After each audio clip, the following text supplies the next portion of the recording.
Here we go.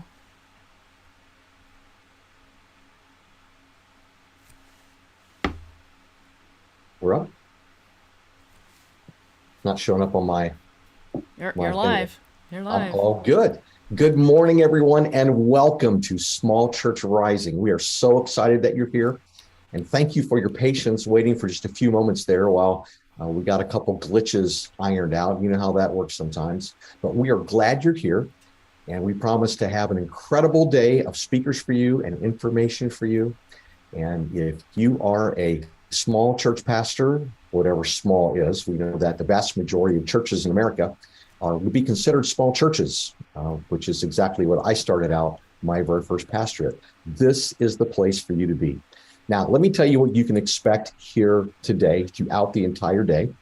And you can expect to conquer self-doubt, imposter syndrome, and a host of other issues that are going to help you learn how to grow your church, learn how to endure emotional trauma that comes with a ministerial career. And we want to make sure that you get the best out of this. So what I'd like you to do is, if you've gone to your resources already, you can make sure that you download the note-taking sheet or just grab a piece of paper.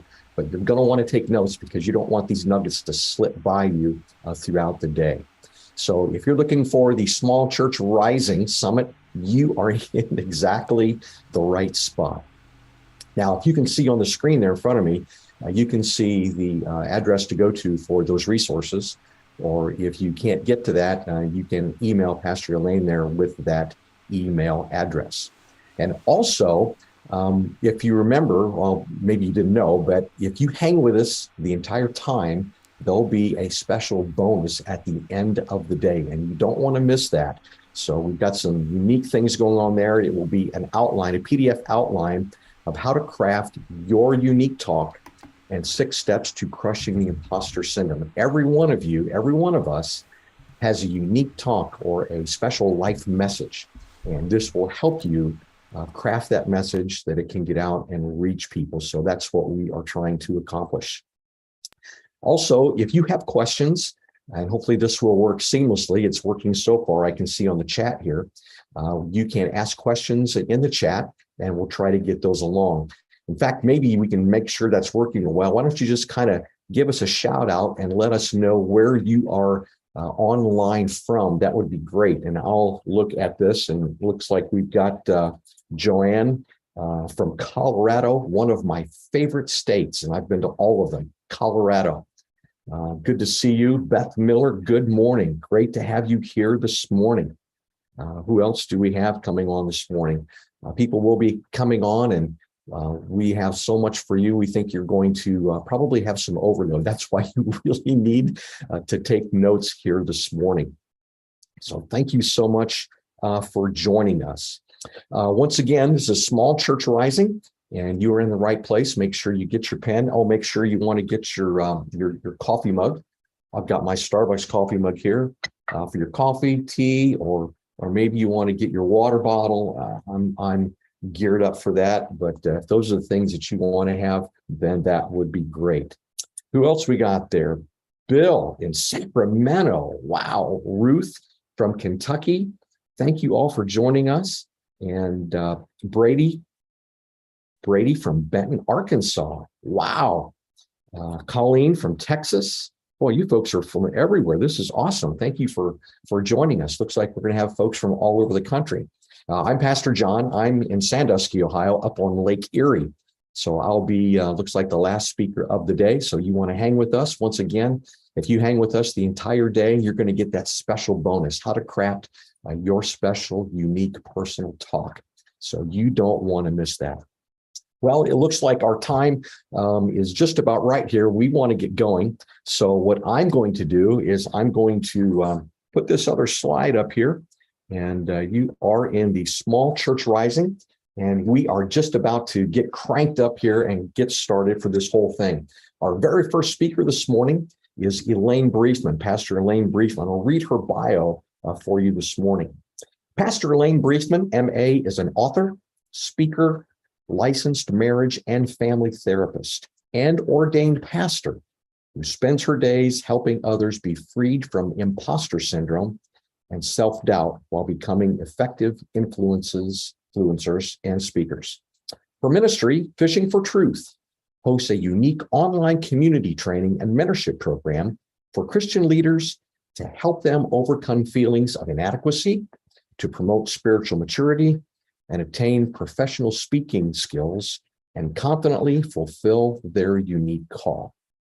Fishing for Truth is different from other mentoring programs due to its interdenominational membership, professional leadership, and content, and combining both formal and marketplace ministry leaders. In her spare time, she loves reading, board games, and fishing. Lots of fishing. Now, you're going to hear why that's important if you hang through the day and listen to my speech as well. Pastor Elaine has a unique story and incredible ministry that I believe will touch your heart and life. I've known her for a couple of years, and she just has a passion for people. So, Pastor Elaine, I'm really excited about today's event. So why don't you tell us what is so important for everybody watching here today? Why don't you just join us and welcome Pastor Elaine Briefman. So great to have you here this morning. Thank you so much, Pastor John, and thank you everybody for joining us. We just thank you for this opportunity to speak into your life, and also as you guys chat with each other, the value of that. And I think that today you will definitely learn that your ministry matters, that you matter, and that your call matters, and that you make God smile. And I want someone to write that in the chat. I make God smile. And some of you might have seen my post yesterday that obedience makes God smile. And if it's just obedience to the call, if there's nothing else that you remember today, when I'm obedient to the call of God on my life, it makes God smile. So thank you, Pastor John, for hopping in here and welcoming everybody into this environment.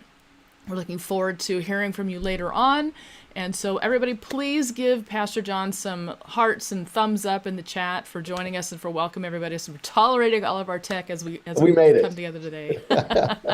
Well, thanks, Pastor. And I appreciate so much all the effort you put into this and keep everything going. So I'm going to turn my webcam off and open the cage and let you out and let you be a blessing to everybody this morning. All righty. Take care. Well, thank you, everybody, for being patient with us, and let's pray really quickly. A lot of our speakers had a lot of challenges as we prepared for this, and I really want to lift you and them up. So, Father God, we just want your spirit to be free to move today and to help us to see clearly the steps ahead for our ministries and to have the confidence to follow you with boldness and sincerity and with a contentment of heart that we are doing what you have called us to do for such a time as this. I ask that you would be with each speaker, with each attendee, that you would protect them from the enemy and the enemy's onslaught of insecurity and comparison and anything else that would distract them from the truth that you have presented for them today. And I pray these things in Jesus' name. Amen. Well, I need to as we got all of our tech figured out today, and I typically don't like reading off a script, but there's so much information I need to get through in this particular segment that I'm going to read, and I don't want you to think I'm not paying attention to you, okay? We're going to cover a lot today, and you should have your worksheet. I'm going to cover that in a little bit, but one of the things that I heard earlier, a day or so ago, was think about what you need right now in your ministry. What is something that you need right now in your ministry? So take a second to think about that. What is it that you really need in your ministry? And try to focus on the information that helps with that one thing. Because you're going to get a lot of information, and it's going to be a fire hose. And you're just going to hear so much. So anytime you go to an conference, you get all this information, and I don't want you to walk away going, oh, I need to employ all of this stuff. I want you to employ the specific things that will help you in your context. And I apologize for those of you who did not get the follow-up email. I don't, so let me see if I can find that. I can't do that right now. So everybody, who registered should have gotten an automated email that was sent to them from identityabuse@gmail.com. So if you would do a search in your mailbox for identityabuse@gmail.com, it had all sorts of tools and things that we're going to be using today. So by the end of the day, full confidence. And I want you to know this, there is nothing that you do that goes unnoticed by God. Now, typically when we hear that, it kind of freaks us out a little bit. And we're like, yeah, he sees everything. But what about the good? Every single thing that you do is noticed by God. Everything. All of the good. All of the good. He notices. When other people don't notice or they minimize it or they just don't care, God cares. So type in the chat, everything that I do, God sees. And remember that that's a good thing. That is a good thing. If you did not register, you can still do so, and that way you'll get the automated email, which will send you all of the worksheets and things. Yes. And that's summit.fishingfortruth.com. Summit.fishing4truth.com. And I wanted to read to you this verse. And I prayed this over you guys. So this is Ephesians 3:14-16. So somebody type that in. Ephesians 3:14-16. For this reason, I bow my knees before the Father, from whom every family in heaven and on earth derives its name, that he would grant you, according to the riches of his glory, to be strengthened with power through his Spirit in the inner man.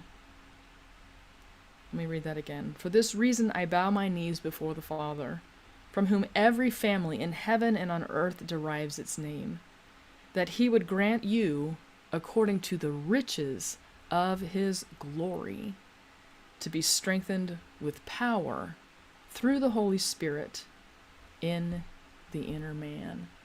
So that is my desire for you. It's my desire for me. It's my desire for everybody who comes in contact with God, that they would be empowered in that very deep, profound way, according to the riches of his glory. Thank you, Beth, for typing that in.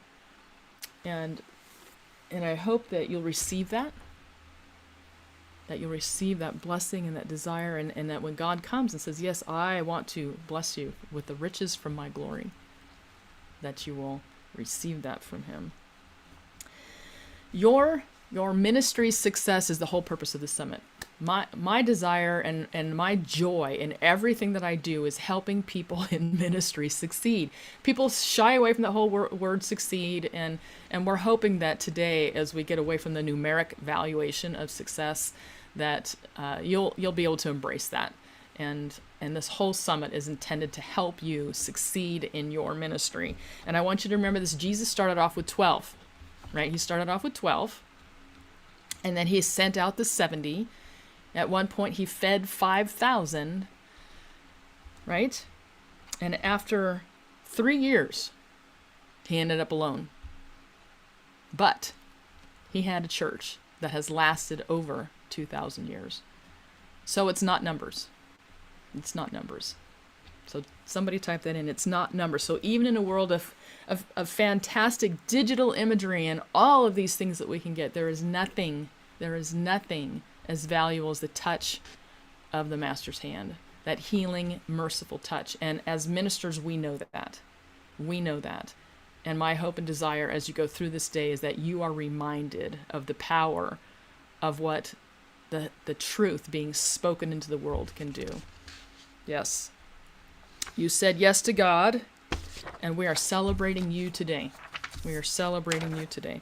Now, those of you who were able to get your worksheet, I need to apologize because I've just realized this last night that the one that you got was actually from one of my challenges, so the verbiage on here isn't fantastic. But here's the goal. On the back, take all your notes for each speaker. So you should print out one for each speaker, or just get a blank sheet for each speaker. And take all your notes on one side. And then on the other side, it has all these detailed things for you. And so it'll say your key takeaways and the things that God highlighted for you, and the specific ways that you'll apply this in your life. And then at the very bottom, it says, on a scale of 1 to 10, how committed are you to taking action?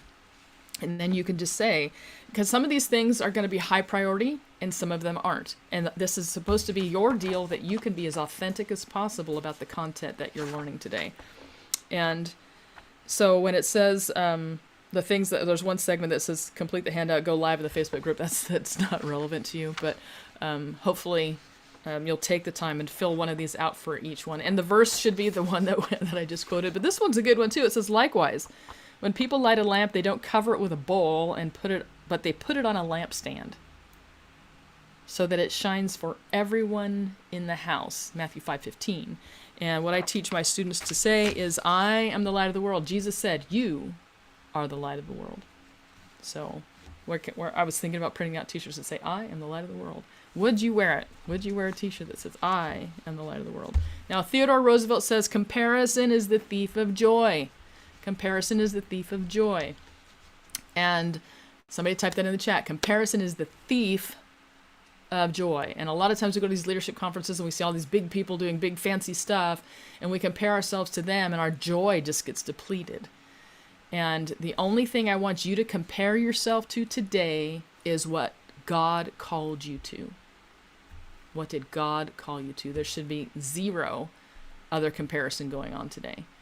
And all we're trying to do is facilitate and empower you to do that, and giving you a ton of information to be able to do that with. And so, yes, we're celebrating you, the dedicated leaders of small churches across the country. You're going to hear from a variety of pastors doing creative things with practical tips for implementation. That's the biggest thing. We've tried to get everybody to do practical tips for implementation. And between each session, you're going to be granted time to reflect and pray on what God is highlighting for you. So we're going to give you 5 minutes at the end of every speaker to just listen to that and put it into practice for your specific calling. And then we want you to type in the chat when we come back. When you figure that out, that specific next step, just type in the chat. This is what I'm going to do next. Okay. We'll have a half an hour break with some inspirational videos farther down into the day, so that you don't get wiped out, and so that I can get refreshed. And I don't know if you guys watched the last time. The average church in the United States is under 65. The average size church is under 65. And when you realize that, and we say, okay, we're normal. If your church is somewhere in that ballpark, we're normal, right? Normal. Average. And if we say, okay, let's take our average little thing and just do it well, and stop focusing on we're going to grow it numerically, because we want the quality to grow more than the numbers to grow. And like I said yesterday, I believe that Christian leaders are an integral part of the moral fabric of our society. Christian leaders are an integral part. You guys are so important to the moral fabric of our society. I talked with somebody one time about, where do you get your moral base? If you do not get your moral base from the Bible, God, Scripture, where do you get your moral base from? And this was a conversation that I had with a non-believer, and they were a parent, and I'm thinking, where do your kids get their moral base from? Their friends? The law? Media? If there's no guidance. You guys are an integral part. Type in, I am an integral part of society. I really want you to receive that. All right, so I'm going to, because we got started a little bit late, I'm going to share my story, and I'm going to go into a little bit of self-esteem repair, because this is the shortest segment of all of them, and I have 4 minutes left. So I'm going to tell you my story really quickly, and then we'll just see how that goes. All right. Most of you who have never heard of me, my story starts off a little rough, but then it gets better. So I was probably about 8 years old when I heard my mom calling me into the living room. Now, I was adopted, and in this era, you just did what you were told. So I walked down the hallway, and when I get there, my mom's standing in the doorway of the living room, and I could see behind her my dad sitting on the couch behind the newspaper. And she turned and she looked down at me, and she goes, your brother tells me that your dad's been doing stuff to you. Is that true? And I wasn't expecting that. And my head's just kind of reeling, because I'm like, my dad's sitting right there, and you don't lie. And so I just kind of said, yeah. And she looked at my dad and she said, "Is that true?" And he said, "I don't know what she's talking about." And he never looked up from the newspaper. Never. So we had this kind of weird conversation, and eventually it just ended. And what I realized was that when I have something important to say, and it's life-changing, nothing's going to happen. No one's going to listen. And my dad's lie impacted what I believed about myself. And it really jacked me up. So I was raised in the church by these people as well. And I tell people, when we're lied about or lied to, so my dad was basically calling me a liar. It impacts our sense of self and our value or self-worth. And it really, really jacked me up, which is a whole nother story. But I did what other jacked up people do. I became a licensed marriage and family therapist and an ordained pastor. Yes, I became a professional codependent. Somebody type that in, professional codependent. And I had 11 years of college, and I was a pastor for 12 years, and I did therapy for 17 years as a professional. And I noticed my clients were still getting stuck. And that was really kind of frustrating. And one day I was sitting on my couch thinking, why do people over-identify with the negative things in their life? They get stuck there. And they just keep over-identifying themselves. And they can't seem to not. And during this time when I was reflecting on that, I heard these two words. Identity, abuse. Identity, abuse. Somebody type that in, identity, abuse. And I'm like, what's that? Now, I, as a professional, would have never put those two words together, because they're kind of ethereal, right? So identity and abuse, I would have never put those two words together. And I thought, well, what is that? What does that mean? And I spent 3 days with God asking him, if my identity that you gave me was abused, what would that do to me? And what it showed me is that it impacts our sense of self at such a deep, deep level that we start believing the lie because it feels true. It feels true. And that's where people get stuck. And when I tell people, hey, do you understand identity abuse is when you're receiving outside information that's negative about who you are, and you believe it because it feels true. They're like, wow. And I say, yeah, you can choose to stop believing that. So I took that information and just watched lots of people get help through that. And I created digital platforms. I created a small group thing first and did it in my church. I thought, okay, I need to do this bigger, broader. And I made it in a digital platform. And I thought, all right, I'm getting stuck. So this is where, like in ministry, it's like I got this thing and I want to go do it. And I got into entrepreneurialism, which was like a whole mind spin of its own. And then I ended up creating the masterclass. So some of you guys have heard about the masterclass, and I wanted to make it this affordable way for people to be able to walk out of these belief systems that have been penetrating into their sense of self and into the truth of what God has designed for them. And I have a resource, and you'll get this later, and I apologize, I'm not going to be able to go over it now, but there's 6 questions that you can ask yourself to walk yourself out of that process as well. And it's really just understanding, where did that message come from, and what am I going to choose to believe about myself. And so this overview that you guys have gotten this as well is what I cover inside the masterclass, but it also covers all the different variations and insights and parts. The only thing that I'm going to do right now before I give you some time to reflect is I want to tell you this story. It's an extremely valuable story, and I want you to receive it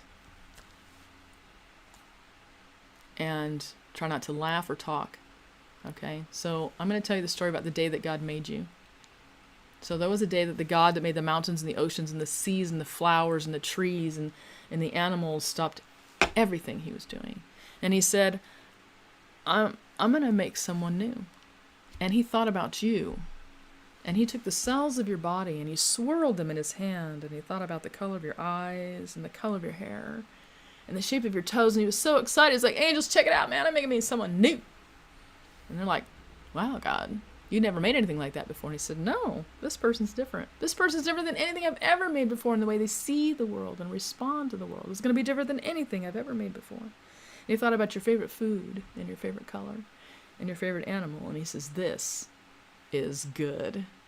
He says, I love you. I love you so much. Everything about you matters to me.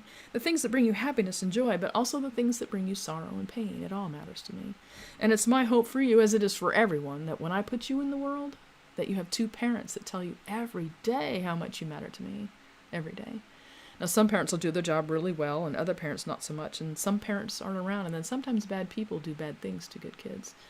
And the world's going to come along and say, you don't look right, you don't sound right, you don't live here, you don't know these people, you don't have this stuff, and every day thousands of messages will bombard you. And it might get really hard for you to hear my voice and to remember how much you matter to me. But I want you to know that every moment of every day, I'm right by your side. No matter where you go, no matter what you do, I will never abandon you. And I also want you to know that I will never be disappointed in you. Now, I might be disappointed in some things that you say, or some things that you do, or even some things that you think about. But I'll never be disappointed in who you are, because you're exactly the way I created you to be. And I am your biggest cheerleader. And I'm looking forward to seeing you again someday, and welcoming you home, and giving you a great big hug. And I hope you remember that every day for the rest of your life. So I hope that has blessed you and has encouraged you. And I want you to take a few minutes right now, before our next speaker comes on, and allow him to speak into who you are and how much you can receive that message. And let's see if I can do this right here.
Well, I hope that was helpful for you, and I see that that message, according to the chat, was helpful.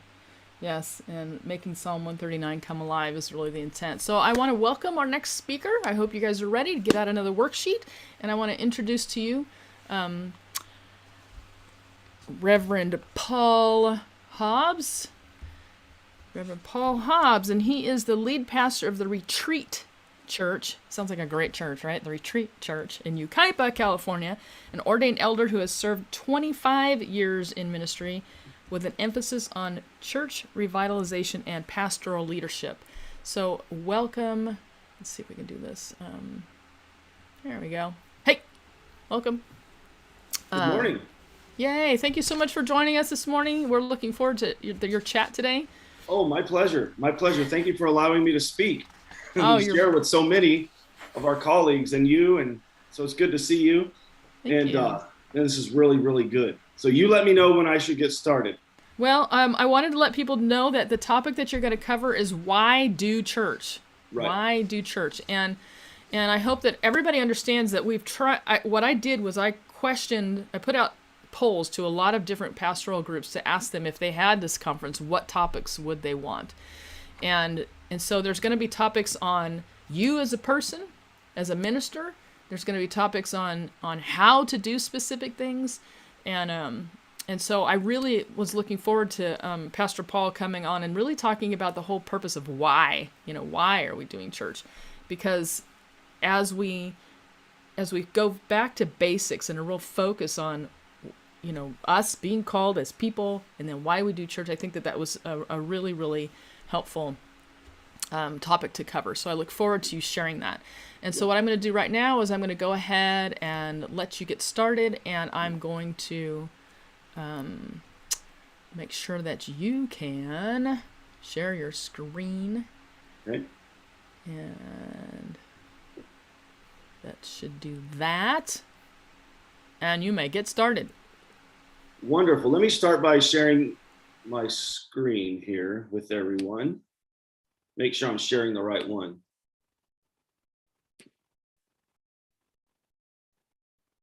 So there you go. Are you seeing the correct thing? Just the PowerPoint slide, God's why for the church? Yes, we can see it. Great. Across. Okay. All right. So because this other stuff, no one needs to see that. So, well, thank you guys for allowing me to join you today. And I want to talk to you about this very important topic kind of for two reasons. One reason is common to all of us. And another reason is common to, I'm going to guess, at least the majority, if not like a super majority of us. Every once in a while, you and I as pastors, we find ourselves asking this question, why am I doing this? Right? And sometimes that's kind of like a sarcastic question that we ask ourselves or ask God as we're maybe sitting in the green room before we go out and preach, or we're sitting in a board meeting, or we're on our day off trying to get our mind away from the church, but it just keeps coming back to the church. And so sometimes when frustration mounts and discouragement is at kind of a high point, a lot of times we get frustrated and we just throw out that rhetorical question of why am I doing this, right? And I think a good answer to that question would calm that anxiety and decrease that level of discouragement and get us onto the bigger picture of what God is doing. And I notice in my own ministry that when I get on the same page with God's purposes, my frustration level and my anxiety level seems to decrease, and I have more peace in my life. And then I'm kind of infused with this power and this encouragement to go out and to do ministry, even though those frustrating aspects of ministry are still present. They're still there. They didn't go away. But I have a greater sense of passion, a greater sense of purpose, because I'm locking my mind and my heart into God's why. So when the church kind of, went a little crazy there at the pandemic, I don't like to say we were shut down because the church never shuts down, but our meetings were changed and shifted. We were kind of forced to answer that question, maybe out of the simple frustration of having to go online and doing all those things. And then, looking at what many call the Great Recession, with many of us resigning and moving into different things. A lot of people, kind of coming to this weird decision of, well, I could just watch church online. And then so our congregations in-house kind of shrunk, or maybe our reach extended, but they weren't really in our local vicinity. And so we found ourselves in this kind of weird space as a church. And what we did here at the Retreat Church is I gathered my ministry directors and my church board, and I gathered them together and I said, we're going to go through the scriptures together. And we took a day, and as is our name, the Retreat Church, right? We went up into the local mountains at a member's cabin, and we sat there and we started searching the scriptures. Why did God do this thing that we call the church, or the ecclesia, the called out? Why did God do this? Because we needed to lock into a bigger why, a more powerful why. Because sometimes, as much as we don't want to admit, we pastors kind of get into some weird whys, right? Maybe trying to have a sense of success as a pastor.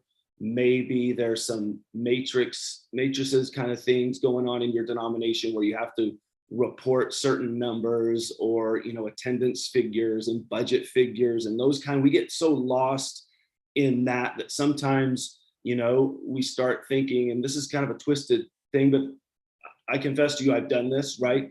I've kind of been in a space where I've desired to reach new people for Christ for reasons of looking like a success or feeling better about the congregation, and that's just a weird reason why to go out and to reach lost people. But I confess to you that I slipped into that. And so what I had to do was I had to go back and lock myself into this bigger why. So as we searched the scriptures, we discovered all sorts of really encouraging whys, really encouraging reasons why God would ever do this thing called the church, and then call us, as Ephesians 4 says, call us as gifts to the church, right? And so that we may equip the church and empower the church so that they may mature. So if you're with me today and you got a little discouraged at somewhere along the road and you needed a bigger reason than attendance figures, a bigger reason than kind of trying to feel like a success, then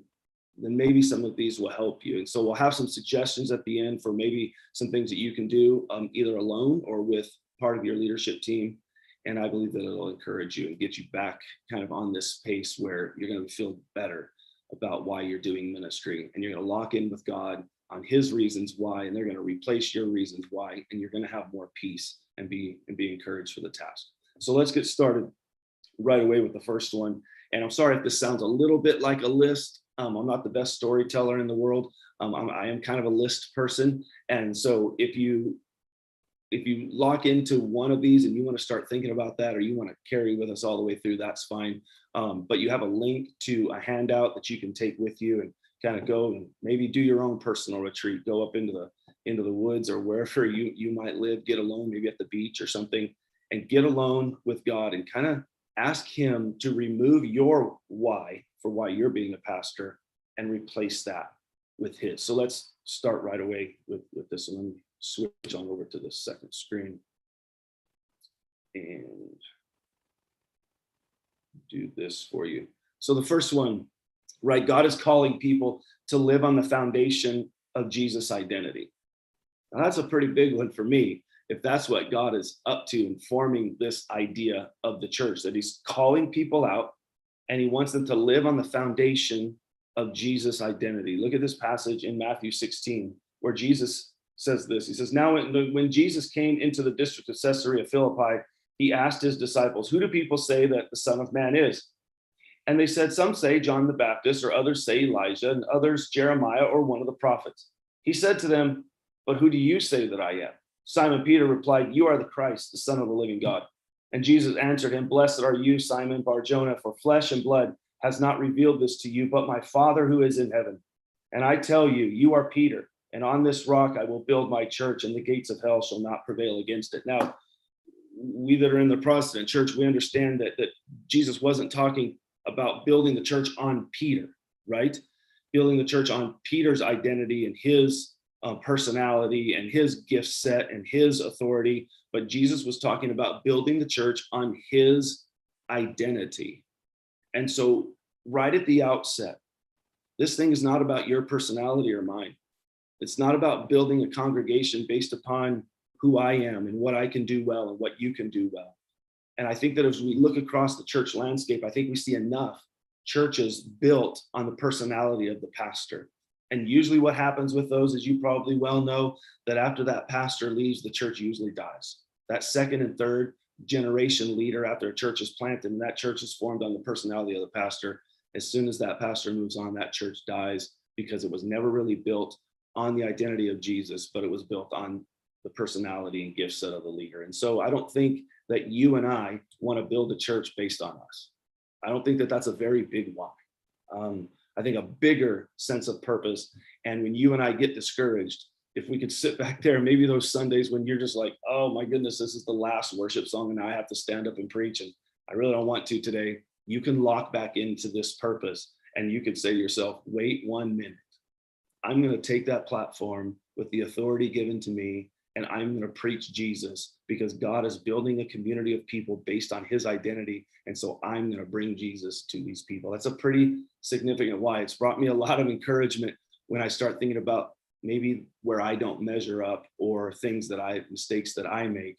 I can always go back and say, well, you know what, that's okay, because this church, the Retreat Church and the capital C church, is not about me, and it's not based on who I am or what I can and cannot do. It's about the identity of Jesus, and I'm here to promote that. And so that's been a really good encouragement for me.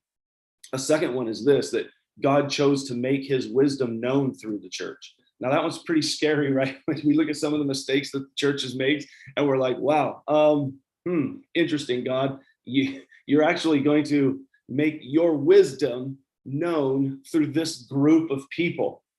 And that's a pretty big why as well. Let's look at a rather lengthy passage of scripture. Sorry that it doesn't really read well in public, but I think it's significant to let the word of the Lord minister to you and me today.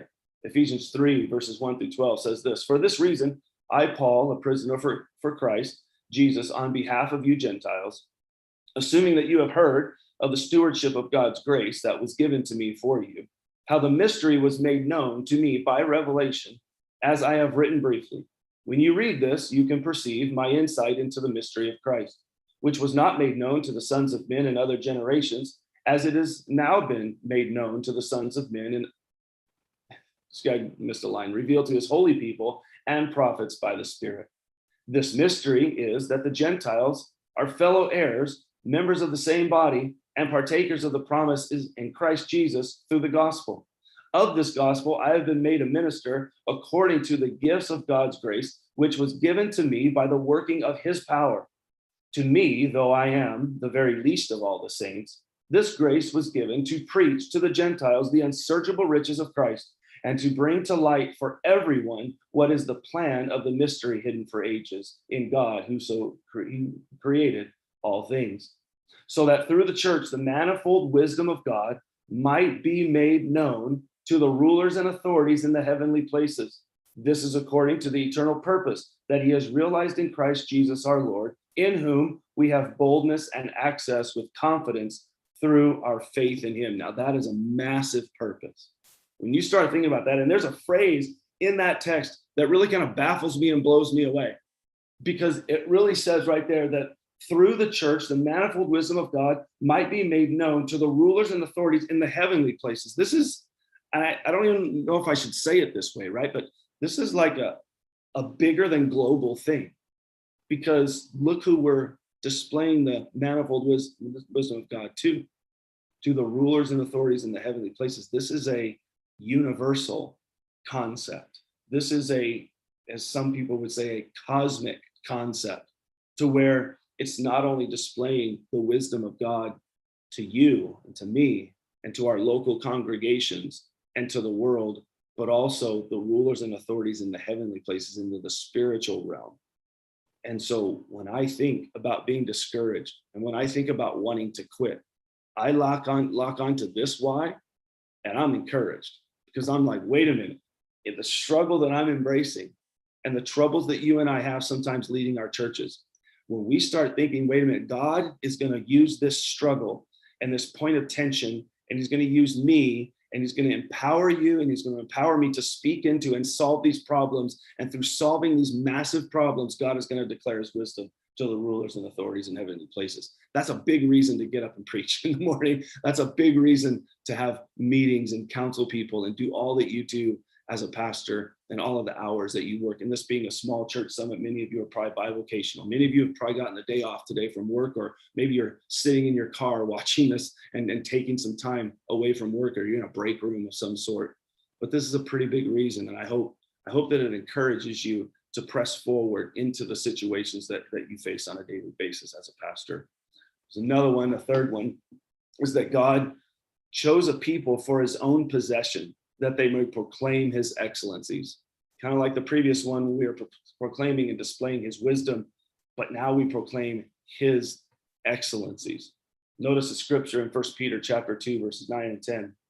"But you are a chosen race, a royal priesthood, a holy nation, for a people for his own possession, that you may proclaim the excellencies of him who called you out of darkness and into his marvelous light.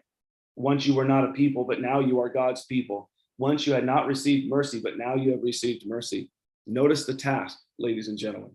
And I know, and I'm so excited that there's more than just Nazarenes in this space today, because I think sometimes in denominations we tend to, I'm going to proclaim what is best about my church and get everybody in my community come to my church. Why are we better than the other ones? Why are Nazarenes better than someone else, or someone else better than Nazarenes? And that just makes me dizzy, right? So I love the Nazarene church. I've pastored in the Nazarene church for many years. I had a season in the Nazarene church. I stepped away and then I came back, and I'm very thankful. I love the Nazarene church.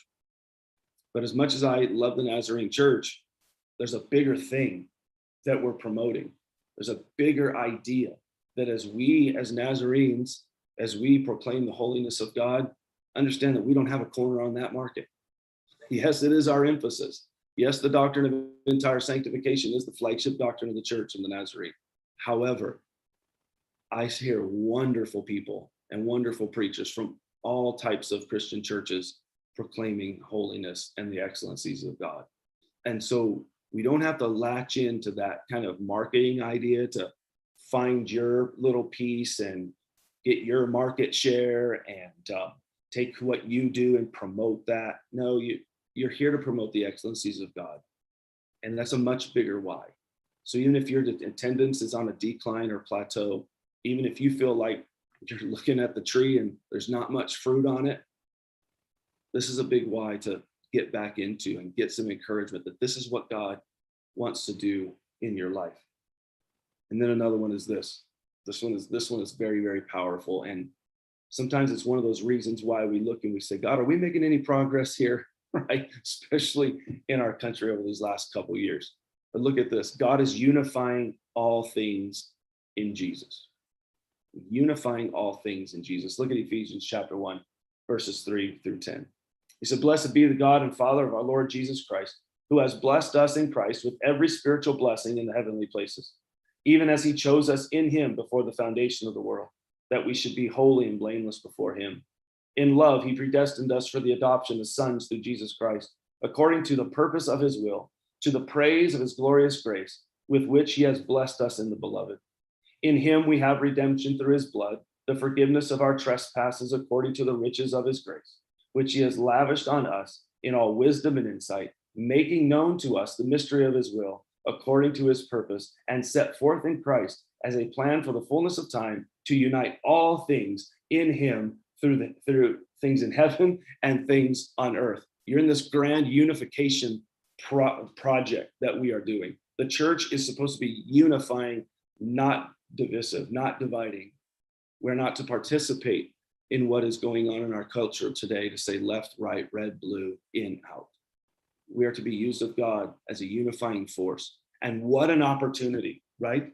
What an opportunity. You and I probably pastor pretty diverse churches. I'm in Southern California, and my congregation has everything under the sun when you think about various political ideologies and perspectives. When you talk about all of the different political issues going on in our country today, we have them present in our church.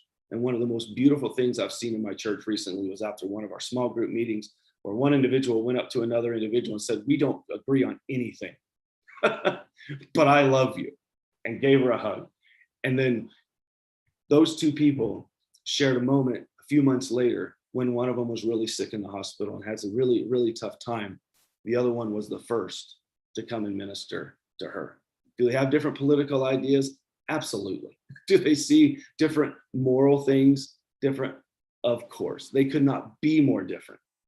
But yet, when it comes to the gospel of Jesus Christ and when it comes to ministering to each other in need, they're the first to show up for each other.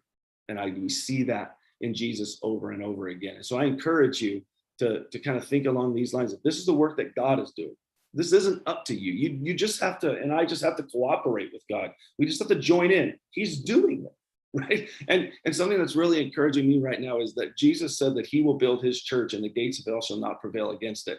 So I'm looking and going, hey, he is going to build his church and nothing's going to stop him. I just want to be on the team. I just want to participate. I just want to join in. And that means surrendering all of my kind of preconceived notions of what my church should be or yours or what I should get to do as a pastor or not do or all those things. It's just being on the team, being with Jesus and participating with him. And I think sometimes we get lost in the pastoral ministry because we think that we're supposed to build something. You're not supposed to build a church. I'm not building a church. You're not building a church. Jesus is. And we're participating with him for these reasons. And then there's this. God wants his people equipped and mature. This is kind of the ground level work, the slow step-by-step work that you and I have to do as pastors. It's in Ephesians 4, chapter 4, verses 11 through 14. It says this, And he gave the apostles, the prophets, the evangelists, the shepherds, and the teachers to equip the saints for the work of the ministry, for the building up of the body of Christ, until we all attain to the unity of the faith and of the knowledge of the Son of God, to mature manhood, to the measure and the stature of the fullness of Christ, so that we may no longer be children tossed to and fro by the waves and carried about by every wind of doctrine, by human cunning, by craftiness in deceit. So that's the dirty work, right? That's where pastors and church leaders and church members get their hands dirty, because we have to help each other grow up, right? We need to be equipped and matured for the task. And these are big days with a lot of big opportunities. So if you're discouraged today, I want you to start exchanging some of the reasons why you are in ministry and replace them with God's ministry. And here's a few questions to help you do that. And these will be on your handout if you want to take some time, maybe with your church board or just maybe with your ministry partner. Are your reasons for serving as a pastor in line with God's reasons for starting the church? You're locked in there, right? I confess to you, I get lost. I get lost sometimes with that. I get into my own ego and my own ideas and stuff like that. And you have the second question: how is God fulfilling his purpose in your ministry context? That's a maybe a good survey question for your church. How is God working here, right? When the Church of the Nazarene, we do these things called pastoral reviews every few years. And one of the greatest questions that DS ever asked me was to do that, was to say, hey, how do you know God's working here? And then number 3, are your core values, mission, and vision statements and ministry practices in line with God's why? Sit with your board and answer that question. Then finally, this is the challenge to do this. Create a working statement that displays your understanding of God's why in the church that help you align with your church and culture to its purposes. I hope this is encouragement to you. God bless you. I hope to see you soon.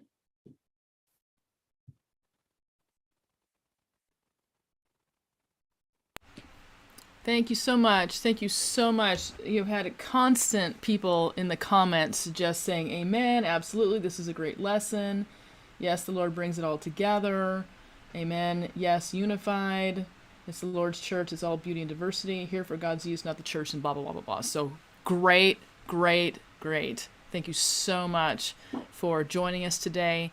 And as we take this time right now to reflect on what everything Paul had spoken to us about, I hope that you will allow him to show you how to apply that. Again, I put the handout is in the chat so that you can capture that there. And I hope that you enjoy this moment of reflection.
Hello and welcome back.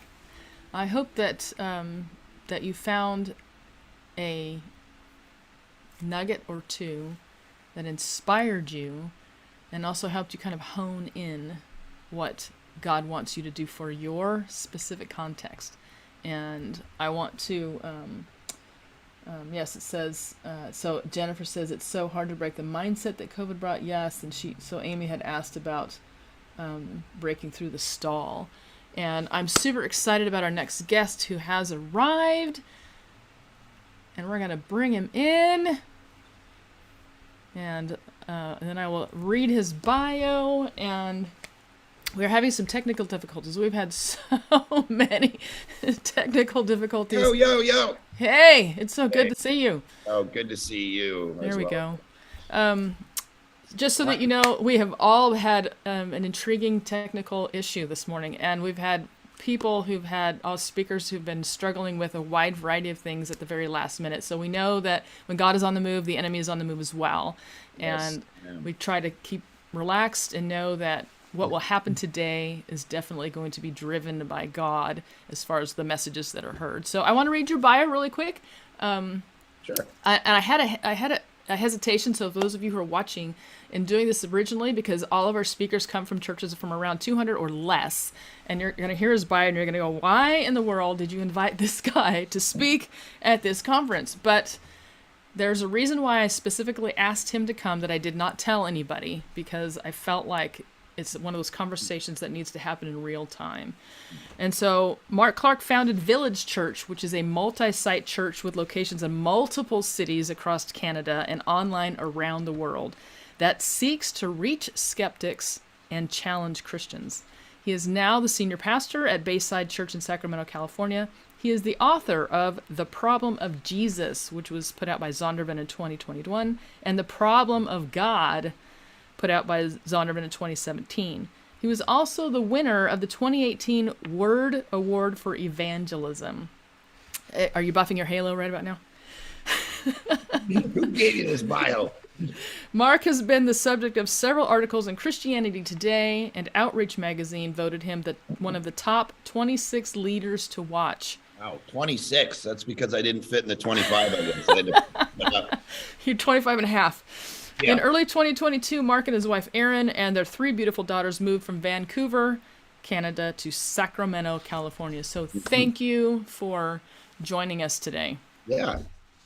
Well, thank you for having me. I'm excited. I've been part of big churches now for the last bunch of years, but of course started as a church planter. So that's the definition of small. Yes. It was, myself and my family and 16 people that started our church up in Vancouver, Canada. I'm originally from Toronto and moved out to Vancouver to actually do schooling and wanted to become a professor. And then God said, no, I have other ideas for you. I want you to plant a church. And I was like, well, why would I plant a church in Canada? Like, the people don't necessarily love Jesus in Vancouver, Canada. This is like, a pretty crazy city.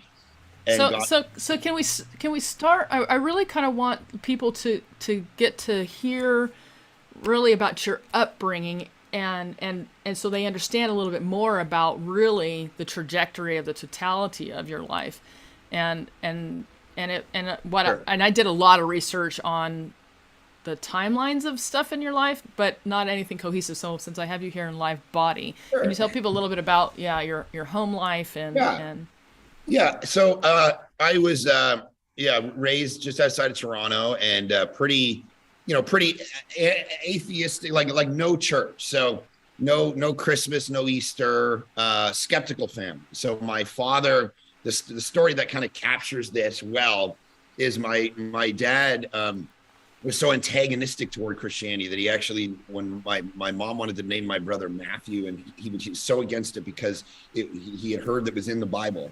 And so the compromise was that they could name my brother Matthew, but they had to spell his name with 1 T so that it wouldn't be biblical. So my brother's literal name is Matthew with 1 T, but then 4 years later, they had me and they named me Mark. So clearly this guy wasn't reading a Bible. He had no idea what was going on. And so I like to say, I'm kind of the last guy that should have this job, in the sense of, you know, when my parents got divorced, when I was about 8 or 9, something happened psychologically in me, and I developed something called Tourette's syndrome and obsessive compulsive disorder. So as a little kid, if you don't know what Tourette's syndrome is, it's a way not to be cool in high school. So I'm doing a bunch of random habits. I'm just like swearing like randomly, and, you know, just sitting at a bus stop, just swear word. And what tends to happen is the last job you tend to get in life when you randomly swear at people is a preacher, right? So the fact that God has seen fit to take me and do anything with me in regard to preaching is crazy. But so that was kind of my skeptical upbringing. I didn't want to become a Christian, none of that. And when I was 17, 18 in high school, a guy came and told me about Jesus, and I literally just started to dive into the Bible, and just literally so much of my faith, even before I walked into a church, was just by reading. Augustine says that the Bible is the face of God for us now. And that literally was what it was for me. That was like, I'd be sitting smoking with my buddies, and then smoking dope or partying, come to know Jesus, and literally just get obsessed with the scriptures, obsessed with what God is doing in my life. And so it took me years, of course, sanctify and whatever. So all my friends are non-Christians. I'm just sitting around till 2 a.m, smoking cigarettes, telling everybody about Jesus, I baptized a guy in Lake Ontario at 2 a.m. before I was ever baptized. So that's not even ecclesiologically correct in any form. But so this was my life. And then a guy dragged me to church after about 2 years of me just like really focusing on, I want to know Jesus, I want to follow Jesus. Finally dragged me to church, and I didn't want to go to church. And part of the reason I didn't want to go to church is because I thought the church was going to be, the average age was going to be 100, and it was going to, smell like mothballs and be orange shaggy carpet and brown pews. And by the time I arrived at a church, it was this Baptist church just outside of Toronto, and it was exactly like that. It was exactly like that.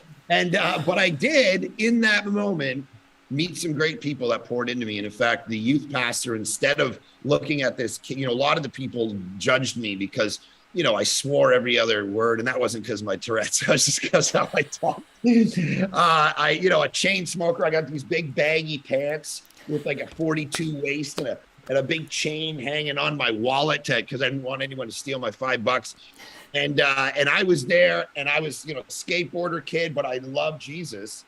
And while the youth group kind of said, be done with him, the youth pastor actually poured into me and said, I think you've got something here. And so, long story short, I was going to go into a totally different industry in my life. I was going to go into the film industry, and writer, director, screenplay, actor, all that stuff was part of my life growing up pretty heavily. And then through this series of incidents, God just used these people to call me into ministry. Literally in a scope of about a month, people who didn't know each other at all came up to me and said, the Holy Spirit literally told me that you're supposed to go and be a pastor. And I was like, what are you I was working at Michael's Arts and Crafts store for $6.85 an hour through college.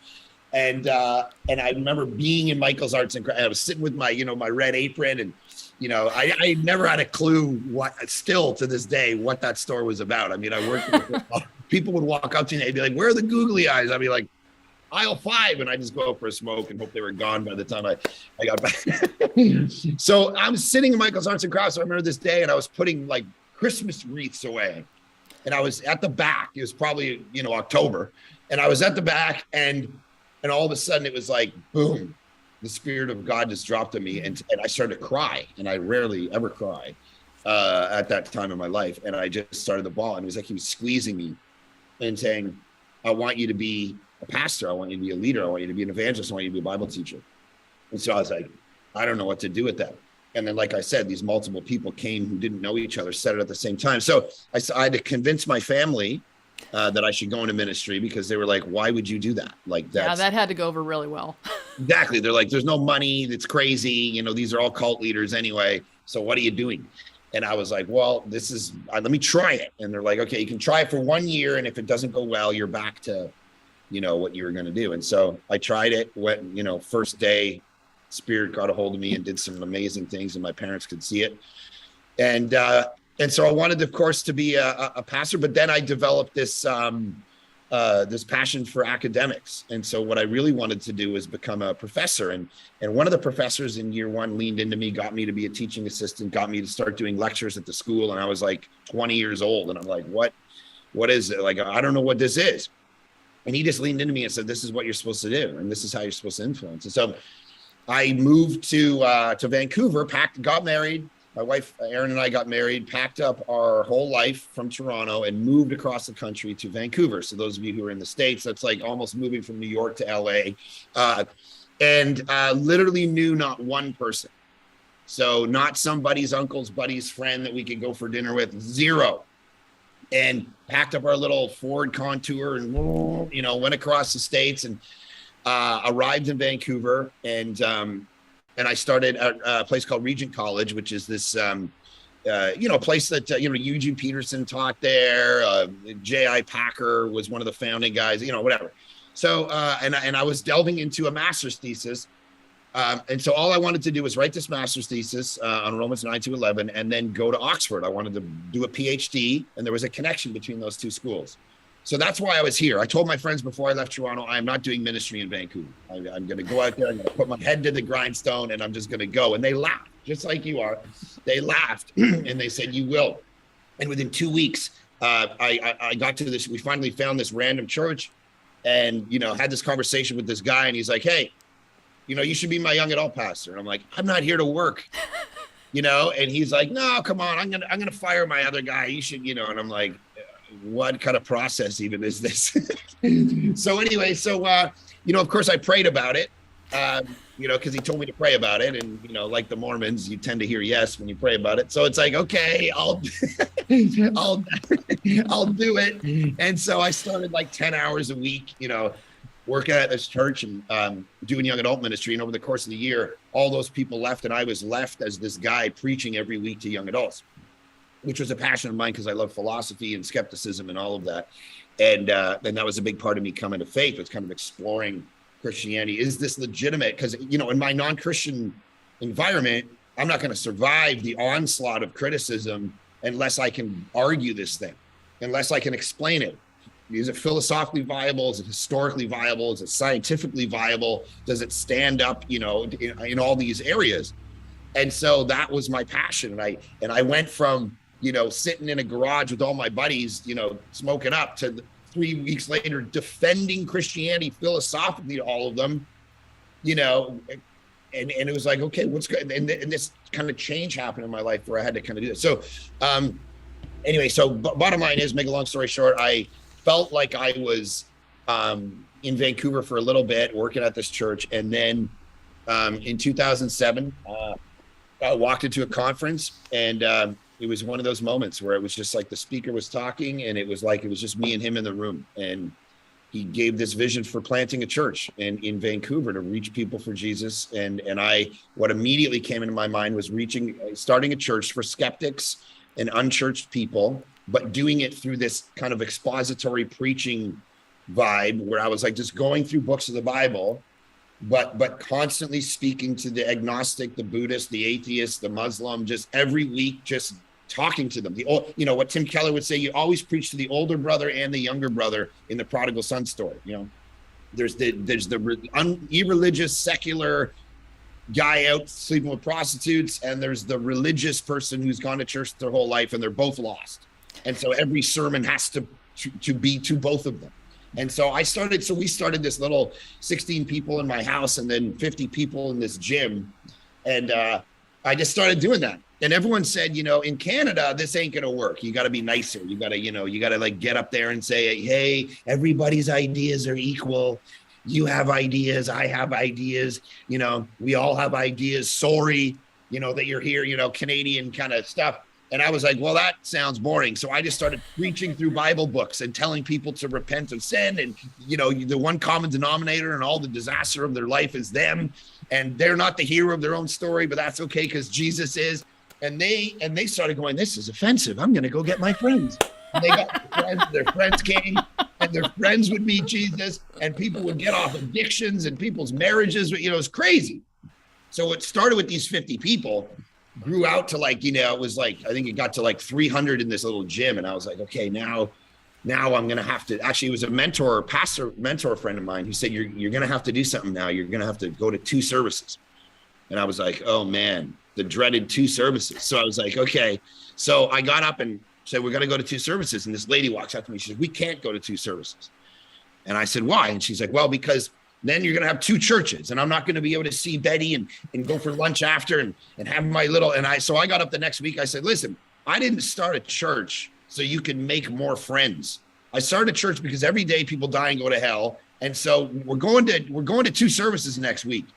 And you can go to another church if you want. We're going to 2, And so we went to 2 services. And just by doing that, we actually grew by 50 people in a week. Well, actually 49 because she left. So 49 people,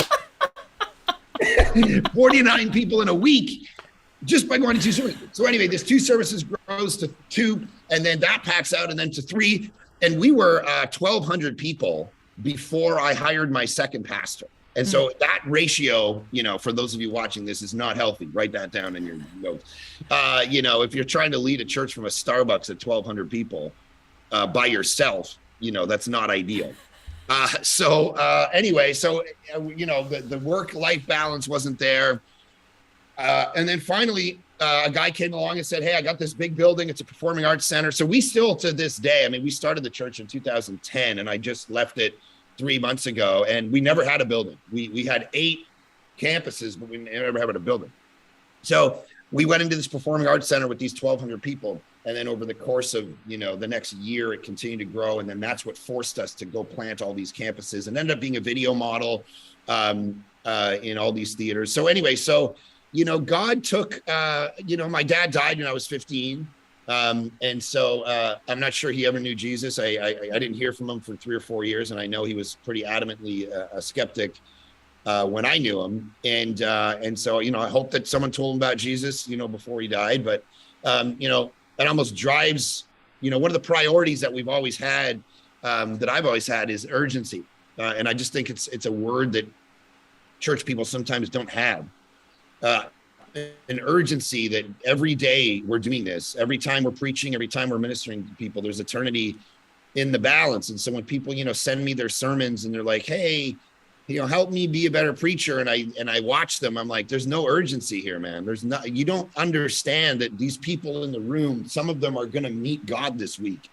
And so that's always driven me, just the urgency of evangelism, the urgency of trying to reach people who don't know Jesus or who did, and they left in college because they took one philosophy course and they think that they're smarter than everybody else. And so, just that kind of drives me. So anyway, where that brings me now is that I just moved down to Sacramento to be one of the pastors here at Bayside. So I really like that concept of urgency, because I've had that and tried to learn how to communicate in a way that enhances that urgency in other people without being punitive. Like, you should have that urgency. Right. And that's been a challenge. But I had this vision years and years ago that I'm just watching people just racing into the pit of hell, and just watching them just fall into the pit of hell. It was just this horrific. And then years later, I had this vision of being inside the gates of heaven, which I know, visions and visions. But and I dreaded that person that would walk by the gate on the outside and look at me and say, "Why didn't you tell me?" Yeah. And that really, it's like everybody that I see, I want to know, where are you at? Right. And what do you not know? And what do you want to know? And so the urgency, I think, for all of us when we were called to ministry was heightened. It was very high, when we're there, just like when you said, got to know God and everything just consumed you in that moment.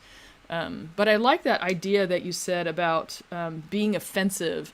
And we talk about the idea of, there's a word for it, fanatic, right? A fanatic. So we're just a fan, only, on steroids.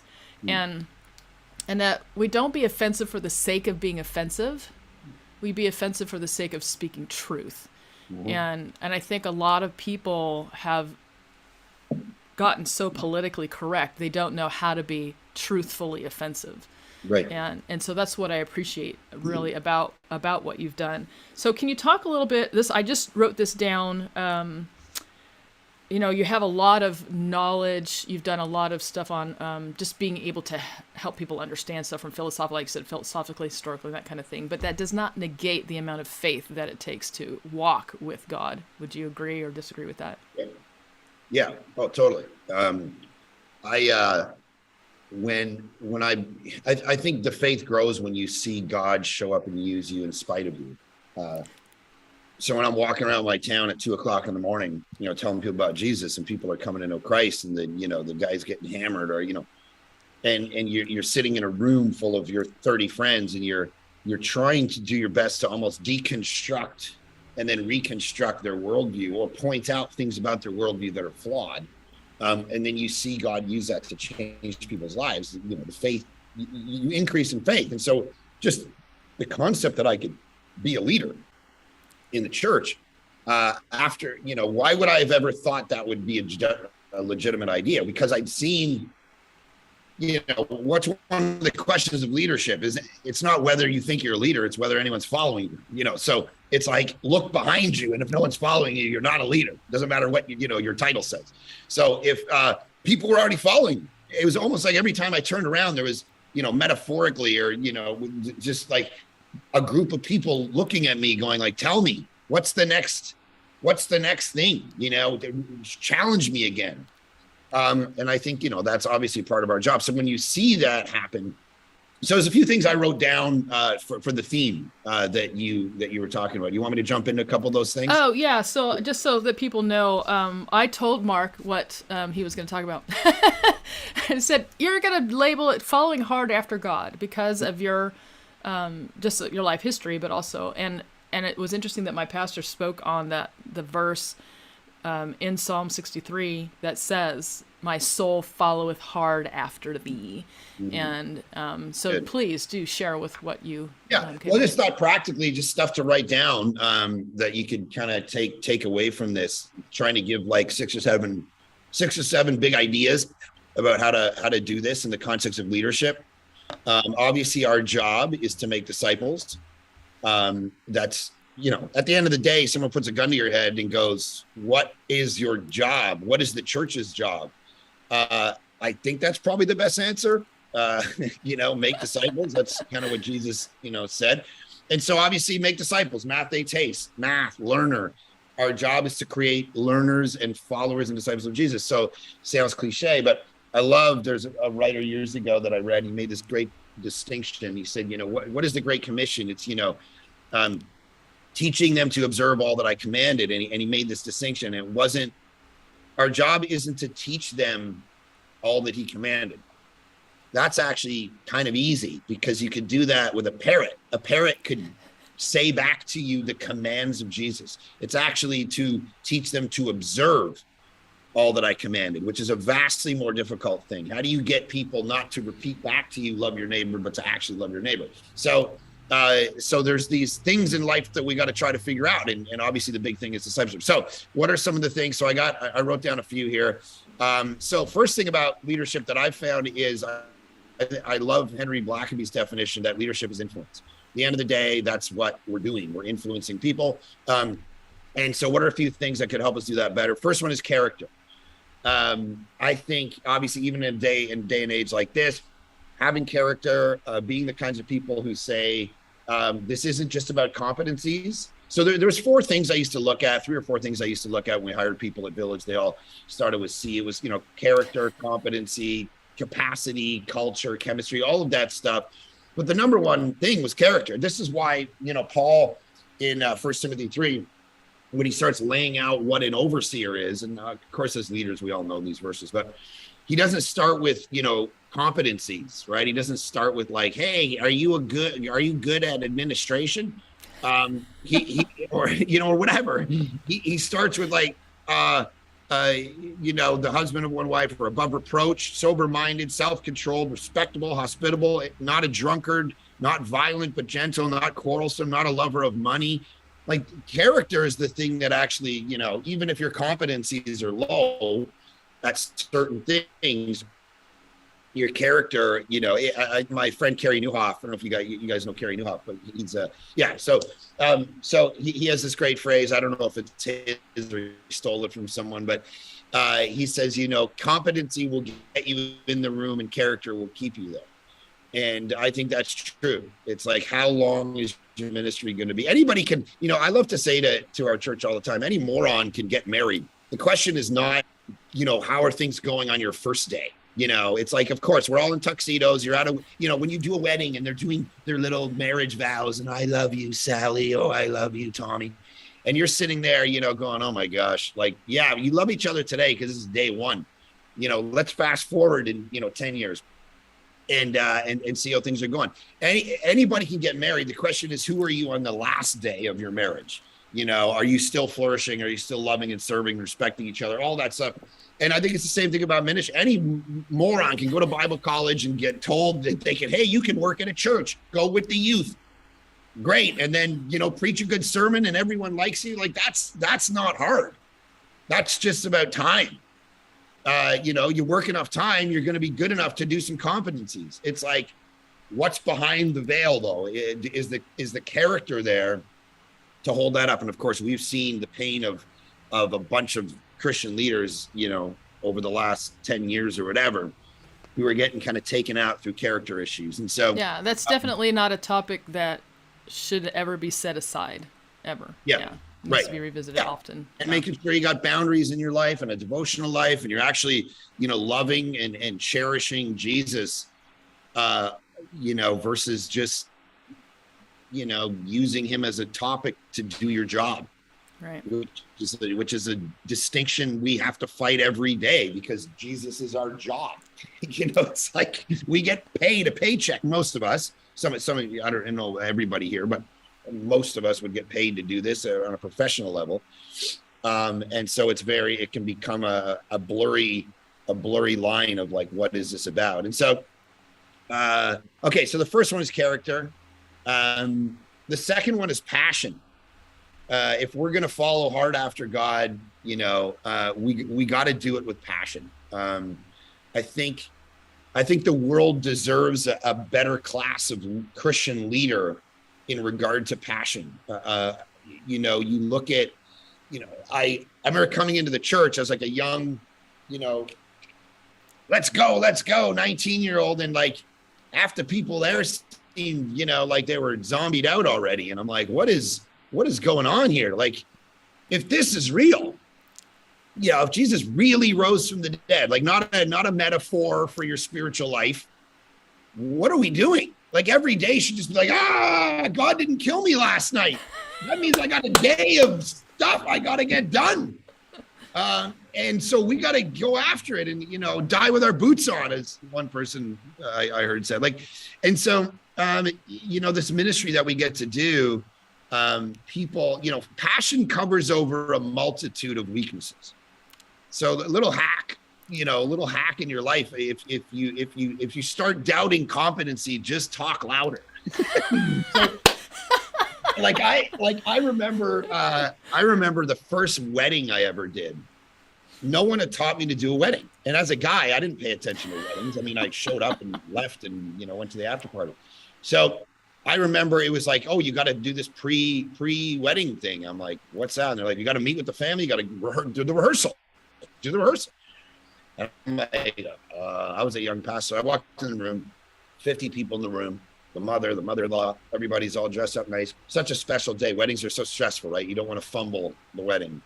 And so I walked in and everyone just looked at me like, tell us what to do. And I realized in that moment, I have no clue what to do. No one has ever showed me what to do at a wedding. So I have nothing.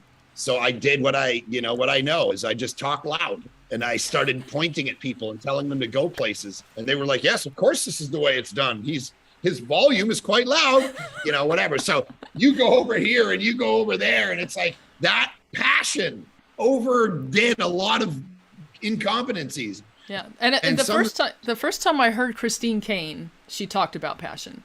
And it was so inviting to see somebody who said, I would rather die fighting the mob in Europe than being in my bed in my 2-story house with my picket fence and my dog and my thing, right? That the goal of the Christian life is not security. And if we live with that passion and we go out and we just do it, it is attractive. It is so attractive. And even your own history of just before you became, professional, you're just out in the streets saving people, and you had this passion. Yeah. And there's a story told. I don't know if it's true or not, but it's a good story. You got like David Hume, the skeptic, and then George Whitefield is preaching, and David Hume is on his way to see, he's walking down the street, and a guy yells out of his window and he says, "Where are you going?" And he says, "I'm going to watch George Whitefield preach." And the guy goes, "But you don't believe anything that he says." And David Hume goes, "Yeah, but he does." And it's like, right, I want to go and watch a guy preach that believes what he's saying, even if I don't believe it. And I found that, in my ministries, that sometimes people show up and it's just like, I just came here because I heard you were yelling at a bunch of people for an hour about worldviews, and like, where else can I get that? And so they would show up and all of a sudden they're like, "Man, I gotta," we did an event called Church in the Park back in the day, and so it was church in a park. So all of our creativity, that's what we named it. So we do Church in the Park, and there's 5,000 people in this park, and I'm just like preaching about Jesus and giving people the gospel, and we do these baptisms after, and so it's like, I think we had like 25 baptisms lined up that day, and these two tubs, and by the end of the day, 96 people got baptized, and it was like, wow. People were literally coming to Jesus. And I was in the tank, and this guy is in there, and he's like, I'm like, "So what's your story?" We're playing, the worship band's got making up songs at this point because everything's gone too long. So they're singing the Eagles or something at this point. So, so I'm like baptizing this guy, and he just looks at me and he goes, "Man, me and my girlfriend were walking by today, and we're walking by, and we stopped, and we hear you talking about Jesus, and we realized we got to get our life in order and give our life to this guy who died for us and rose again." And the guy was hungover, and I'm like, I don't even know what to do right now. I'm like, "Get out of here!" This isn't. So it's like the passion that they saw in that. Like, if you see someone who's like, "Man, this is who I was and this is who I am now," you're going to want to ask the questions behind those things. And I remember this poster that I read a long time ago. It was for a beer company, and there's this big frothy mug with beer running down the side of it, and it said, "I would rather die of thirst than drink from the cup of mediocrity." And I love that. I love that philosophy of ministry. After it, let's do everything we can to reach as many people as we can. So that's the passion piece. I was reading the other day about Jim Jones. You know Jim Jones, the cult leader. Yeah. And 900 people die under his leadership, and this is probably terrible to draw a leadership principle from Jim Jones, but it's like I can almost guarantee he wasn't pitching all that stuff in monotone to people. Right. It was like, "Hey, this is life and death, and let's go." And people go, "Okay, I'm buying into that." And it's true, because if you think about, if people are following, and even what you were saying, the people are hungry, right? They're walking by and they're hungry. Yes. And if we're not louder than the crazy people, they're going to follow whoever's loudest. Right. Whoever has that passion, whoever has that belief, and walking in that belief. And yeah, it almost makes me want to cry when I think about how many voices are out there of people who are leading them to the pit of hell, and not to anything that's truth, or reviving, or God driven. And we genuinely need to have just enough passion of our own about the truth of what we believe to speak it louder than the noise of the world. Yeah, that's good. Yeah, and I think, I got 3 daughters, and so I've had people look at me and go, my non-Christian friends and family, and say, when you read your daughters the Bible, when you teach them about Jesus, you're brainwashing. And it's like, yeah, you're darn right I am, because if I don't, TikTok will. And what is my job? It's Instagram is already brainwashing them. Billboards are. I actually read a report the other day generation. By the time I die, let's say I live till 77 or whatever the average age of a male in the Western world is, that I'll have spent scrolling social media or on social media 6.5 years of my life, time-wise. And that's just a fascinating thing to then want to reverse engineer your life and go, shoot, do I really want to get to the end of my life and have 7 years of it scrolling Instagram? So, whatever. So there's a brainwashing going on all the time. And our job is to rewash the brain of our audience and our kids and whatever in the story of the gospel rather than the story of the world. And so, I was preaching this yesterday, this idea that like the young people are like, but I want to be included. Like, how do you preach the gospel to this generation? So they're like, I want to be included. I want to be cool. And it's like, yeah, but hold on. Jesus came and was excluded for you so that you could be included in the people of God. Hey, I want to be beautiful. Well, Jesus came and actually was so beaten that Isaiah says you couldn't even see the semblance of a person so that you could become spiritually beautiful. Like, this is the way we got to kind of rewash the brains of everybody, and to do that with passion shouldn't be a hard task if we really believe it's true. Exactly. And that's why the whole concept of an I believe statement is super powerful. And when you state, this is what I believe. So as I was organizing this, I would tell people, I believe that Christian leaders are an integral part of the moral fabric of society. Yes. I believe that. I want Christian leaders to be elevated and understand the power that they have, the value that they have. And then the other thing is, too, that I believe that each one of us is uniquely designed on purpose by God. And as we embrace that unique identity that God gave us uniquely, then we can step away from the cultural I want to belong and say my value becomes my uniqueness, and not in a way that's for shock value, but for God's purposes. And I think we need to spread that message a little bit more. Yeah, I agree. The other thing is to be the third thing I jotted down was to be dependent people, and meaning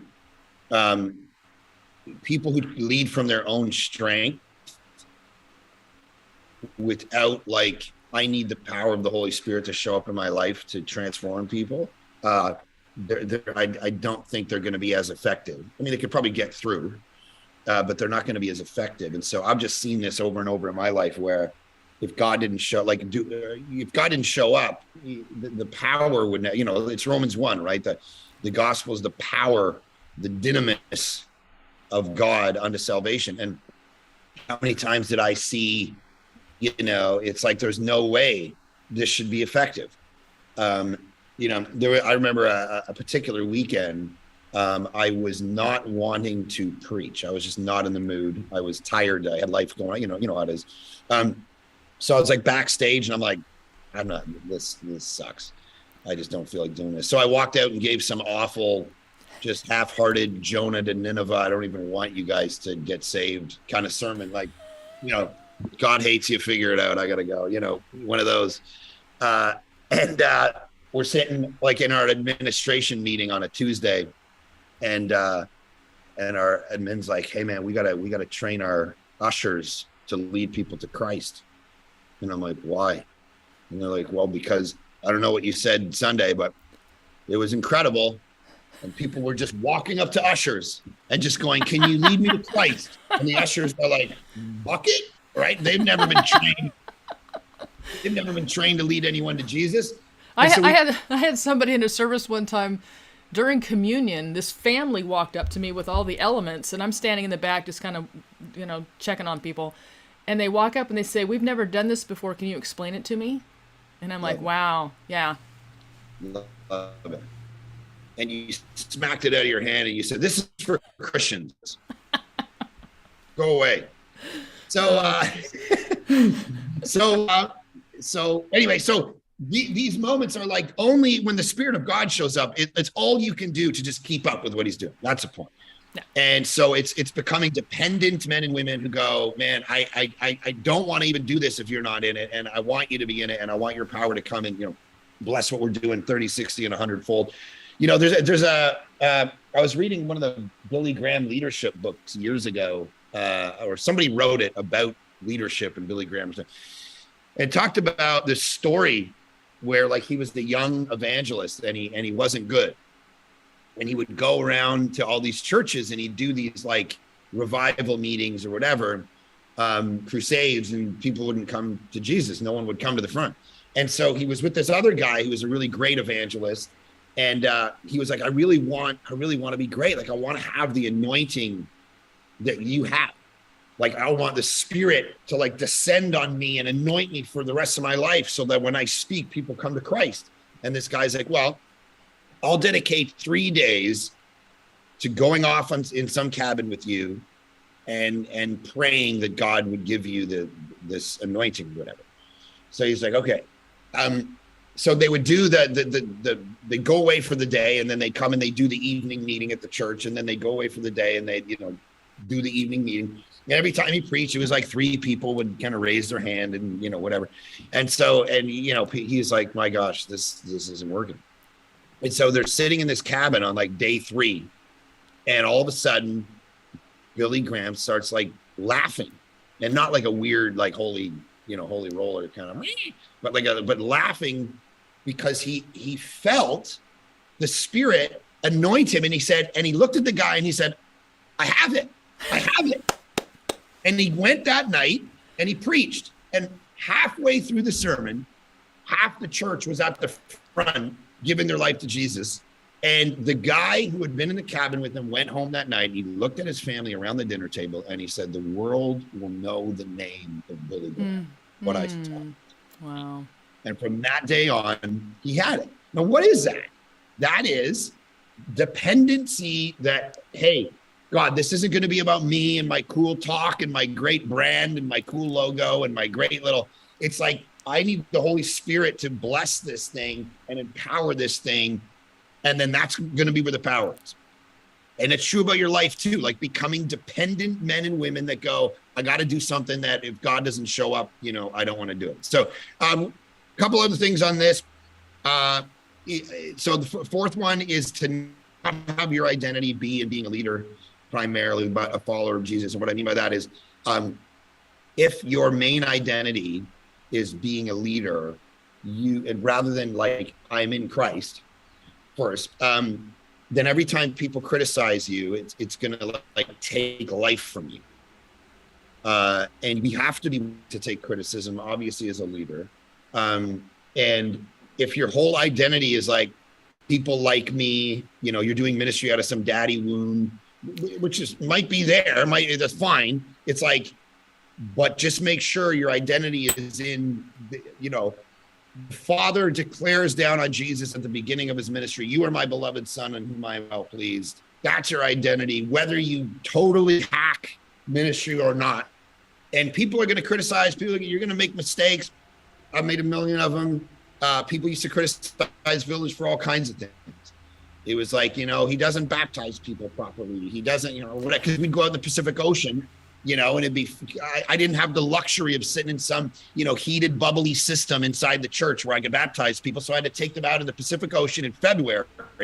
The water's 40 and they'd wear wetsuits. And so people would email and say, he didn't really baptize because the water didn't touch their flesh. And it's like, what? Like, so people would, criticize, the church is full of like, young guys. And it's because he puts good-looking women at the Connect desk. Like, this is literally emails and what the theories were going around town. And I'm like, man. Yeah. So I'm like, I mean, that's a good idea. I never did it, but I would, it would probably work. So it was like all these, and if I took those criticisms to heart, I'd just be sitting in some corner somewhere, twisting my hair, like depressed about my life and completely isolated. But understanding like this is what God has me doing, and I'm going to do it in the midst of criticism. I'm going to do it in the midst of mistakes. And I just think some of you might need to hear, like, even though you're going to make mistakes in life and mistakes in ministry, the thing you need to hear is, you are my beloved son in whom I'm well pleased.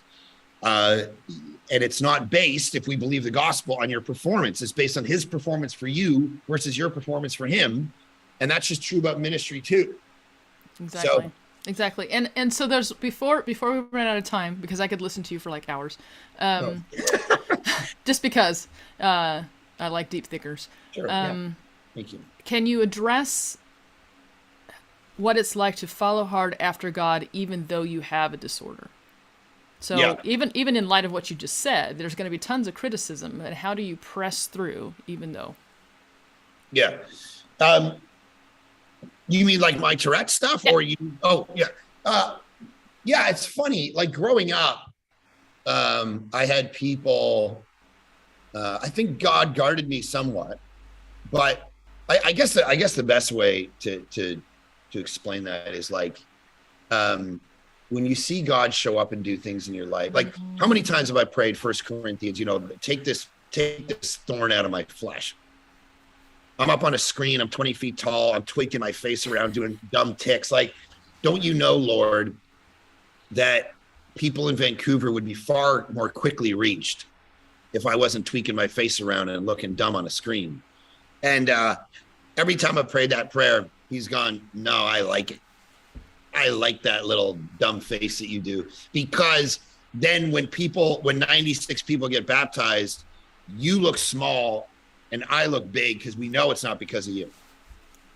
Right. And that's beautiful, because it's like, okay. And I remember when we planted Village, we planted in this little town and in this, all these $3 million houses surrounding the school. And I said to the guy, my leader at the time, I said, this isn't going to work. These people are too perfect. They all drive BMWs. They own these $3 million homes. It's unbelievable. And I said, I don't think with all my Tourette stuff and I don't think it's going to work, because, they're perfect. Their marriages are perfect. Their lives. And he said, it will work. I'll tell you why. And this ended up being prophetic. He said, I'll tell you why it's true. Because you are going to give them permission to be broken, even by you just being up there doing what you do in the way that you do it with all your weirdness. You are going to give them permission to be imperfect people. And that's what ended up happening, is all of these externally perfect people ended up finding Jesus and even just rejuvenating a faith that they did have, but they lost, because it was like, okay, this guy's symbolically freeing me up to not be a perfect person. So I love to talk about our church and go, guys, this is a hospital, not a country club. We're not here because you're all good people and you're, whatever, it's like, we're all broken, leaders of the limp. And I would say authenticity is the way that the currency of leadership today is authenticity. If you're up there and you're never telling people, if you're always the hero of the story, people are never going to need to fly to Jesus, because they're never going to understand that they're sinful and they're broken and they need, and so you got to make sure that you are constantly the one in need of Jesus' grace, not the one providing it, as a leader. I told our church yesterday, like years ago, I went to Phoenix with my wife. We were on some trip. And so another leader had got up 5 minutes earlier in the service and told a story about how he saw these people in this parking lot fighting, and he went in and he broke it up. And he was like the hero of the story. So I got up and I'm like, well, actually, a few years ago in Phoenix, I was walking through the mall with Aaron, and this guy stole a purse, and he grabbed this purse and he runs off to the mall. And this woman starts screaming, like, he stole my purse, get him. And I always, growing up as a kid, I always wondered like what I would do if I was ever in these scenarios, right? So it turns out I would do nothing, because I just grabbed Aaron and went, oh my gosh, this guy's stealing purses. Let's get out of here, man. This is America. We got to get out of here. This could go squirrely. So if you're the hero of every story, people aren't going to realize that, oh my goodness. But if you're authentic, so I ended my sermon yesterday by telling the story about my obsessive compulsive disorder and how I went through all this stuff. And the only thing that helped me, the only thing that healed me, and I'll end with this.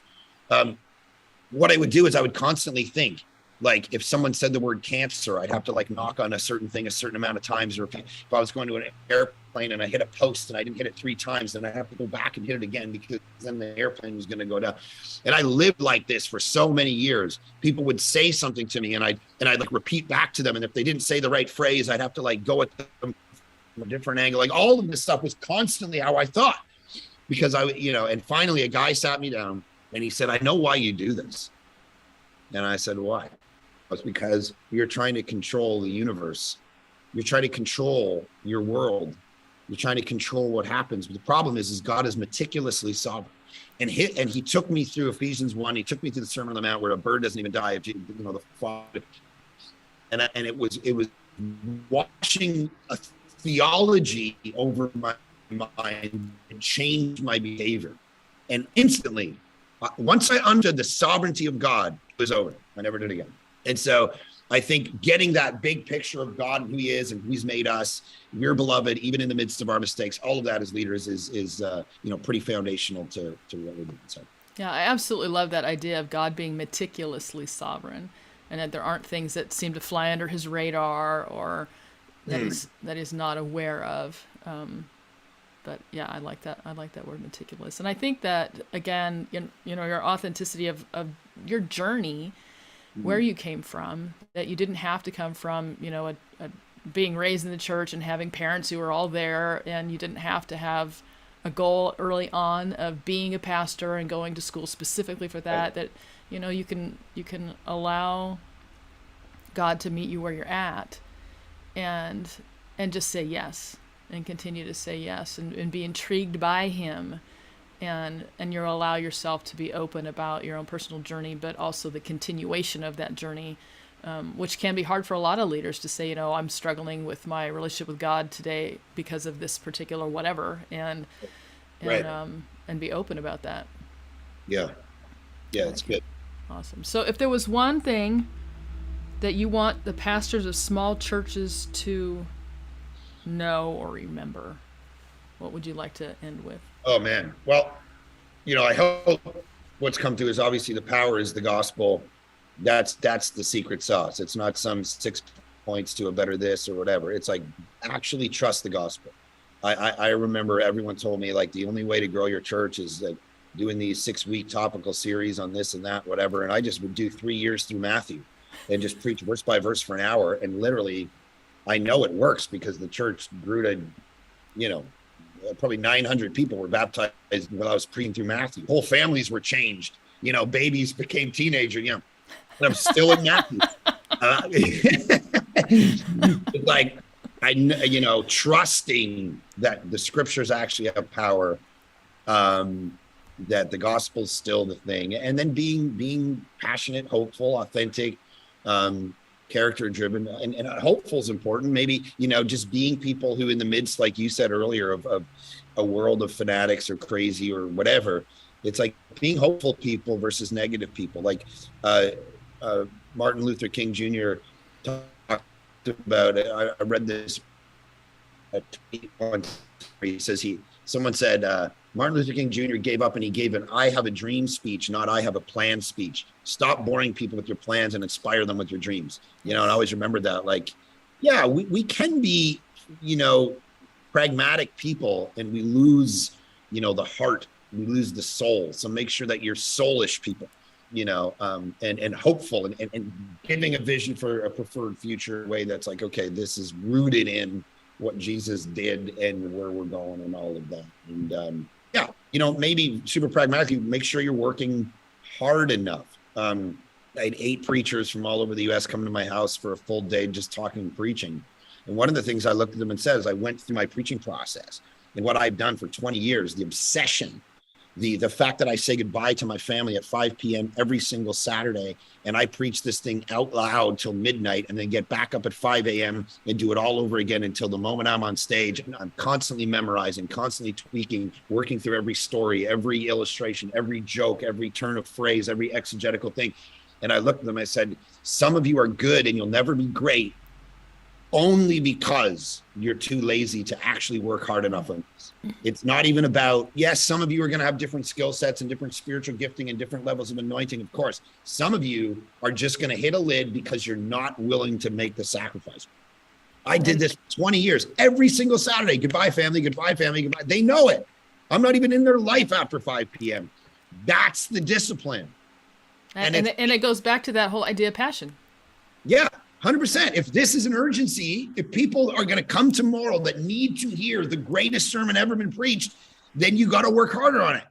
And so, I had a guy, he's like, I was developing him, and I said, all right, he's like, I need your feedback by Thursday. I said, why? I'll give it to you Saturday morning. No, I can't work on it Saturday. Why? That's my wedding anniversary. Bro, you preach 4 times a year, and your wife can't deal with the fact that you're going to have your wedding anniversary on Friday versus Saturday. You get 4 a year. You should all day on Saturday. I do this 40 times a year.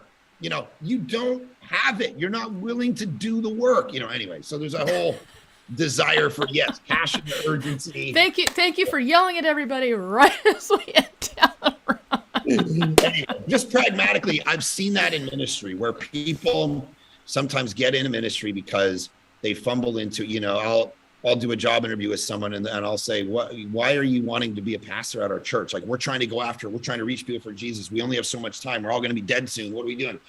And someone, well, I like to journey with people. And it's like, I can't pay you to be a Christian. It's like, it's true. It's true. Every so Christian should be journeying with people. That's our job.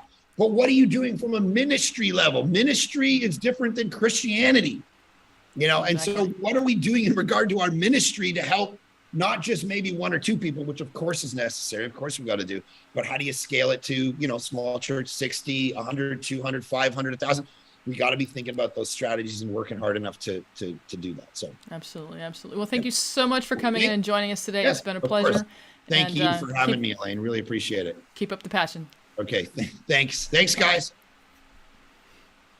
Well, I hope that you enjoyed that. I absolutely enjoy listening to Pastor Mark. And so please take a minute and reflect on what specifically God would like you to employ in your context.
Well, I hope that you have enjoyed all of our speakers so far.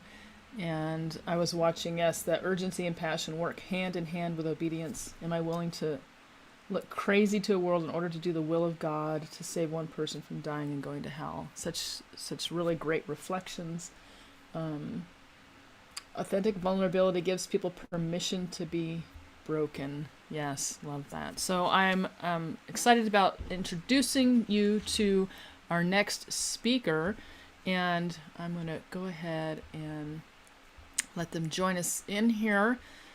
And I'm going to read a little bit of the introduction. So we have Pastora Sigrid Blandón and her esposa Alejandro Moras.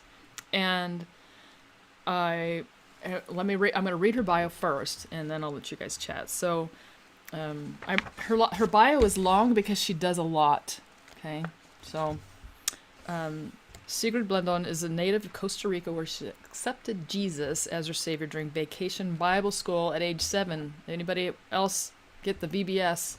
Put VBS in the chat. She received her call to ministry at 10 years old at a women's congress she attended with her grandmother. In 1998, she graduated in social work at the University of Costa Rica, and 4 years later, she moved to the United States, where God confirmed her call to the ministry, and she was ordained in 2021. Both Sigrid and her husband Alejandro see ministry from a family perspective and have served together as youth pastors, Hispanic ministry pastors, and now they minister at Renovation Church in McKinney, Texas, where Sigrid has been the pastor since 2013. And they have a beautiful daughter, Daniela. They developed their mission with a clear emphasis on community service and coordinating different outreach activities with a variety of local organizations. And here's the list. The McKinney Police Department. Sigrid is a member of the Advisory Council for the Chief of Police.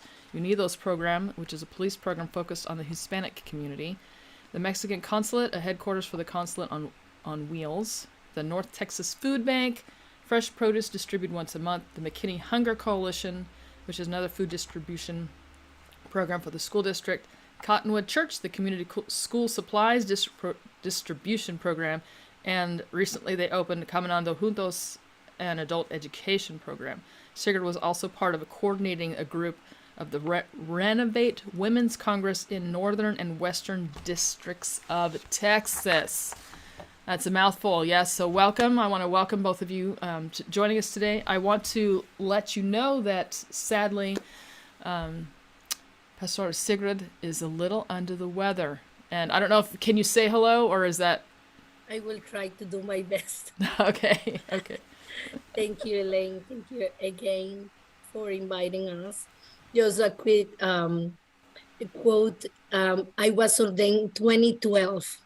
Oh, I got those numbers backwards. No, don't worry. I think I did the opposite. I don't know, but I was ordained in 2012. Thank you so much for inviting us. Thank you so much for allowing us to share our testimony with other people. And Alex is here because I had been sick for the past 3 days. I hope I was praying yesterday, as Elaine was praying too, that I could be able to speak, but sometimes I start coughing in the middle because I'm like forcing myself. But I just want to start this time with one quote. I remember last year you put something on Facebook. Yes, say, if you dream in your ministry, if you don't have to worry about any money, any resources, any at all, what do you dream? And I remember I wrote something at that say, we really want to do a compassion ministry with a holistic view. This has been our dream for too many years since we were in Costa Rica. And Elaine, our testimony today is that God made that possible in a few months. So Alex is going to share more with you, but thank you again for allowing us. Alex is going to continue with the presentation. All right. Thank you so much, and take care of yourself. Thank you. Alrighty. All right. Thank you. And you know, when she says for a long time, that is since we were boyfriend and girlfriend. So about almost 30 years ago, we dreamed a ministry that would be all encompassing, that would be holistic. I asked Pastor Elaine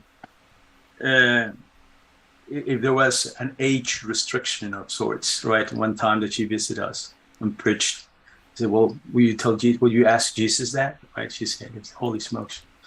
Yeah, she put it on in a perspective. Yes, no, there is no perfect timing. If God calls you at 80, you go, right?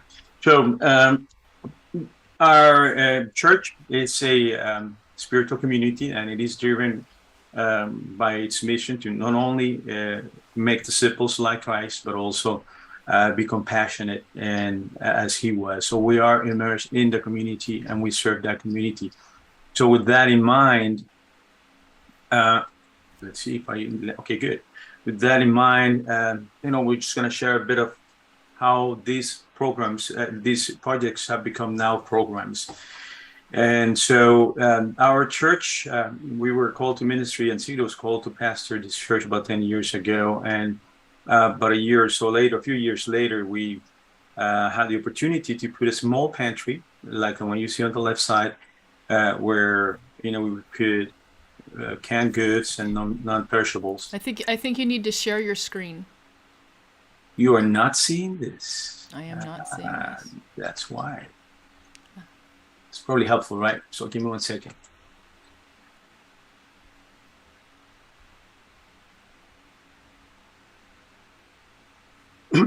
Thank you. There you go. Now you can see. Yes. All righty.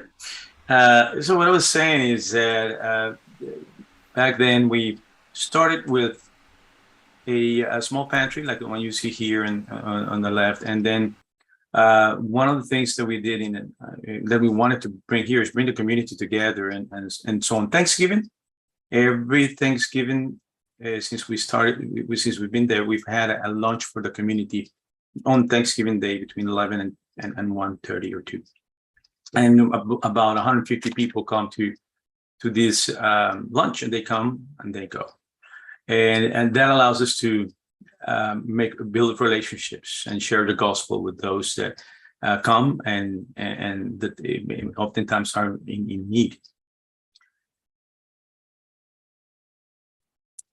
Then about 5 years ago, another organization here in McKinney had heard of Sigrid somehow. I said, "Hey, I heard your name before. I wonder if you can help us out with food distribution." And when we went and served, and we realized that it was the Texas Food Bank distributing food to those in need every second Saturday of the month. And so after that distribution, they said, "You know what? We've been looking for a partner to pass this on. Do you want to do this?" And of course, we said yes. God calls, you say yes, right? You jump. And since then, now 5 years ago, we started this food distribution every second Saturday of the month. And along with that program, we also partnered with the Mexican consulate, where in a yearly basis, we attend to 3,600 people that go through our building. And they serve the Mexican community, of course, with several needs like identifications and passports and birth certificates and other type of things. They come 4 times, or they used to come 4 times a week. With that, we continue to build relationships, and she was called to serve as a member of 12 individuals that advise the chief of police in McKinney. So it's the advisory council for the chief of police. So she's been in that council for a few years, and that also has allowed us to serve with the community. We have movie nights, tacos with the police, and other activities where our congregation is the one serving the community along with the police. And so again, we expanded our connections there. All these compassion ministries respond to the challenges of our specific community. And so we adapted our ideas, our thoughts to what McKinney needed in this point in time. And that all these different projects came into, we're now hosting under the umbrella called Caminando Juntos, or Walking Together. Now, Sigrid said something that is very true. Although we had all these projects and ideas and thoughts, they were all separate, and we needed funding, we needed space, we needed resources. Nonetheless, we kept dreaming. And we had 3 projects last year. One is to convert or transition from a mobile pantry to more of a community pantry, where the North Texas Food Bank would bring 9 tons the second Saturday of every month, and about 5 or 6 tons of food the 4th Sunday of the month, right? And we also wanted to expand because we see this as an integral process. We see hunger as a symptom of something else. So we started also to educate our population and offer vocation guidance, job search for adults, and other projects within that little aspect of education through the Plaza Comunitaria, which is a partnership with the Mexican Consulate, and of course the spiritual guidance. That's still core of what we do here at Renovación. So this year, these little projects became huge programs. Well, it's huge for us. We're a small congregation, but now we serve through our community pantry, because now we are officially an agency of the North Texas Food Bank. We serve 400 to 435 families that come through our church, and we provide again, we distribute about 16 tons. I mean, think of that, 16 tons of food to families that are in need. And with that, we put this program now, educational program, and it's for individuals to learn English as a second language through a partnership. Again, the key word here is partnership with the Grayson College. We're also, through a grant that we received, we are also now teaching, doing computer literacy courses and elementary and middle school courses. So some of them we teach, some of them we've partnered with others to do so, but it's all housed within our walls, right? And of course, the third component, right, it's now the spiritual, which again, we continue to model Jesus Christ, continue to be the hands that feed the eyes of Christ here on earth. We tell volunteers that there's enough evidence of evil in the world. We're evidence that God's still real. And so what we do is, again, we partner, we share the gospel, we act and serve and help those that are in need, partner with community agencies, and we pray, reflect, and act in the social transformation process of our community. And that is us. Check us out. We are at Renovación Nazareno in Facebook. So if you do that, you look for at Renovación Nazareno, you'll see some of the videos and pictures we have of our initiatives. Again, all this is being done by the grace of God. And within the last few months, we've received grants, monies that were donated to us out of the blues. We know where they come from, of course. We continue to receive grants as surprises. Well, we didn't know about this. Well, here you have it, right? Do whatever. And all because we listened to God, right? And we jumped at the opportunities that He presented. We left the fear behind, and we did not worry about the funding, though that, I have to say, was a huge step of faith, but He provided.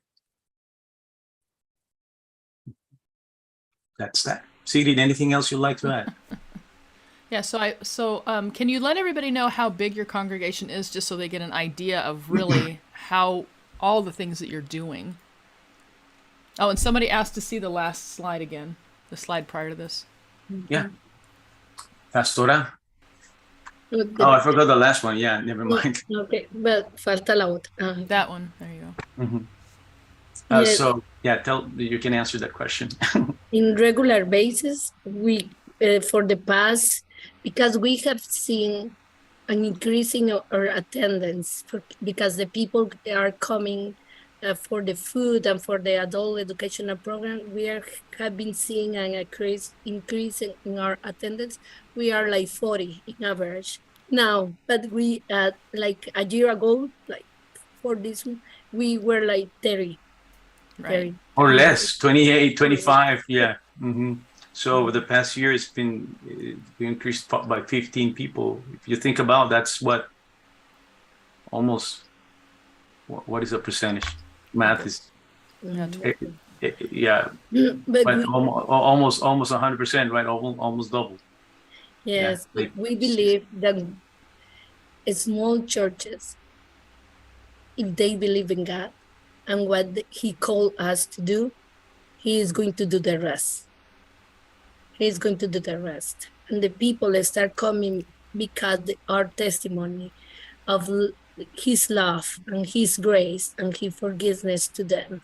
So if they could see Jesus in us, they are going to be attractive to know more about Him. So especially for the past few months, I had been doing all the spiritual stuff, like contact people, they contact me, I pray for them, and the churches start praying for them. They connected with the church, they're attending a regular basis, are discipling a few women during the week, because the people really need Jesus in their life, but they're looking for other stuff, but they really need Jesus. So we are showing them that Jesus is more a name or a religious stuff. It's more like living style in His love.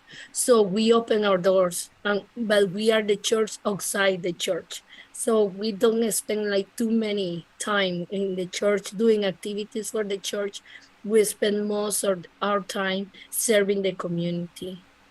That's awesome. And so Sigrid, I haven't had an opportunity to do this with a lot of the other people, but people had submitted questions that we were hoping to cover during the summit. And one of them was, how do you decide who to help or who to be involved in? So a lot of times there's so many people with needs. How do you decide? We serve everyone who comes.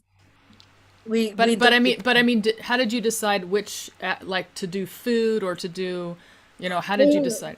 Oh, we didn't decide. God decided for us. So He started opening doors that we never imagined.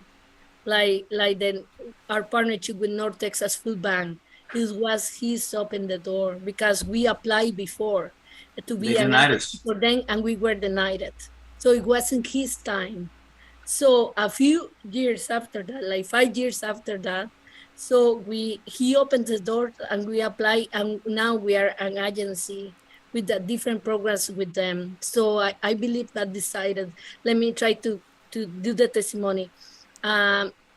Because we did all the Mexican consulate, they call consulados sobre ruedas, like consulate on wheels. Consulate, yes, it's kind of weird, but they came here 4 times per year. But because my connection with them, because of the pandemic, we have to close the services. So we start, the consul called me and said, I have another program for you to serve the community. Are you interested? I say, yes, I want to hear about. So he called me and told me, we have this adult educational program. I say, yes, because it was what we were dreaming about. So we applied. It was so easy. It was so easy that I couldn't believe, because I remember like a lot of people from other adult educational program that say it's going to be hard for you. Oh, you have to do all these things. And when I applied, it was easy. It was open doors from here. And the other is I applied for a job and to be an adult educational assistant, something like that. And when I heard about the program and they heard that I was a pastor, they told me, we are interested in you if you could provide ESL classes. Oh, wow. I get the job. I'm not working with them because we opened the program here. so it's God decide for us. That's I awesome. told the church he's bringing the people to us. We have to take this opportunity to share the gospel with them in all different ways that he is allowing us to do. That's great. So, yeah, so Jennifer asked, how do you get in touch with agencies like these in your area? Where do we start, especially for Hispanic communities? We start serving. If you ask me, we start serving. Through when I see the opportunity to serve, I was connected with the police department. I met some police guys, and he introduced me, and another passport referred to me to be part of the advisory counseling. God opens the door because that opportunity connects me with all the other opportunities. They connect me with North Texas Food Bank, with Mexican Consulate, and connect me with the ESL classes too. So if you see just a small opportunity to serve the community in a small way, we were serving waters and cleaning tables. That's all that we do. And God, they see our testimony, and they were like trying to contact us because they see our serving hearts.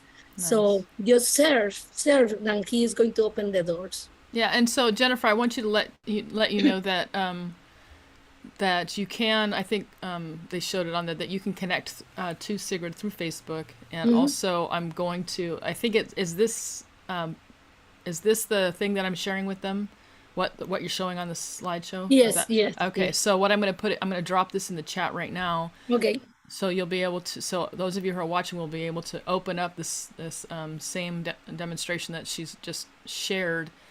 And so just to add a little, real quick, you see the picture on the right side here. That's how we started serving. Before anything, we started hosting activities for the neighborhood, and this was one, the Thanksgiving lunch. That opened doors for because the pastor that rents the church, our church, right, rents to us. He learned about this, and he made the connections with the chief of police, and then she got connected with the chief of police. The chief of police saw what we did. He said, "Okay, now we want your service here," and then that's how things kind of grew. Okay, yeah, that's great because dinner church is really popular right now, and just hosting meals where people can come without strings attached, and just being able to be served by the people. So that's a really great way to start. So thank you so much. You know what? One more thing. We have a lot of support from a superintendent. He has been supporting us for the past year, 2 years, and especially he has been supporting us on regular basis. But for the past year, he has been so supporting us because our vision connected with his vision to the vision from the district. So it was like, okay, let's help you out. So we receive a lot of supporting. He has been with us, and he has been praying for us, and so we always try to get a very good connection with our superiors. So just at least like inform them what we are doing, and it's a very good tip too. Sorry. That's okay. How big is McKinney, Texas, and just right now? McKinney has like 203,000. That's okay. 203,000. Yeah, like a $250,000. Yes, it's a little less. And the Hispanic population, we are around our church, between 85-88% are Hispanic. So we are located in the heart of the Hispanic population. So, and we have like 34,000 Hispanic. Oh, okay. Wow. That's great. And I think one of the things that, we were talking about just being authentic earlier today, and how if you have a unique call, that you can serve them well because you know them and you're focused on a specific population. And so you've been able to take all of these different services and really serve them well, instead of trying to say, I'm going to save the planet, and then you don't do anything really focused for that. Yes, I read this book like a few years ago, Simple Church from Tom Rainer. And he said, just do 2 or 3 things, but do it well. Yes. So I told the church, we have a very compassionate hearts. We are going to do just one thing, the compassion ministry, but we are going to do well. So we are going to be known as a church and who does a lot of compassion because Jesus loves in our hearts. So yes, we have to focus on just one thing. Awesome. Thank you so much. So, Alejandro, can you go? You said there was one slide that you skipped. Oh yeah, just the last one. Do you want to speak to this, Sigrid, since you're speaking? You have voice. No, I took one pill. Our ministry is based, of course, the members of the church, they have been like active and like committed to the vision now. Like a year ago at the beginning, it wasn't like that. But because God started like open these doors and we have seen miracles, so the church started participating more. Yesterday, Alex wasn't here with my daughter, and almost all the people, all the members serve the community. Like we gave food for around like 70 families yesterday. So all of them participate in doing small things and serving the community. But we are based on donations or like tithes and offerings or special private donations. We always rely on volunteers, church members, and sometimes community. The community came. Partnership with the schools. Yes, we Alex partnered with the schools, with the volleyball program. My daughter played volleyball, so he spoke with the coaches, and they're sending the teams to serve. So we relied on the volunteers, and it's not. And we allow when the people came and say, "You are so busy. Do you need help?" We say yes, and they stayed and they served with us.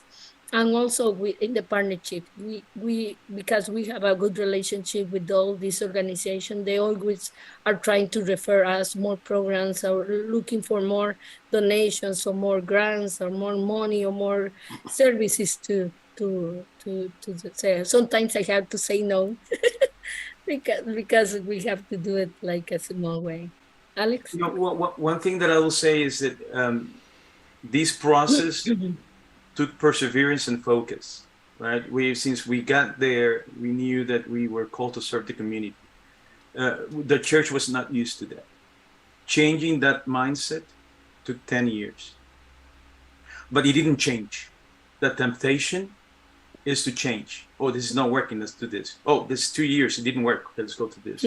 Oh, this 1 year, 2 years, 3 years, that didn't work. And that even happens to pastors sometimes. Oh, that pastor didn't work. 2 years later. Well, give time and persist on the vision that God gave you. Act on that.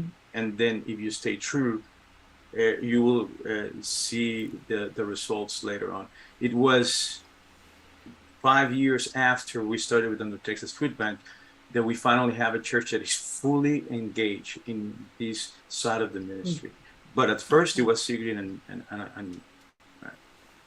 Awesome. Well, thank you so much for sharing this. I know that there's so many churches who just simply need new ideas and to see that it actually works with a smaller congregation. And I know that your vision and your what I call stick-to-itiveness, like you just stick to it, right? And you just keep going and you keep going, because like what Mark and I were talking about, there's that passion, and the passion is a clear vision. And as you walk towards that and you continue to move towards that, people will follow because they'll see your passion and then they'll see God move. And so thank you so much for joining us, and may God continue to heal you as we move forward. Thank you. All right. Bye. Thank you. Bye. All right, everybody. So now we are going to move on to our extended break, and I want you to take some time before you do so and ask God, is there anything that you've seen that in what Pastor Sigrid and Alejandro had shared that you can employ in your context, your unique context? And let me see if I can find this. I can't seem to, where's my share button? Oh, there it is. Because again, there's lots of information, lots and lots of information.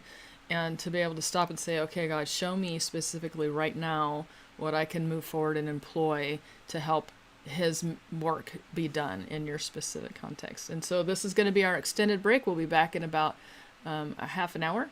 And so please take time to take your notes. And then if you can, write it in the chat. Let other people know what steps you're planning on taking in your particular context. And I'm going to go get refreshed, and I'll see you in a little bit.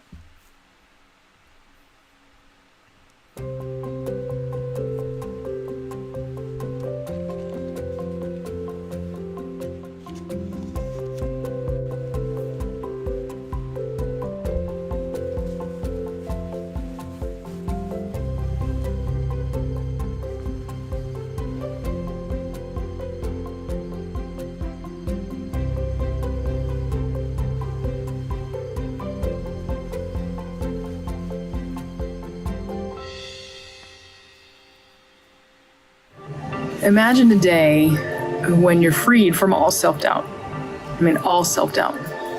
What would that be like? How would that feel?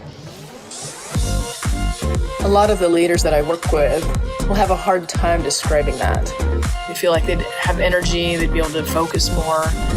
And what I realize is it just generates hope and opens up the world for so many other possibilities. And what I believe is that the world is genuinely looking for hope. And when they get it, it just really creates a ton of possibility. What I've done through this process of working with these leaders is creating a safe space where they can enjoy, for the first time, being their authentic selves. The most interesting thing about that is when they get to that place where they're just living in that authenticity and they're like, wow, this is okay. It almost instantly goes into this expansiveness where they're starting to just think about the possibilities of all the ways that they can now go out into the world and do new things. It's so exciting. They just literally start creating it with their God-given divine imagination, leaning out into the world saying, wow, because originally they started this little box and they're so afraid and they're so nervous. And then when they get to that place where they're okay with their authenticity and they're like, I can do that. And, I can also do this. And I can do this. And they just start naturally doing it. And that is so exciting for me. And it makes me teary-eyed often just thinking about the fact that I get the opportunity to step into the lives of these people. And there is no other place that I would rather be than being in that moment, making authenticity valuable and doing it over and over and over again. I just enjoy thoroughly what I'm being allowed to do in this moment. Imagine a day when living in your unique authenticity brings you deep joy. Let's go play.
There was a day that Almighty God that created everything that we've seen, the trees, the mountains, the oceans, stopped everything that he was doing. And he said, I'm going to make someone new. And he thought about you. And he took the cells of your body and he swirled them in his hand. And he thought about the color of your eyes and the color of your hair and the shape of your toes. And he was excited. He says, angels, come here, check it out. I'm making me a new person. And they're like, wow, God, you've never made anything like that before. And he said, no, this one's different. This one's different than anything I ever made before. And he thought about your favorite color and your favorite animal and your favorite food. And he said, this is good. This is good. He thought about all the ways that you're going to impact the world and meet and see the world. And he says, I love you. I love you so much. Everything about you matters to me. Everything. The things that bring you happiness and joy, but also the things that bring you sorrow and pain. It all matters to me. And I want you to know that it's my hope for you, as it is for everyone, that when I put you into the world, that you have two parents that tell you every day how much you matter to me. Every day. Now, some parents, they'll do their job really well, and other parents, not so much. And then some parents aren't even around. And then sometimes bad people do bad things to good kids. And sadly, the world's going to come along and tell you you don't look right, and you don't sound right, and you don't live here, and you don't know these people, you don't have this stuff, you don't wear these clothes, you don't drive this car, you don't have... And the messages will go on and get louder and louder and faster every day until it might get really hard for you to hear my voice and to remember how much you matter to me. But I want you to know that every moment of every day, I'm right by your side. No matter where you go, no matter what you do, I'll be right with you. All you have to do is call on me. I will never abandon you. And I also want you to know that I have all these angels that can come as well. All you have to do is call on me. I'll be right there. And it's also important for you to remember that I will never be disappointed in you. I might be disappointed in some things that you say, or some things that you do, or even some things that you think about. But I will never be disappointed in who you are, because you are exactly the way I created you to be. I am your biggest cheerleader, and I'm looking forward to seeing you again someday and giving you a great big hug. And I hope you remember that every day for the rest of your life.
What is identity abuse? That's a very common question that I hear, likely because when I introduce myself, I say, hi, I'm Pastor Elaine. I teach people about identity abuse because no one is born with low self-esteem. And I let them ponder that for a moment. And when they realize nobody really is born with low self-esteem, that it had to come from somewhere, then they'll say, well, what is identity abuse? And the way that I like to define it is when you receive external information that damages your sense of self, and you begin to believe it as true because it feels true. So external information that damages the sense of self. And if we think about the word identity, having to kind of define that, it's really the self-perception. Honestly, our identity is given to us by God, and we have an identity that He created, but that can be damaged. Our sense of our perception of that can be damaged. And there's 4 different ways that it can be damaged. The first one is the one that I generally call identity abuse, which is somebody just saying something boldly to you that's damaging. You're stupid, you're not as good as your siblings. Why can't you be better? You're inadequate. Just a bold-faced statement that's an attack against who you are. And the second is an assault, which is a trauma of some sort, like surviving war or rape or something that's very violent, and it damages really your sense of humanity even sometimes. Who am I and what does this all mean? And then the third is neglect. It's really being neglected by not having your sense of self attended to. So this is children who have been neglected physically and emotionally, where who you are is not validated, especially for children if they're not ever asked, what do you want to be when you grow up? If you could be anything you want, what would you be? What's your favorite color? What's your favorite food? And just validating who they are and being able to give them that opportunity to express the truth of who they are. And people who've been, abandoned in relationships, that's also a struggle that impacts their sense of value and their sense of self. The last one is perception. It's perceived. This often is seen in older siblings. When a younger sibling comes along and the older sibling may perceive that they're no longer as loved or cared about or valuable as the new baby. And this can also happen in blended families. So there's that perceived impact on identity, watching other people go through violence. So even in the state of California, they have regulations about child witnesses of domestic violence, because the impact on the children, even if the children are not actually experiencing the violence, they're witnessing the violence. The long-term impact of that growing into adulthood is the inability to receive truth, even in light of practical, concrete proof. So you can give them concrete proof of something and they can't believe it. Now, I don't know if you've ever had that experience where you've dressed well and you've gone to an event and somebody comes up to you and says, wow, you look really nice. And intellectually, you'll say, well, I put all this effort into making myself look better, but I don't feel like I look nice. I can't receive what they're saying because it doesn't feel true. People will say, wow, you sing really well, or you're really smart, or a wide variety of things. And the inability to receive that truth, even though there's proof of that truth. And it shows up in the mental health world, which is where my original frustration came in, that as a therapist and a pastor, I would have these people getting stuck, and I'm like, why can't they make progress? Why do they go this far and they get stuck? And it was during that meditative process that those two words came up, identity abuse. And I realized that they were believing the lie because it felt true, and by believing the lie, they couldn't believe the truth. They physiologically felt it impossible to believe the truth, and so therefore they rejected it. And by coming in and saying, okay, let's identify the lie. Let's identify the lie that you believe, and then say, you get to choose. You get to choose to believe the truth. And coming at it from an academic standpoint or a critical thinking standpoint, an analytical standpoint, instead of an emotional standpoint, gave them the freedom to make a choice, to choose what is true. And it does take practice. I mean, philosophically, it's simple, but putting it into practice, it does take energy and effort, because you're really defying something that feels true to you, and saying, I'm going to no longer believe this thing. But I'm happy to say that it works, and I'm proof of that in my own life. And I know that it works for you, because the truth does set us free.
Hello, welcome back.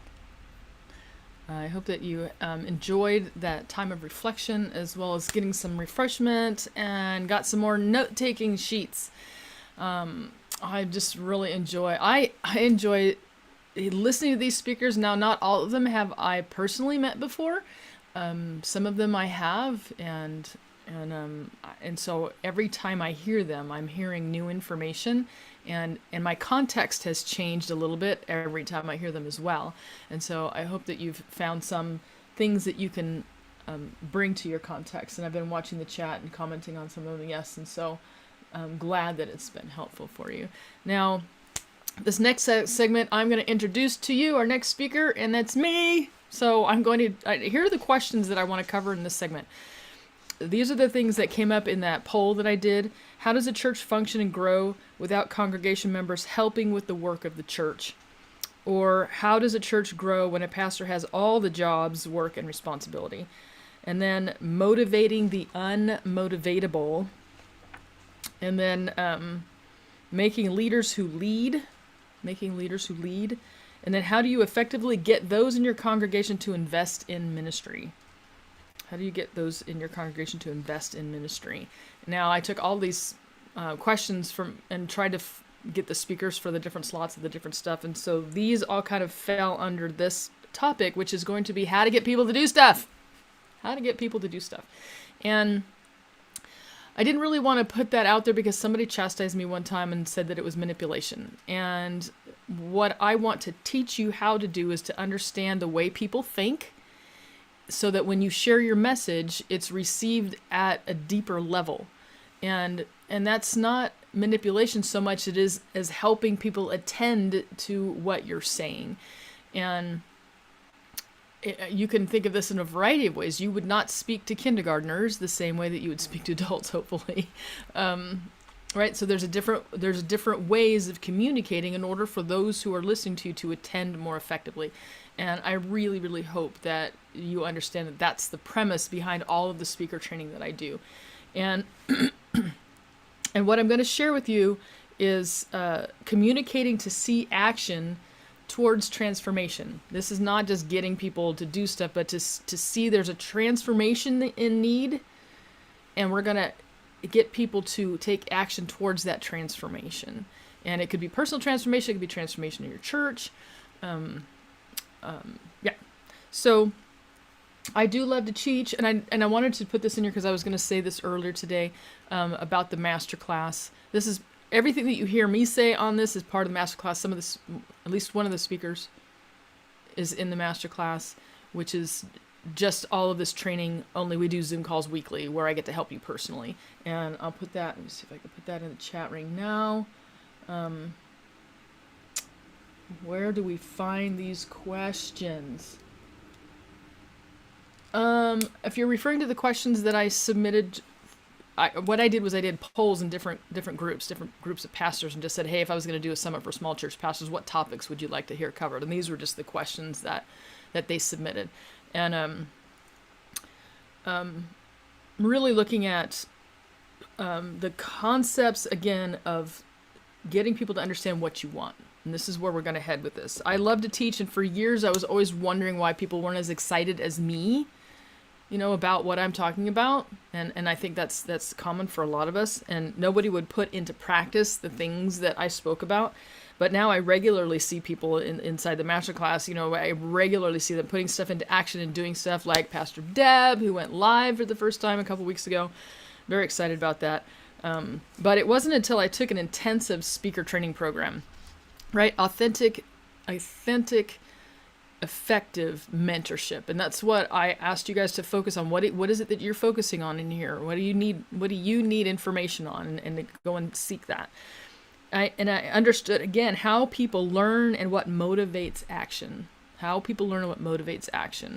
And I took a very, very intensive course, and I've reviewed that course. I do the speaker boot camp, which is a condensed version of all of my speaker training, experience, and knowledge, and helping people really get better at delivering their message. Now, some of you had this handout. If you got this handout, can you put in the chat, got it? Just put got it. This was, again, one of the things that in the response email that you were given a link to this, and it covers the 4 things that every influencer needs to have. If you're going to truly influence people, it really kind of goes back to even what Mark was saying as well, is, mindset. You have to, facts versus feelings, right? And then heart posture, my relationship with God, and then skill set. What specific skills do I need to do what God has asked me to do? And then the last one is mentorship. And the one that I'm going to focus on here now is really looking at the skill set issue. Now, I do work on a lot of skills, a lot of tech skills behind the scenes, all sorts of stuff like that. But right now, I want to focus with you on speaker skills. Thank you, Pastor Nancy. Yes, the masterclass is amazing. Glad you got it, Beth. Yeah, sorry I wasn't clearer on that. All right. How do we invite people to take action and see them desire to respond with enthusiasm? So that's the question. How do we invite people to take action and see them desire to take action? Now, desire to respond with enthusiasm, without using shame or guilt. And if you think about it, the majority of our culture is based on emotional manipulation. It doesn't matter whether it's a commercial or, somebody just, even a family member. And there's a lot of emotional manipulation that goes on. This is why you should do this. And it's really triggering your emotions. But I want to help you work on how to get the facts out there in a way that they then desire to respond with enthusiasm. So the very first thing is find a common ground. I want you to really think about this, a common ground with the people that you're talking to of end resulting experience. Okay. I know that's a really, really long word, but you want to find a common ground that the end result is something they desire. So if you went to the local school and you wanted them to allow you to put posters for your fall festival in their school, in their hallways, what is the beneficial end result that the school would get for allowing you to do that? You have to find a common ground of the end result. And if you don't hear anything else that I say, that's the most important part. If you cannot articulate to your audience specifically what they're gonna get out of it, they're not going to buy in. And I say this all the time. We don't shame people into going to Disneyland, right? We don't shame them. What do? We tell them all the reasons why they should. And we say it with enthusiasm and joy. And you're going to see this and you're going to ride on that and you're going to be able to buy this and it's going to be amazing and it's fantastical. And then they have fireworks in the end and it's just a pleasant experience and it helps you just relieve some of your stress and act like a kid for a day, right? And when people say, wow, I need to relieve my stress, and I really would love to act like a kid and forget about all my stuff and just have fun for a day, sign me up, okay? If you look at that philosophy, what is the end result that is a common ground that you want and they want, okay? So the second thing is a specific behavior you want them to take. And I wish I could get every pastor in America to do this. At the end of every sermon, tell them specifically what you want them to do, whether it's if you say, apply these scriptures to your life, give them a specific thing. I want you to go call on 5 neighbors. I want you to bake cookies for the preschool down the street. A very specific thing that you want them to do. The more specific that you are about what you want them to do, they'll know exactly this is what you're wanting me to do. And if all of our sermons were like that, at the very end, I want you to come to the altar and ask God to forgive you and be open and honest with him about your sins. I want you to sign up to be baptized. I want you to sign up to mow the lawn. You could say, I want you to volunteer. You say, we have volunteers in these 5 areas. We need them the most. And then you read them off. Be super specific. And when you're talking about your sermon, what is the one thing that you want them to take home from what you said today? When you go through your preaching experience, what's that one thing that you're hoping that they will take home, that they will apply to their life? They're going to read their Bible daily. They're going to pray more. They're going to whatever. What is that one thing? that you're going to specifically ask them to do. And imagine the impact that would have on all of our attendees, because then the next week you can say, hey, how many of you did what I asked you to do last week? And there's going to be no weirdness about asking them that question. And they will get used to you saying, this is how I want you to apply this week. And then every week you can say, hey, how many of you did this? What was your response? What was it like? And it will become a norm of the way that you relate with your people. I don't want to go into preaching. Okay. Specific. So first, find a common ground of end resulting experience. First, find a common ground, right? What is it they're going to experience? What do they get out of it? And then number 2, a specific behavior you want them to take. Number 3, share why you know this is the route to take. Why you know this is the route to take. Okay. So if I were going to go use this for the masterclass, say if you want to be an effective, if you're looking to be an effective and joy-filled minister of the gospel and enjoying your call in your context in a great community of believers, I want you to join my masterclass. The reason why I know that it's true, that this is the effective way to do that, is because so many other people have experienced it. But for myself, I've learned the value of mentorship and community when it comes to having somebody truly vested in what God has called me to do. When I'm around people who are truly vested in supporting me and giving me ideas and encouraging me and sharing, then I get to see these things grow. So the reason why I know this is the route to take is because I've experienced it and other people in the masterclass have experienced it. And the more specific about that experience, the better it can be. You can tell a story about, when this happened.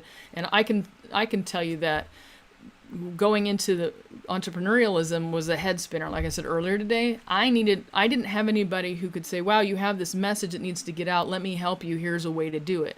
And the message that I heard that impacted me the most was be the leader of the change that you desire to see. Be the leader of the change. So it's not just be the change, but be the leader of the change that you desire to see. And I thought, I really want to help Christian leaders. And I don't know how to do this. And there's nobody out there to guide me. And so I took all of this information in all these different ways and said, all right, we're going to try this thing, right? And I'm going to lead the way of this online access to people from across the country to help ministers be successful. And then share your personal story of transformation, like I just did. Okay? I used to be this, but now I'm this. So I used to really struggle. And now, with finding how to perform what God has asked me to. And now I'm doing it. My earpiece is having issues. Sorry. I want to be able to hear. There we go. All right. So when you hopefully you've been tracked with that process. Have you been able to track with that process? Okay. So find that common ground, a specific behavior you want them to take. Share why you know that this is the route you want them to take, and then share your personal story of transformation. Awesome. Great. Glad. All right. So then what you're going to do is you're going to reverse that entire process. So once you've said, like if you say, okay, we want to reach our region around the 10 blocks around our church. We want to reach them for Christ. We want everybody to know our church exists, and we want everybody to know how to find their way to God. And I think we could get everybody on that. It's a nice generalized statement. And you say, this is where we want it. And then what do you want them to do? I want you to I want you to make a list of everybody on your street, even just the house numbers, and I want you to pray for every single one of them. All right, so a specific behavior that you want them to take. And then why do you know this is the route? Because prayer works, right? Prayer works. And knowing that the church down the street truly cares about my spiritual condition makes a difference. And you can share your personal story of transformation and be truthful, right? You can say, I lived in a neighborhood where there was a church down the street, and they kept inviting me and kept inviting me and kept inviting me. And I figured when I finally got around to going to church, I should probably start there, right? Or whatever your story is. And then be able to say what that was like, and that you're going to replicate that for other people. So here's the easiest way. And so, Pastor Nancy, if you want to type these in, that would be great. And I want you to learn how to say this. It's kind of a 5-part, maybe it's 2 sentences, but a 5-part phrase. I used to be blank. I used to be whatever, right? I used to be super shy, sit by myself in church, afraid to talk to anybody, even though I was a pastor. I was the associate pastor of this very large church, and I would sit by myself and I would think people thought weird things about me, right? Super shy. So I used to be blank, but now I blank. But now I blank. But now I teach people professional speaking skills, and I connect with people across the globe, and I speak on a regular basis on all sorts of platforms, and I love it. And I love it. And so I used to be blank, but now I blank. Here, maybe I can type that in. Maybe it's just going slow. I used to be.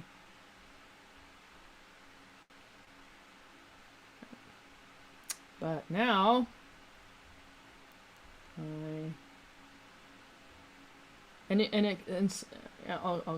but now I, due to, right? Due to, what was that due to? Well, I realized that when I talk to people like they're normal, that often they're thinking things about themselves more than they're thinking things about me. And when I went through this process of understanding identity abuse and seeing how that was impacting the way that I'm even looking at other people, not only impacting the way I saw myself, but the way I was seeing other people, and then got some really good mentorship on the speaker skills, it's like, wow, I can actually look at people and give them something easily by just calling them by name. So just by going and saying, hey, thanks, Amy, for hopping in there, and thanks, Philip, glad that's been helpful for you. Calling people by name dynamically changes the interaction with them. So I learned these specific things that helped me be able to do what I'm doing now. So I used to be blank, but now I blank due to. And then the next one is, I want you to blank. I want you to, and this is that specific behavior, right? I want you to join my masterclass, right? I want you to join my masterclass. This super specific behavior. And then, so we have, I used to be shy, but now I teach speaking skills due to good training and mentorship. I want you to join my masterclass. And then the last one is, so you can also confidently share the gospel message that God has put on your heart, and do it in an effective way, and be in a community of people who will spur you on, right? That's the experience that you're going to have. And typically the so you can will go back to the but now I. So, but now I speak and I go and I do and I spread my message and I'm having greater impact. And I say, so you can also speak and grow and have a greater impact. And what you're doing is you're telling them the transformation that they're going to get. So that again goes to that common denominator, right? So everybody on here, I'm assuming that you want your ministry to have an impact, right? And that's what the masterclass is designed for. So again, I used to be blank, but now I'm blank. Due to blank. I want you to blank so that you can experience blank. Now, does somebody have a topic that they would like to be good, and that they'd like me to work that out for them, a specific topic? That's awesome, Amy. I used to be easily intimidated, but now I'm confident. I used to be incredibly shy, but now I'm willing to do whatever it takes to share the gospel. That's great. That's great. Yes. Yes. So being able to have that clarity, and then the goal is to then relate it also to what you want people to do. So you could say, I used to be incredibly shy, but now I'm willing to do whatever it takes to share the gospel. And you can say, due to seeing the way that God has energized my life and how it can energize others. I want you to learn how to share the gospel in whatever way it takes, so you can also see people impacted by the gospel. Yeah. Does that make sense? Right. So the easiest way to remember this is I use Weight Watchers. I used to be fat, but now I'm skinny due to Weight Watchers. I want you to join Weight Watchers so you can be skinny too. Okay, the due to. What is the change agent? What is the change agent? What was the thing that caused that transition? So if you say, let's use lawn mowing. I used to hate mowing the lawn at the church, but now I enjoy it greatly due to hearing how people have noticed the attractiveness of the church. I want you to sign up for mowing the lawn too, so that more people can, so that you can enjoy hearing more people talk about the pleasant view of the church. So it's that change agent. What was that change agent? And hopefully that explains. How do I helping people stop living? And this is how we have always done it. Okay, so you're wanting them to try a new thing. So can you give me an example of what one thing that you would like them to try?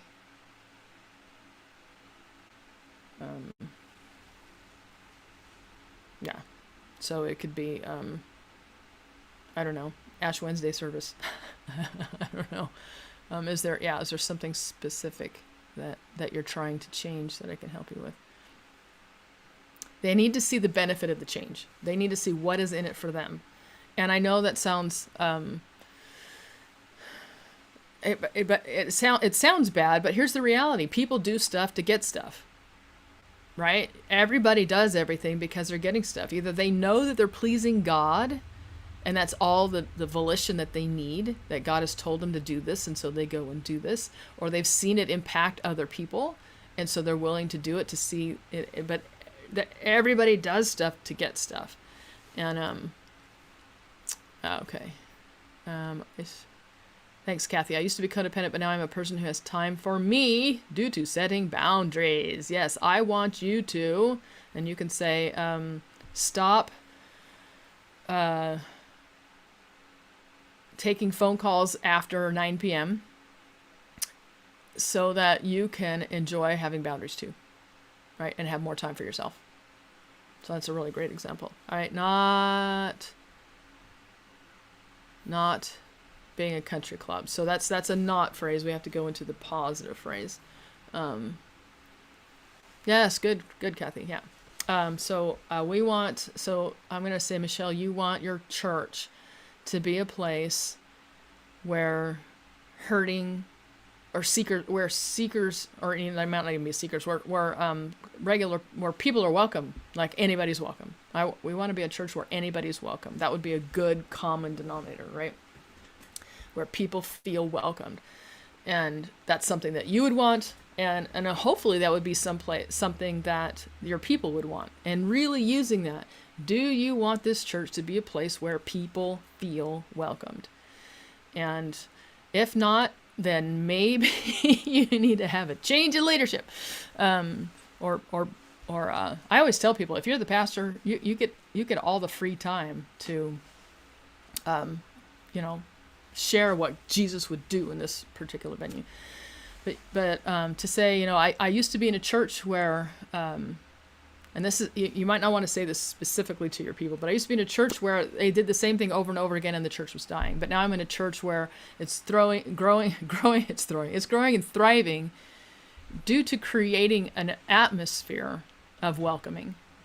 I want you to help us X. So whether that's clean the parking lot or whatever, so that you can experience the joy of being in a church where people feel welcome, a church that's thriving and growing so that people feel welcome. So again, it's finding that common denominator line that you all agree on, and then backing that through that train and saying, Did you have a personal experience of feeling welcomed in a church? No spiritual lazy boy chairs allowed. Yes, I love that, Philip. So Michelle, hopefully that helps you a little bit.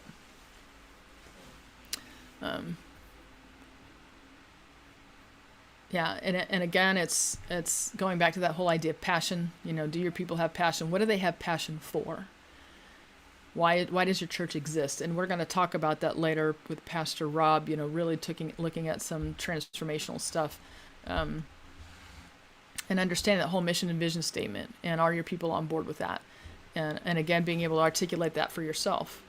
You know, I have a vision of seeing this church this way, and do you guys see the church this way, right? And then being able to give them reasons why. We need to use everyone's gifts. Yes, everybody is a gift. It's the priesthood of believers, right? It's not the priesthood of priests. It's the priesthood of believers. So hopefully, just to let you know that we are having the boot camp. I will cover this in depth. A week from today it starts. And again, all of you who registered got the link to the Facebook group where all of that's going to be held, so you can just hop in there. And I'm going to break this all down. You'll have opportunity to share your own, and we'll comment on each other's and really help each other hone this down. So thank you for letting me spend this time with you, and I hope that it's helpful. And I want you to take some time during this next moment and say, okay, God, what part of this, what's the message, right, that you want us to have and to be on the same page with. And I really genuinely hope that's been helpful for you in deciding what that will be, to give your mind opportunity, right?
Oh, hello and welcome back. I know that was kind of a short break, but I'm really excited to introduce to you our next speaker.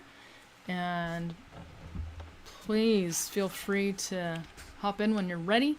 I'm going to talk to you now about Pastor Valarie Grimes. Yes, I'm so excited to have you in here. Let's do it this way. There we go. So let me read to you Pastor Valarie's bio. All right. So Pastor Valarie Grimes is the pastor planter of Radiant Church in Savannah, an evangelical covenant church in Savannah, Georgia. The vision of Radiant is to be a church without walls. Without walls. Yeah. Bringing the hope of Jesus to everyone, everywhere. Her passion is inspiring people to realize their God-given purpose. Pastor Valarie is also a registered nurse of 27 years, and her most important role, however, are the ones she holds in her family. Pastor Valarie has been married for 35 years to Roman Grimes, and they are parents of two, and she is a Gigi. She's a Gigi.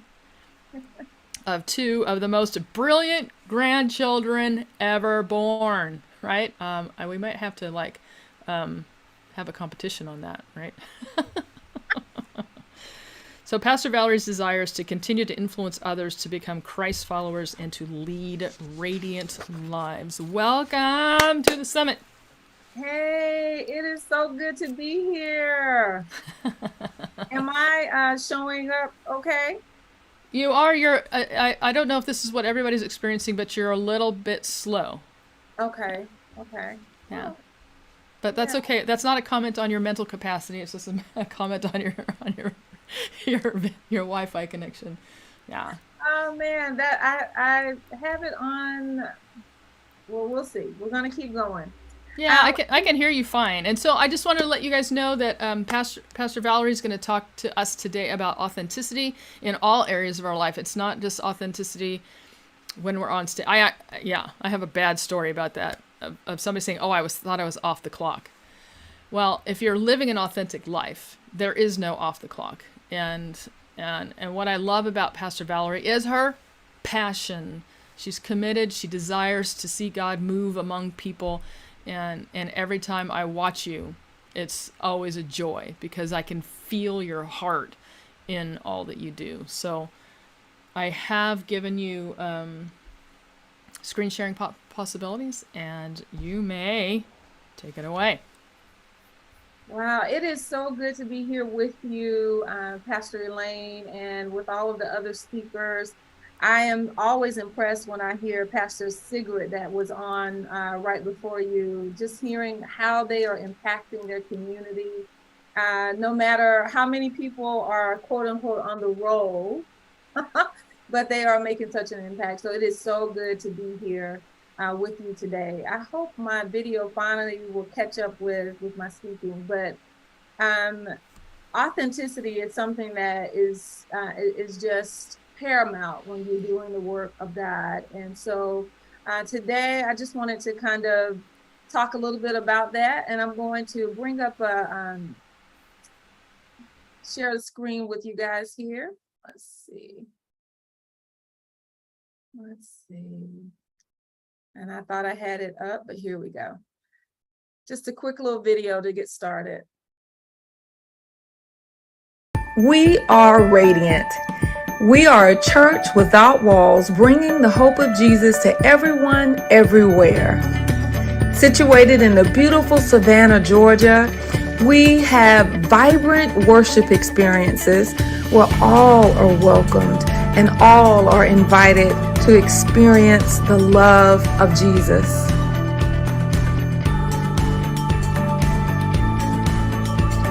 Radiant Church was born in my heart over 14 years ago, and here we find ourselves in Savannah, ready to do what God has called us to do. We exist to help others love God, live in freedom, and walk in purpose. We do this through several initiatives, one being the David Grimes Memorial Christmas Outreach, where we bless others in our neighborhood in memory of our son, David Grimes. We also go into our neighborhoods so that our young people will have activities in the park, along with working in partnership with the Dive Savannah, where we partner to bring hope to our roofless neighbors. We go into dark places and take Jesus with us. We provide clothing, a hot meal, both breakfast and lunch, prayer, and we celebrate with them as well. Our veterans are very important to us, and so we go out and make sure that we bless their community as well. We are a group of people who love God and we love each other. Our men are on the move as well. We're excited for what God is doing, and there's nothing like eating together to let people know how much you love them and how much you care. We're a family here at Radiant Church, and we're seeking to take it into our community because the best is yet to come. We are Radiant. Man, that's just a little glimpse of some of the things that God is doing through our community here. And I just saw the comment, someone else's desktop that is as messy as mine. Yes, and yes. Oh my goodness. One of the things that I think of when I think about authenticity, Pastor Elaine, is that we have to be true to who God has called us to be. The church is so near and dear to my heart, but you know what else? It is near and dear to the heart of our Father. Jesus talked about the church often. This was even before the New Testament church, as we know it, existed, but he talked about the church. And in the process of that, one day he was having a conversation with the disciples and he asked them, he says, "Who do men say that I am?" And the disciples began to answer the question. They said, well, some say you're Elijah. Some say that you're John the Baptist. Some say that you are one of the prophets. And Jesus asked the question. He says, those of you who I've been walking with, that I've been talking with, that I've been intimate with, who do you say I am? And Peter stood up and Peter said, you are the Christ, the Son of the living God. And Jesus said, flesh and blood has not revealed that to you, but my Father who is in heaven revealed that to you. And he says, upon that truth, I will build my church.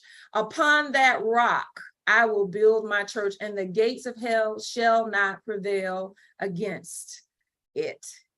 And so that right there to me is such a pivotal statement, because that is what the church is built on. It's not built or established on a building. It's not built or established on an institution. It's not built or established on thousands of people being in that building every Sunday. It is built on the truth of who Jesus is. And that is where we are to get our identity from. We are to get our identity from Christ himself. And so I am just in awe sometimes of when I see churches that are fighting themselves over what and how they should look. That should give us some hope, those of us who are small. Right now, our church consists of, there's approximately 42 people on the roll. But there are probably about 15 to 20 of us that are active. We're there on Sundays. We're there for the serves in the community. We're there making impact on a regular basis. So it should help those who are in those situations and in those settings to know that God can use few and do much with.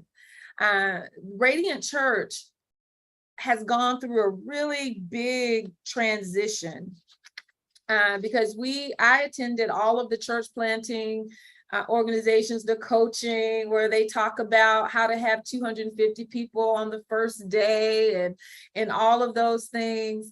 And So I would sit in those meetings and hear how people were bringing, families in and how they were doing all of those things. And my heart would weep because I'm like, my situation doesn't look like that. My context is not following that order. So is something wrong with me? Am I broken? Lord, did you really call me?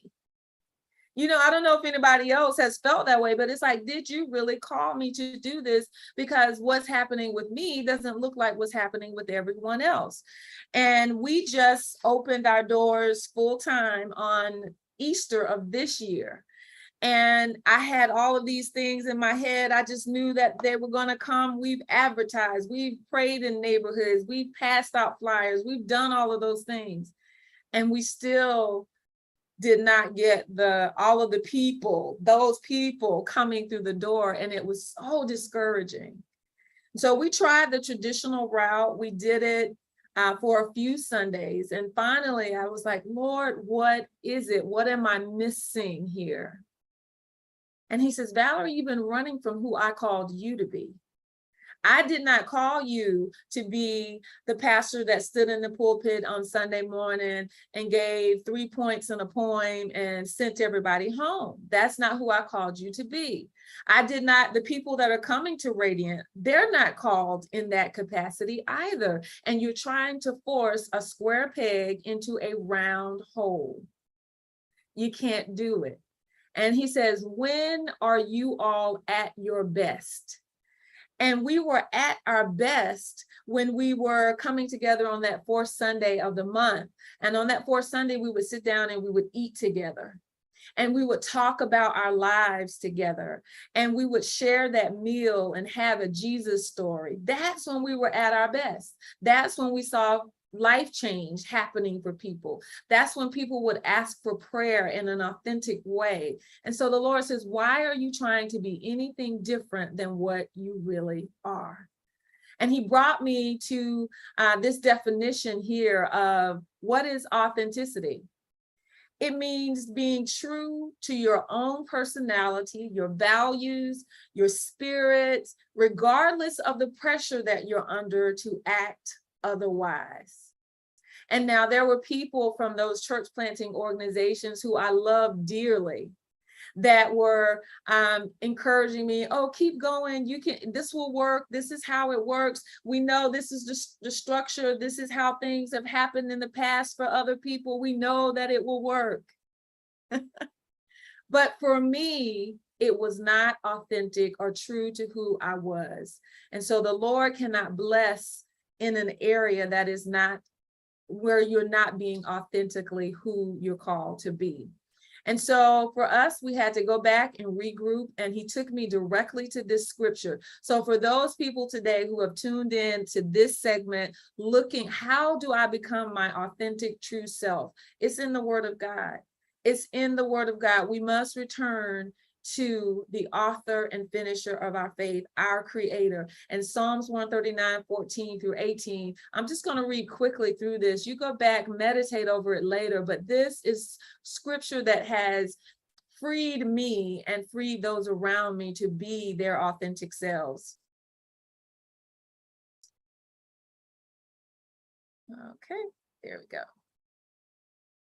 For you created my inmost being. You knit me together in my mother's womb. Okay, cooperate with me. I praise you because I am fearfully and wonderfully made. Your works are wonderful. I know that full well. My frame was not hidden from you when I was made in the secret place. When I was woven together in the depths of the earth.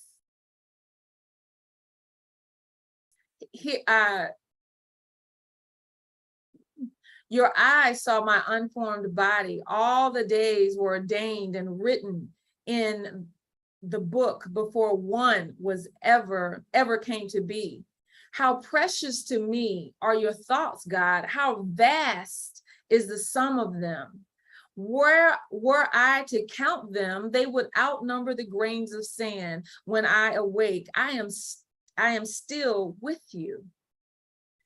So in other words, he's saying, I saw you before you came into existence. I formed you. I put purpose in your womb, in the womb of your mother. I created you to be specifically the way you are. And he says, lean into that.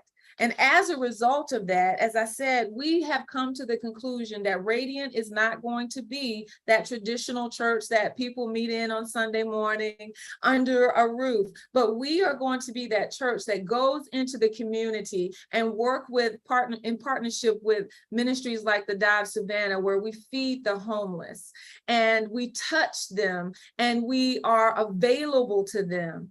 That's who we are. We are going to be the church who no longer meets on Sunday morning at 10 a.m., but we meet on Thursday for dinner church or community table, where we open up and we sit around the table and we have authentic conversation around who Jesus is. There's a Jesus story. There's time of worship.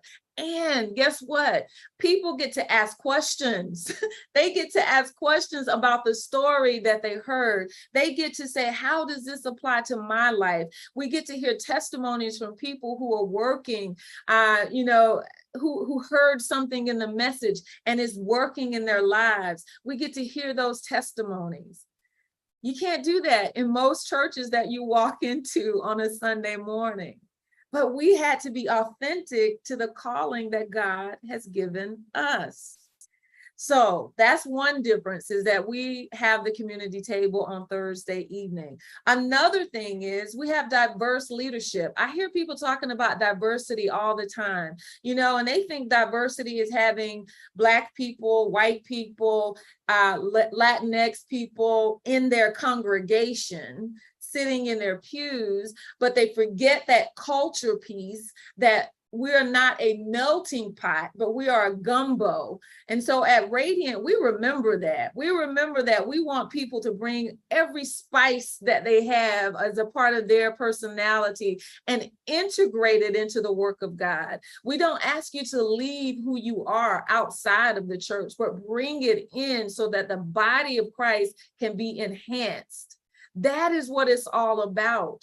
So you may hear one of our Haitian sisters reading scripture in French, or you may see one of our indigenous sisters with displaying her art of a woman praying in full headdress, and we get an opportunity to discuss that. You may hear someone singing a song in Spanish, because that is what the body of Christ is supposed to be. And so this, it's a messy work, but it is a work that comes from God, and it is authentically who we are.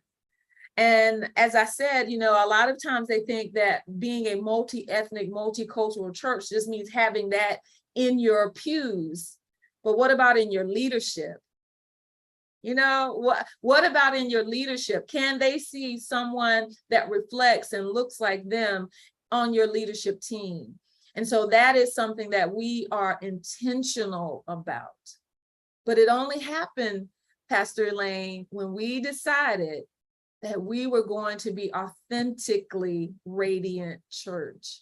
We were going to reflect the calling of God on our body and not worry about what it looked like in comparison to any other churches around us. I want to give you a testimony of one of our sisters. Her name is Amanda. Amanda came into my life as a broken woman, which we all are. We all are. But someone told her that I had lost my son, an adult son, tragically. And so she came into my life in that manner. And she came 2 Sundays after we opened our doors, and she sat outside. She says, I'm not going in. I'm going to sit in this parking lot. I am not going inside.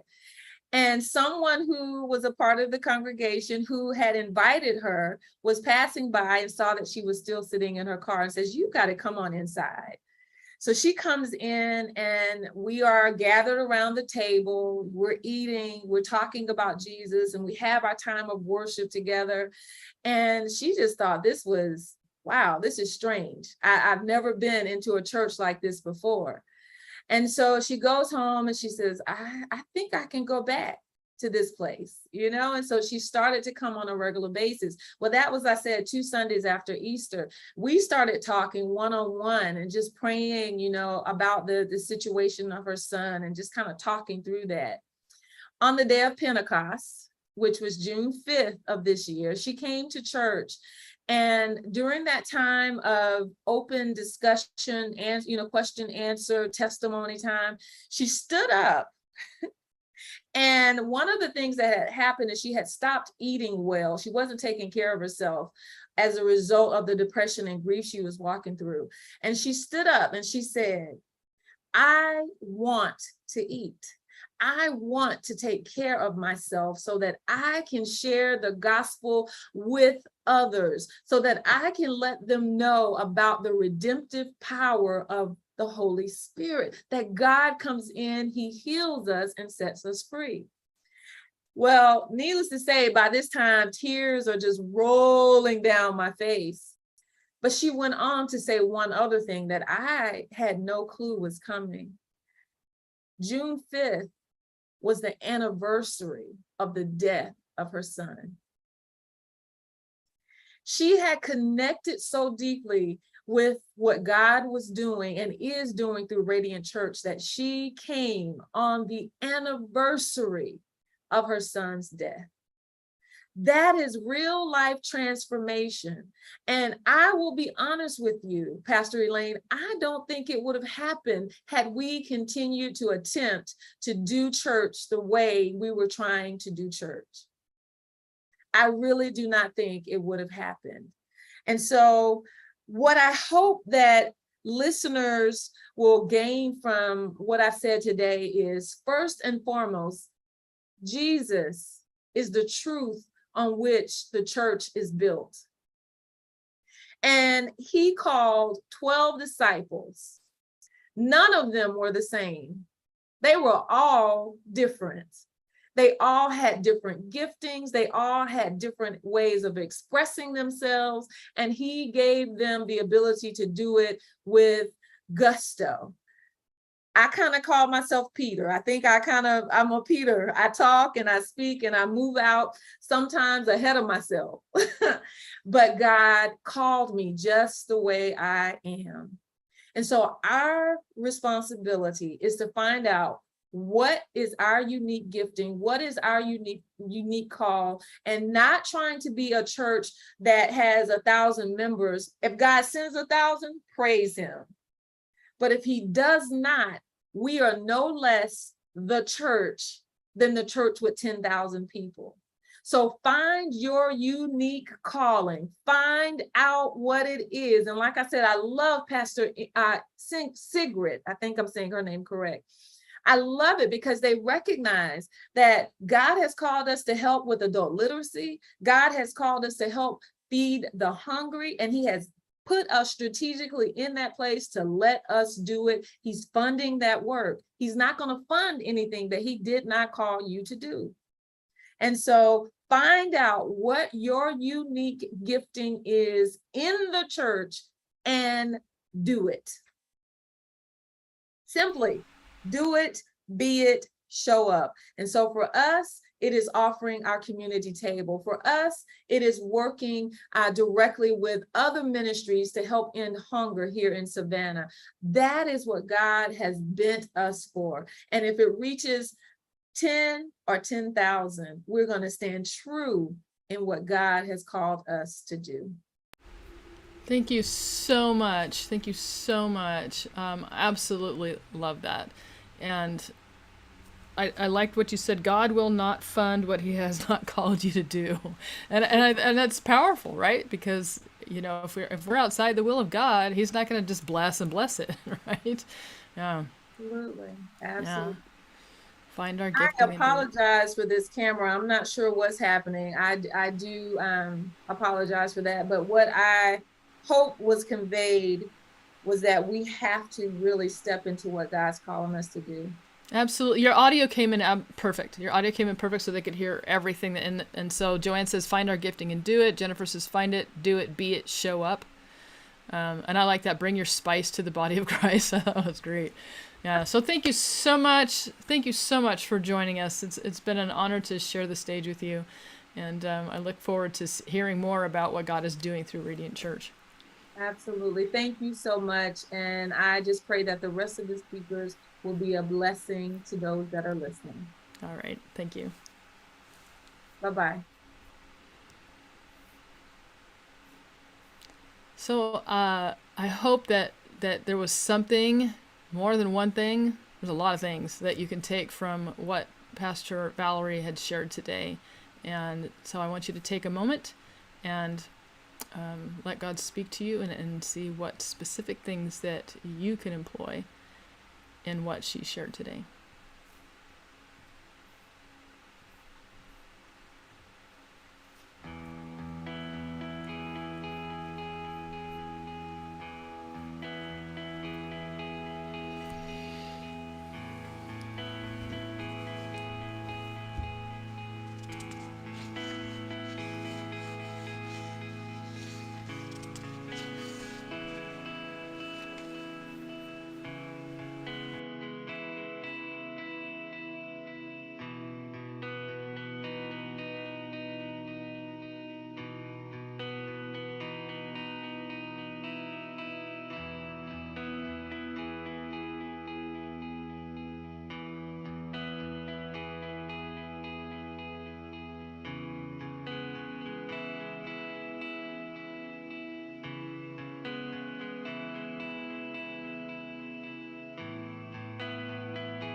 Welcome back. Welcome back. And I love some of your comments. Letting go of what we think the church is and just be the church, right? And I'm glad that it's been affirming. Super, super glad that it's been affirming. And bring your spice to the body of Christ. Everyone needs to ask God, what is the spice you created in me? Certainly some people don't know. Well, that's true. That's true. Always go back to God has a better plan. Don't be afraid to step out. So I'm looking forward to our next speaker. Hopefully you have a new worksheet out to take some good notes. And I want to welcome to the summit Pastor Robert Beckett. And I'm going to read his bio as he hops in and shares with us. His topic is going to be big things and small packages. And so I hope that you guys have really heard the theme, right? Of authenticity, of passion, of being present where the people are, inviting them inviting them to something that's easily accessible, but then also going to where they're at. Hey, Pastor Rob, thanks for joining us. Hey, how you doing? I am okay. It's going smooth, going good so far. I've enjoyed it. Awesome. Thank you. Yes. I've got my little snacks and water to keep myself going. So. Gotcha. All right, so let me read Pastor Rob's bio. It says Pastor Robert Beckett is serving at Shepherdsville Nazarene Church in Shepherdsville, Kentucky. He is also an author and director of the Revitalization Network, which exists to engage, equip, and empower pastors to revitalize their churches and transform their communities. Among his various honors and recognitions, Pastor Rob received the WKLY Bell Award for outstanding humanitarian efforts of local volunteers in the metro Louisville area for a contribution of his time, talent, and treasure to make the community a better place to live, work, and play. That's a really long yay you. Yeah, I know. Pastor Rob's church was declining and dying when he arrived. This church now serves as a hub to the community as a viable and transforming part of Shepherdsville and the surrounding county, and also engages an average of 300 people each week. He enjoys life with his wife Joanna and has 3 grown children. So, welcome. And the question of the day that I keep forgetting to ask everybody is, how big is your church? Oh, wow. So I was getting ready to say, because I think you said something about 300. The 300 is the impact, the people we touch each week. Our church itself, we run about 30 people, but we make a huge impact. It's multiplied. As you can tell, the impact that we make is multiplied greatly. And of course, that's probably the reason that you had asked me to speak today about making big impact in small packages. Absolutely. And so I'm looking forward to it, and taking a few notes because I don't want to forget some of the things that God has given us. So yeah, we'll get right in. All right. Take it away. So big impact in small packages. I really appreciate being part of this here today with the Small Church Rising Summit. It has been great so far, and I hope I can just add to it, reinforce many of the things that's already been said. As a pastor of a small church in Kentucky, I too have faced the challenges of how do we make an impact, or even more so, how do we make a real and noticeable difference in our church and in our community. And so I believe that the answer to that is that we be obedient in every step that God has shown us to take. So if somebody wants to type in the chat, if they want to type in, be obedient in each step. And so we are just glad that God, and it says, whatever we do it heartily as to the Lord and not to men, knowing that from the Lord you will receive the reward of the inheritance. For we serve the Lord Christ. And that's out of Colossians 3:23 and 24. And did you really get that part? And whatever you do it with passion. Do it with everything you have. Do it with such zeal that people will say that is from the Lord. I'm glad that David was not deterred by the size of the giant, or that Gideon was scared off from the battle because he only had a handful of men. And I am definitely glad the early church did not allow their smallness to keep them from being world changers. Do you not have to, don't let your size of your church stop you from being part of the kingdom work. You really can make a big impact in your small packages. The truth is, God doesn't ask us to be bigger than we are, but only to be true to who he calls us to be in his kingdom. Small churches must know that God has a plan for them that far exceeds anything that we can ever imagine or even dream. For the Lord does not see as man sees, for man looks at the outward appearance, but the Lord looks at the heart. 1 Samuel 16. And in the kingdom of God, everyone who is invited is capable of serving and is not insequential, and they're not insignificant. So type that in there. I am worthy. I've learned some things from Pastor Elaine, and one of those things is to tell yourself what God says that is true about you. So why is it the first thing we often think about when it comes to church growth is the size of our congregation? The truth is, it doesn't matter if we have 100 members or if we have 1,000 members. If we are being faithful to what God has called us to do, then we are making an impact on his kingdom. So don't be discouraged. If your church is small, remember that God sees your heart and knows your potential. He will use you in ways that you never could have imagined to reach people for his kingdom. So let us look at, just for a few minutes, big impact in small packages, just a little bit closer. Scripture gives us some wonderful examples of this. I believe it would be a good idea if we would start thinking and saying, Lord, this is all I've got. Many times people will say that out of desperation or even despair. But in fact, I believe that God wants us to hear us to say that out of surrender to him.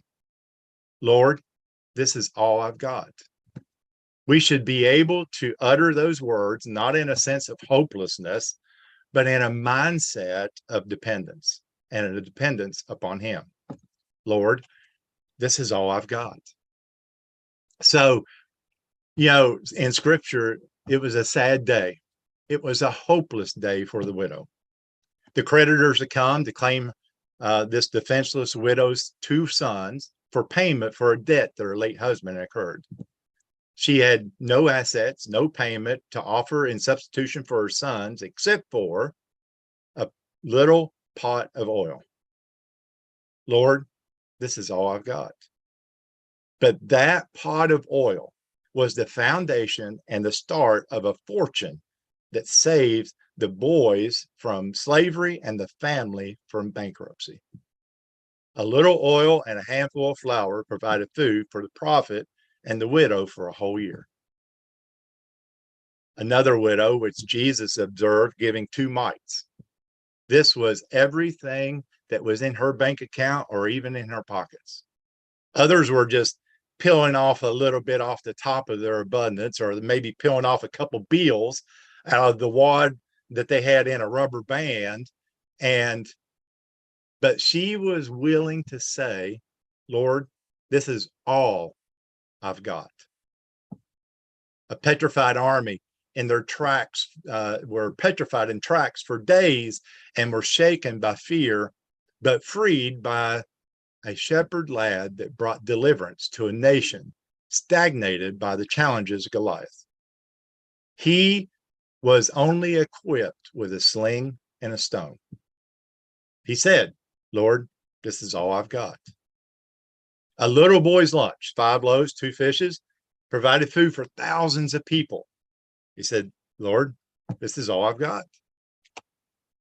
300 followers of Gideon put to flight an army that was 400 times bigger than they were. But this time, the Lord said, this is all I want. God is not concerned with having the biggest, the flashiest, or even the most entertaining to accomplish his mission. God is concerned with having willing, surrendered, available vessels that will be obedient to what he wants. Who then can say that the small and insignificant things do not count or are no use? It seems to me that it is insignificance that God blesses. And if he blesses, then it is no longer insignificant. Anything or anyone God calls is not insignificant. Any small congregation can be noticed by God and make a big impact in their community. You may be small in number, but your church can make an impact that reverberates throughout the whole community. You don't have to be a mega church or even a large church to see real and evident change in the community that you live in right now. It takes people that have hearts and courage to fight the fight and to be ready and willing. Little as much when God is in it. I hope that small pastors and leaders and members will stop wasting valuable energy trying to imitate large church ministries and instead recognize the inherent and strategic strengths of small churches. That means getting excited about what God is doing and plans to do through your church. A small church making big impact is one that has become confident in being small because it has learned to recognize the unique advantages of its size. I want you to type in the chat, recognizing my church's unique advantages. A small church making the biggest impact realizes it can accomplish things that other churches cannot. It can proceed in ministries not from a sense of its deficiencies, but confident in its strengths. I'll give you a great example of huge impact in literally a small package.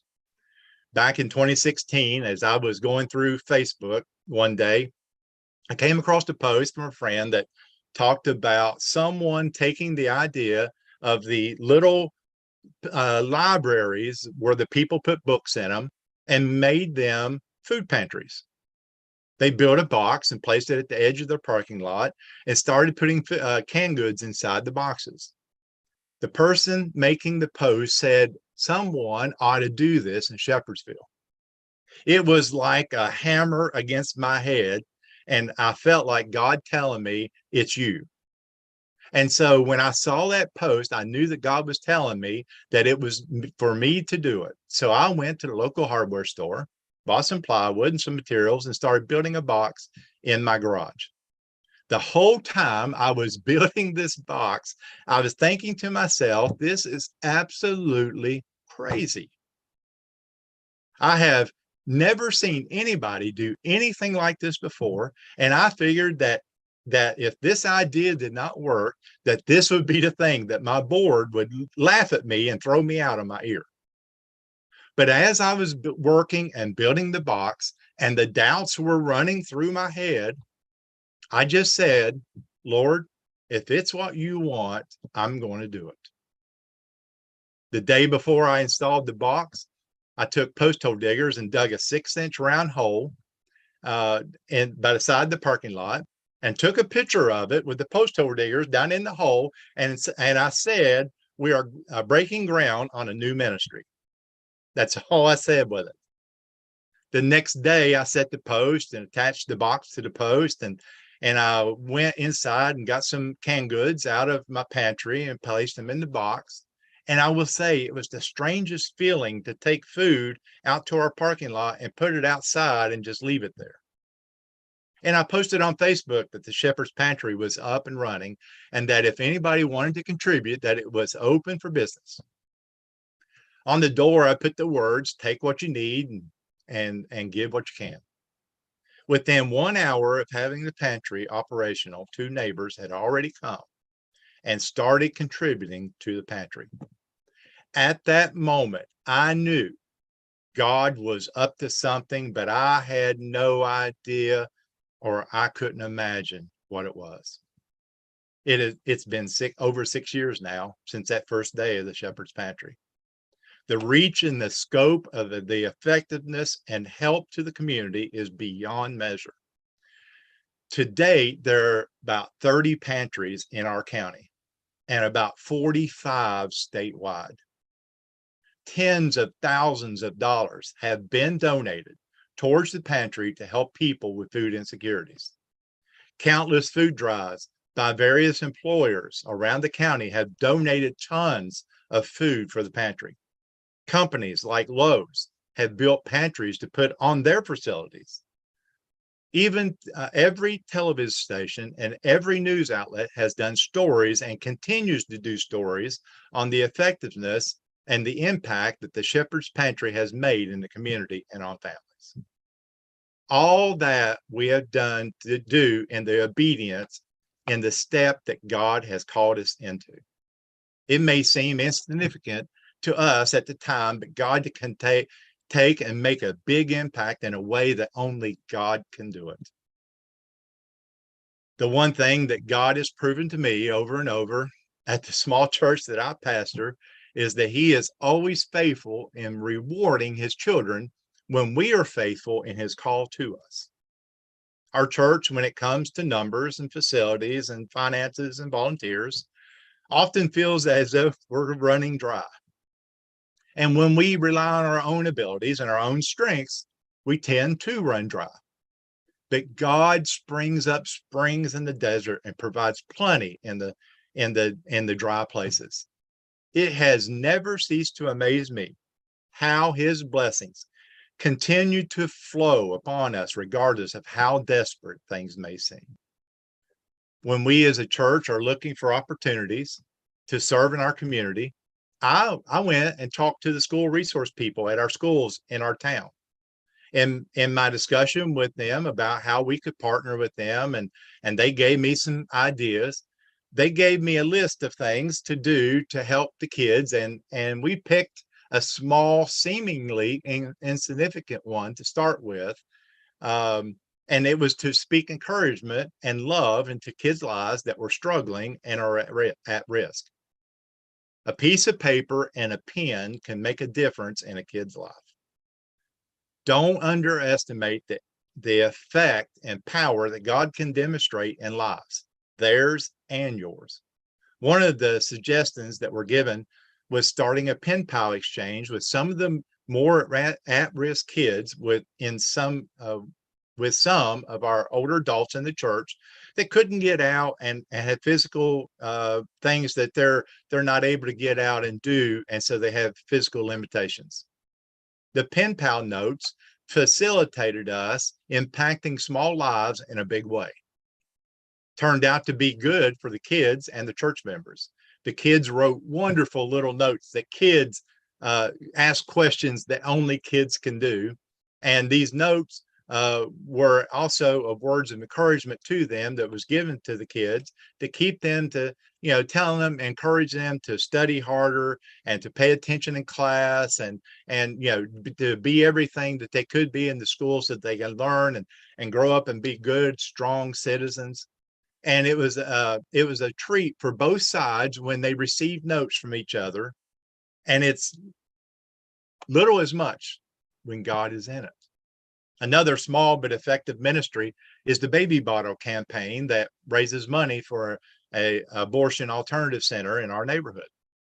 The money for the baby bottles is for the good work of the center, helping them to save lives of babies and helping to prevent unavoidable regret and guilt and shame of mothers later in life. We literally have like a block over a high school from our church. We have a high school that we partner with the resource center person, and they have about 50 to 60 students every year that are homeless that they work with. We help in many things, but one thing that God showed himself off at was a fundraiser we did for the homeless. The students, caps and gowns, it was getting to be graduation time, and there was about 13 students of these homeless students that didn't have the money to get the caps and gowns, and it was about $50 a piece. And I was told that 13 students needed caps and gowns for graduation and didn't have the money. So I started a social media Facebook fundraiser thing to raise the $650 needed for them. I was thinking at the time, as I'm walking down the hallway, getting ready to start this, I thought, well, maybe our church might be able to kick in for 3 or 4 of these and maybe be able to help out. Within 3 hours, the funds of the $650 were raised, and it kept coming in. 12 hours later, it was $1,500 in it. And after 24 hours had passed, we had raised $6,500. We were not only able to buy the caps and gowns but the students were also able to go to the senior trip to Florida with the rest of the students because with the resource coordinator, because of God is so good. Little is much when God is in it. You do not have to be a big church with huge budgets or a large staff to make huge impact in your community or your church. As one wise man observed, I place no hope in my strength nor in my works, but all my confidence is in God, my protector, who never abandons those who have put all their hope and their thought in him. And that's Francis Rebellis. If we hold on to God, to his wisdom, to his power, then we will succeed and we will lay hold of everything God wants us to have. Granted, it may seem that our future may be in doubt at times, but the result will never really be in question. God is in control. It is all God's. He can take a little and make it much. In our culture, everything is defined by numbers. How much money do we have in the bank?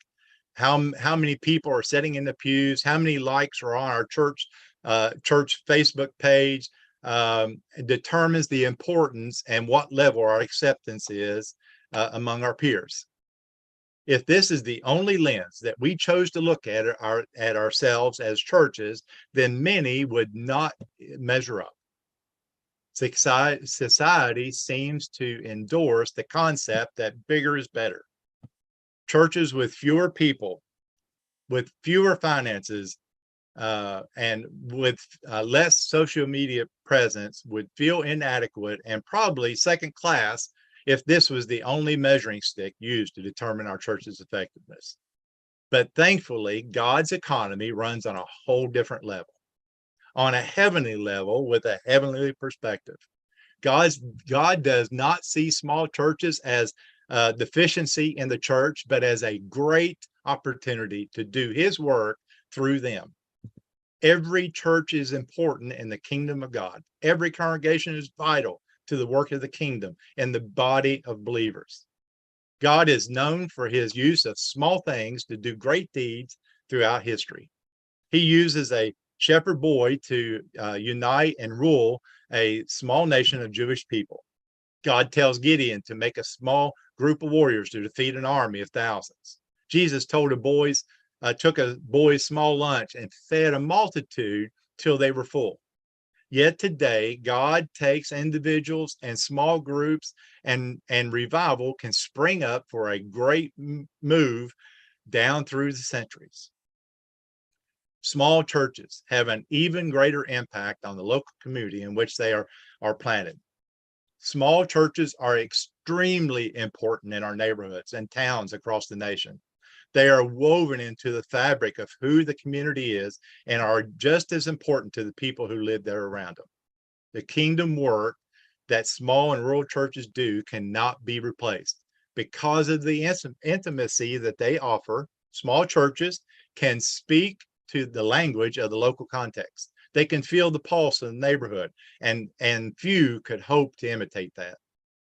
Every church, regardless of the size, regardless of the shape or locality, is vital to the work of the kingdom. Every church is a part of the bigger body. Each church has a function in the body, whether we're an arm or a leg or a toe or an eye. the small church can demonstrate the big heart and the big character because we serve a big God that is building his big kingdom. The small church needs to function with confidence as one with great faith as a mustard seed. We should be able to say, I have a mustard seed and I'm not afraid to use it. Go out and make that big impact. How beautiful on the mountains are the feet of those who bring good news, who proclaim peace, who bring good tidings, who proclaim salvation, who say to Zion, your God reigns. Amen and amen and amen. Amen. Yes. Yes, absolutely. Thank you so much for the declaration of truth that we need to hear and hear again and hear again and hear again, that we have an extreme amount of value in the kingdom. And yes. I really, really enjoyed just hearing how you've allowed God to speak into your context. And one of the things that I wanted to bring up was that whole idea of divine imagination. And when we allow God to utilize our imagination, when he brings to you an idea of a food pantry, and you're like, everybody who doesn't have divine imagination is going to think I'm crazy. But I have divine imagination. My imagination about this thing is being brought to me by God. Right? So I did want to say something, because I read in a chat just a little bit ago, someone asked, how do we start some of these things? Well, really, the secret ingredient in the sauce is we don't start, and we're just listening. We're prayerfully conscious of God at all times, so that when he speaks, moves, and shows us something, that we say, and you know it when it happens. You're like, oh, I've received that, God, and you move on it. Just be obedient in the step that you're in, that God gives you. If you do that each and every step and wait for that step and not get ahead of him, God will get you in the place he wants you every single time. Right. And I think that's, because I went to another training one time for our house church training, and everybody went and they're like, how do I start? How do I start? But they would not even tell us any of that for 3 days. We had to live with them and walk with them and experience what it was, understand the philosophy behind it before they ever told us the how. Yeah. And it's living with the people and being open to what God is showing you is a need, and then saying, okay, God, help me fill that need. So hopefully you see some of the comments. People are absolutely loving what you're saying. Thank you so much for joining us, and I hope that you take the next few minutes and reflect on what Pastor Rob has shared with us today, and see what God tells you to employ into your own context.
welcome back. And that was just a really powerful session. I hope that there were some specific things. And I love what, let me see, where did I see that in here? Yeah, Pastor Ruth says, in this presentation and several others, the point has been made to be obedient to the step we are in, to follow God's leading, etc. This will be my big takeaway for today. Yes, and it's so true that we can't dismiss the now. Right now, and what is happening and what God is using us for right now. And I'm really excited about our next segment, which is going to be our panelists. And let me see if I can get everybody in here. So we have Pastor Amy, we have Pastor Philip, and Pastor Chad joining us. And let's see if I can get everybody to hop in here. And there were several questions that I wanted to talk about, that as the leader here, that I wanted to address. But what I did was I thought, what are some questions that all of us kind of just need to hear in the moment? And so let me let's see. Okay, so Pastor Amy, Pastor Phil, and Pastor Chad. So Pastor Amy is the lead pastor of Council Church in rural Idaho, which I thought was funny that out of all these people, we have 2 people from Idaho. She is married to her husband of 43 years and has 4 adult children. She loves her small dogs, writing and reading, gardening, foraging, which I think is really a big trend right now, and hiking national parks. She lives in a multi-generational home with her mother, husband, and daughter. So welcome, Pastor Amy. Thank you. You're welcome. So Pastor Philip is a husband, father, singer, songwriter, worship artisan, and follower of Jesus Christ. He is also the senior pastor at Greencastle Church of the Nazarene in Greencastle, Indiana. At the age of 13, Philip was going to a small Christian school, and during a chapel service, he gave his heart to the Lord.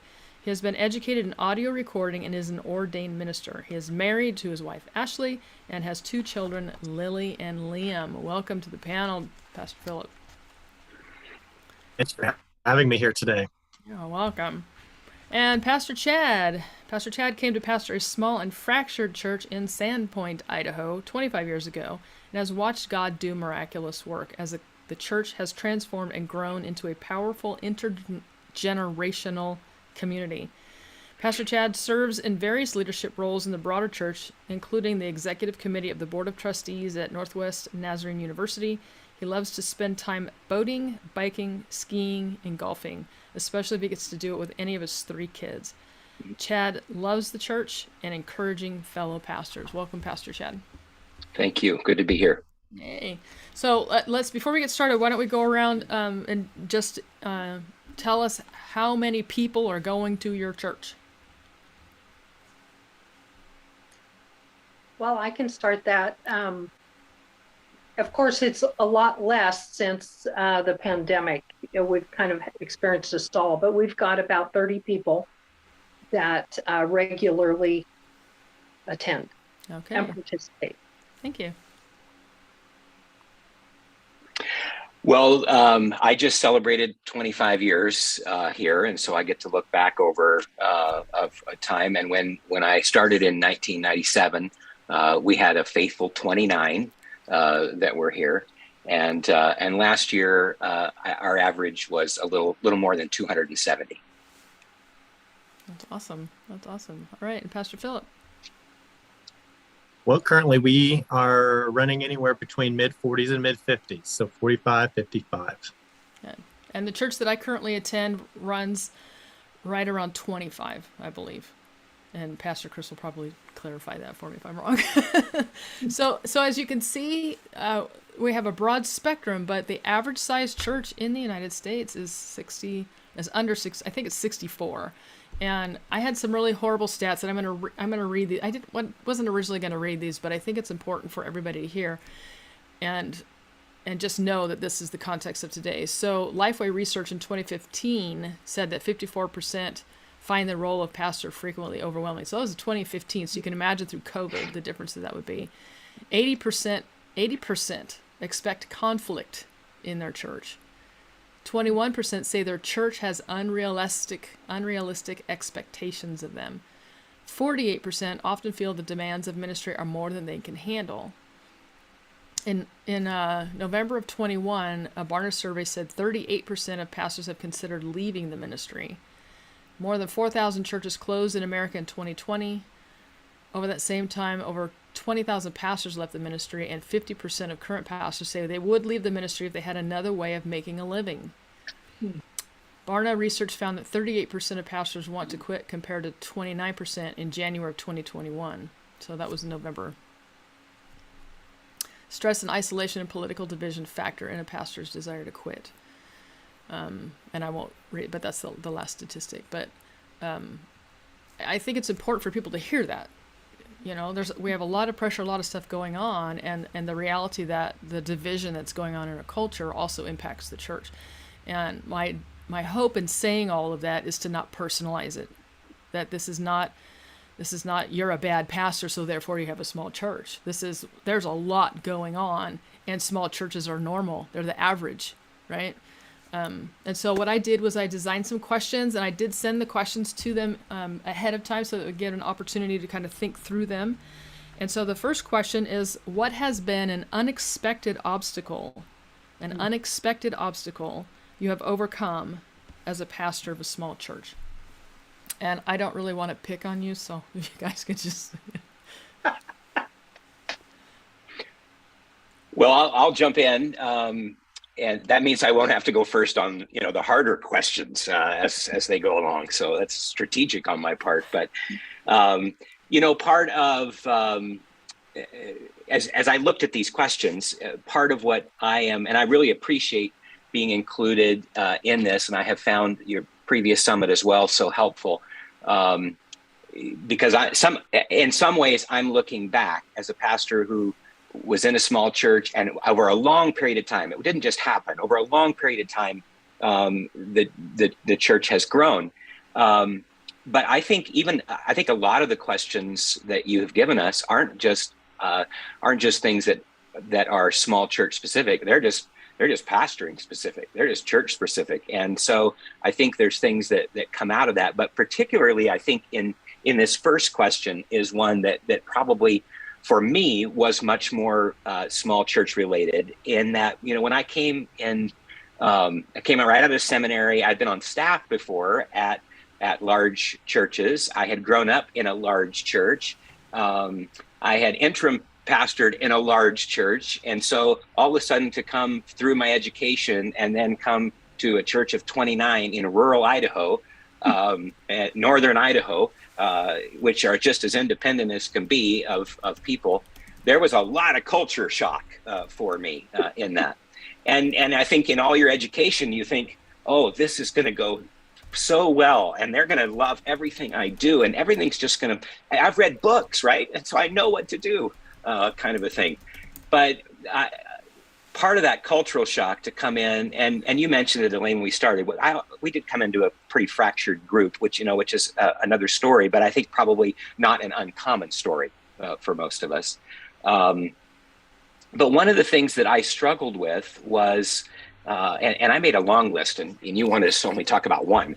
Yeah, but I need to remind everybody that you need to keep your answers as short as possible, so everybody gets a chance to answer. I didn't know how long we had here, so here's what I struggled with: is we started doing ministry, and families would come, and they'd say, because we had one family with kids and one family with teens. That was it. And so families would visit us, and they'd say, "Boy, really loved it here, loved your message, nice people, but I need something for my kids, and so we won't be back," kind of a thing. And it was just so heartbreaking in that, because I wanted to say to them, in fact, I probably did at some point say, if you would stay, we could have something for kids. And so had this expectation that we'd be ministering to families and generational, and because we didn't have anything, we couldn't get people to stay, which means we couldn't have a program. And so we had to work through that, and that's probably another story. But that's that, and I think we attacked it and did work on it. But that was an obstacle that was pretty discouraging. Okay, good. All right, Amy or Phil? Well, I think for me, probably having overcome with the qualifier that we've had an obstacle that we've overcome. It would be being a female in ministry, being a woman pastor. Being called to this church had some obstacles involved in the process. And I have to commend our district superintendent, came no less than 3 times to this congregation specifically to teach and make himself available for questions and answers. And one of the things that I felt led to do was to invite people to talk to me, to have an honest conversation about it, and that we would agree to pray together, because I knew that they had to live with their convictions and where they landed on that. And so we covenanted together to pray together about sitting under a woman pastor. And we lost one family, one couple left before we got here. The church did call me. And then over the course of about a year and a half, we lost a couple more couples. They gave it a good try, they gave it a good shot, but they just couldn't get themselves in a place where they were comfortable with it.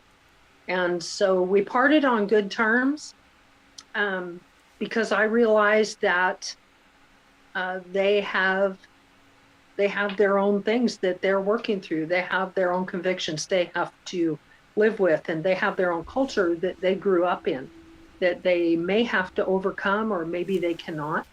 And I heard Diane LeClaire, she's a professor at NNU, say a long time ago, I am not called to defend women's rights. I'm not called to be a feminist in the sense of I'm going to defend my right to preach. I am called by God to pastor, and it's God that I follow. So I'm not going to argue with men or mankind. And so I kind of took that to heart. Good. Awesome. Thank you. Yeah. And that again, like what Pastor Chad said, is that it's not necessarily a size issue. Right. In that regard. And I wanted to let those of you who are watching that Pastor Amy's denomination, a district superintendent, is somebody who oversees a region of pastors, and just for clarification's sake. Thank you. All right, Pastor Philip. Well, I know for me, one of the most unexpected obstacles was, I think, overcoming mindsets. Because when we interviewed, the big first question I always ask is, well, are you ready for change? Because if you can't answer that question, then, we probably don't need to go further. But of course they answered, well, of course we do. And so then when you kind of start getting into things and you start making some changes, it's so interesting how everyone wants to run back to the way things used to be. Well, we used to do this, so we have to do this. And if we don't do this, we won't get XYZ accomplished, even though XYZ doesn't accomplish anything. So I think mindsets was one of the hardest things obstacally to overcome. And of course, we've had the DS here and everything as well, and speaking about certain things and how to move things forward. And I think the biggest thing that I've noticed that it's just been hard obstacles is just, I think people feeling because, and I don't know if it's because of COVID, and I don't know if it's just because of coming out of pandemic, but there's just so much fear. There's fear based in trying to communicate with one another. There's fear in trying to talk, or even just in simple delegations of trying to do things. And so I think the hardest thing has just been trying to overcome the mindset of certain things within that in the ministry.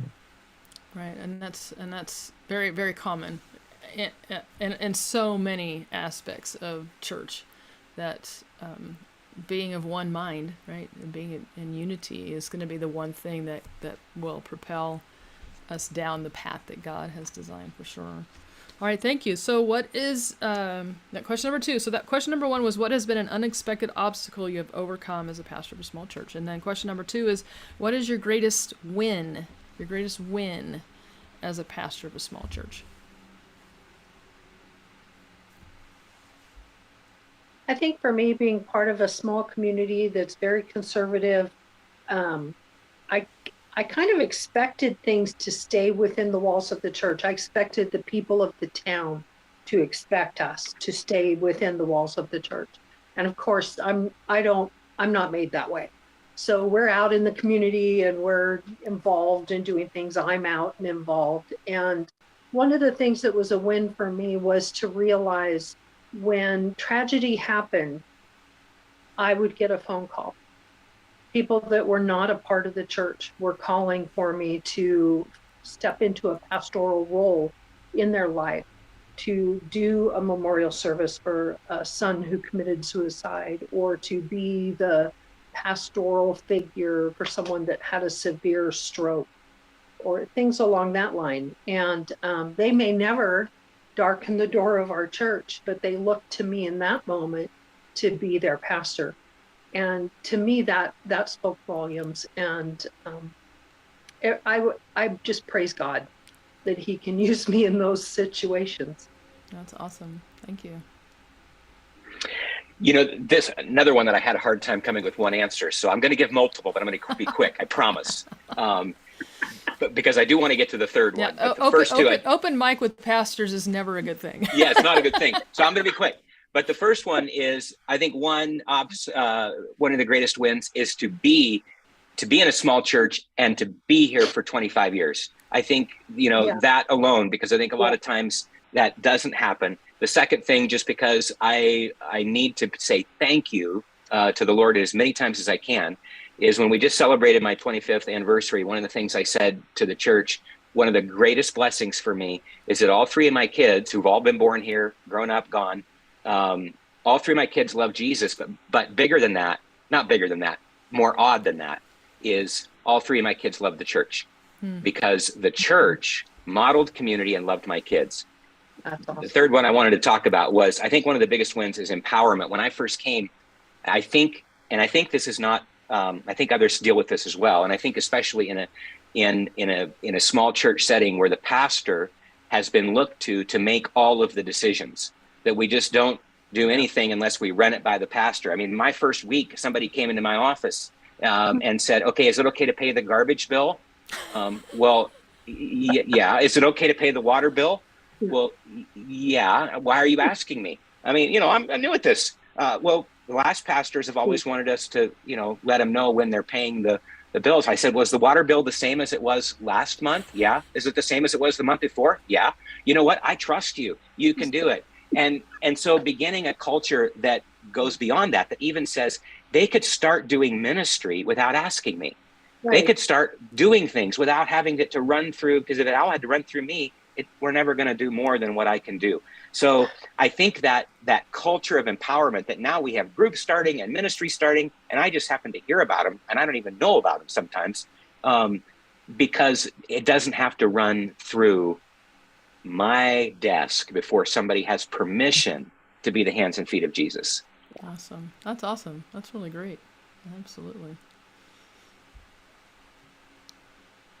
Amen. I know for us here, one of the greatest wins, of course, if mindsets was one of the challenges, I think seeing how the mindset can change is one of the greatest wins. And so, for us, that's been having families come back to the church that left and bolted. And now they're being planted and, understanding servanthood and having even servant leadership. And so that's a great win. One of the other things too is just basically I had a guy who told me when he first met me, he says, I'm never going to be a member of your church. Well, just a couple months ago, we took him in church membership. So, these are some of the greatest things and wins, and leaning into the Lord and the spirit that he has, and seeing where that goes, and just having the faith that God's going to be able to work through some of those mountains. Right. And so hopefully this has been inspiring for those of you who are watching, that there's going to be challenges, and there's going to be unexpected challenges, but then there's going to be unexpected wins as well that come from really creative places. All right. Question number 3.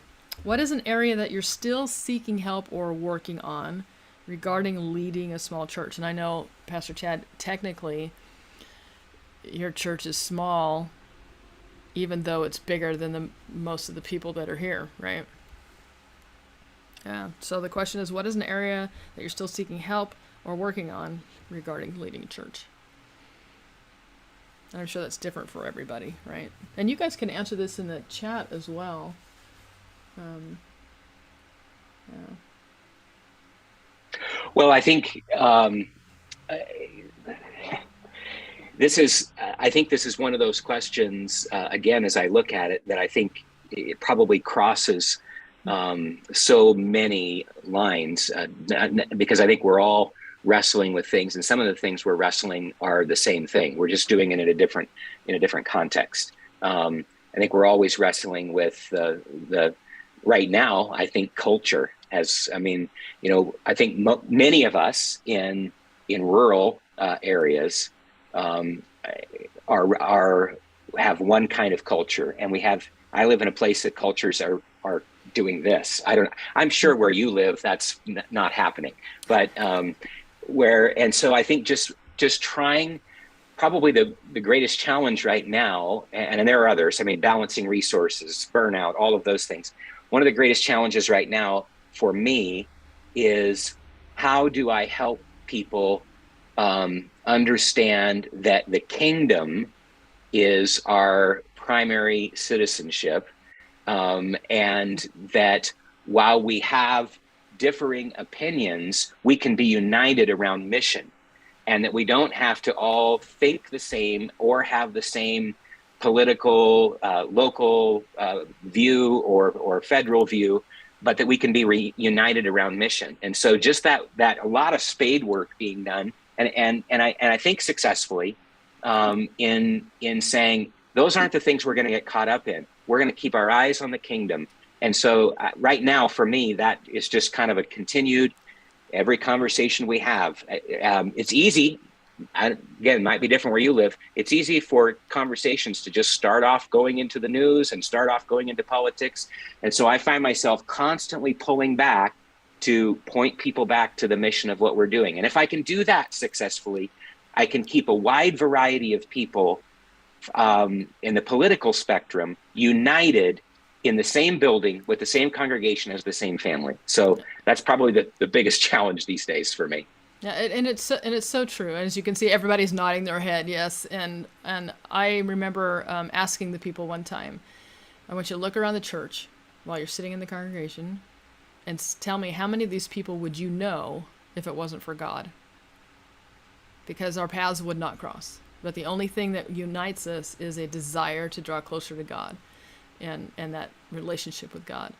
And just reiterating that, like you said, over and over and over again, that this is why we're here. And so we have that united mission, because otherwise we wouldn't even know each other. Right. Right. All right. Good topic. Amy, Philip. Well, I I think, know. Oh, sorry. That's all right. Go ahead. Okay. Man, I know for us, I think the thing that we're still trying to kind of seek and work on is I'm trying to understand more of how to bridge the gap on age groups, because, there is such a divide, I think, in age groups in the church, especially in the small church. I have much more participation and membership from older congregants, and I would define that as probably like, say, 60 years old on up, than I do anything from, say, 60 to 40 or, something to that effect. And so, we're trying to figure out ways on how to minister to those people, and I think for me, it's trying to have my older congregants understand that there's still worth and value, and that they can still minister to people that's not in their age group, and how we can help mentor, children and teens and help grow them in the faith. And so, we're still trying to understand and work on that. And so I know those are things that we are, working and striving towards. So Pastor Philip and Pastor Chad need to chat, right? Because Pastor Chad is like honing in on that intergenerational thing, and somebody did ask that question on transitioning generations, yeah. So Pastor Chad's a whiz on that. So the two of you guys got to get together and have a chat about some creative ways to make those things work. Awesome. All right, Pastor Amy. Well, I agree with Chad that the political conversations, it seems like every conversation tends that way. And my mantra is we are Christian first. And so I agree with him in that. And that's always an issue. I think for me, though, I have a congregation of aging members just because of the nature of our small community and the jobs that are available here. Our younger members tend to only be here temporarily. And so we're kind of a gray-haired congregation. My problem is I've used the term stall. We've had a stall that has happened in the passion department in regards to the passion for ministry and outreach. That people are tired, they're aging. Some of them are having accidents and just not recovering fully. COVID, they're not recovering fully. So trying to light a fire again under them when they seem to be so stalled. And I'm just I feel like I'm groping my way in the dark because I can't tell if there's no fuel to light or if they're just so tired that the fuel has lost its oomph, so to speak.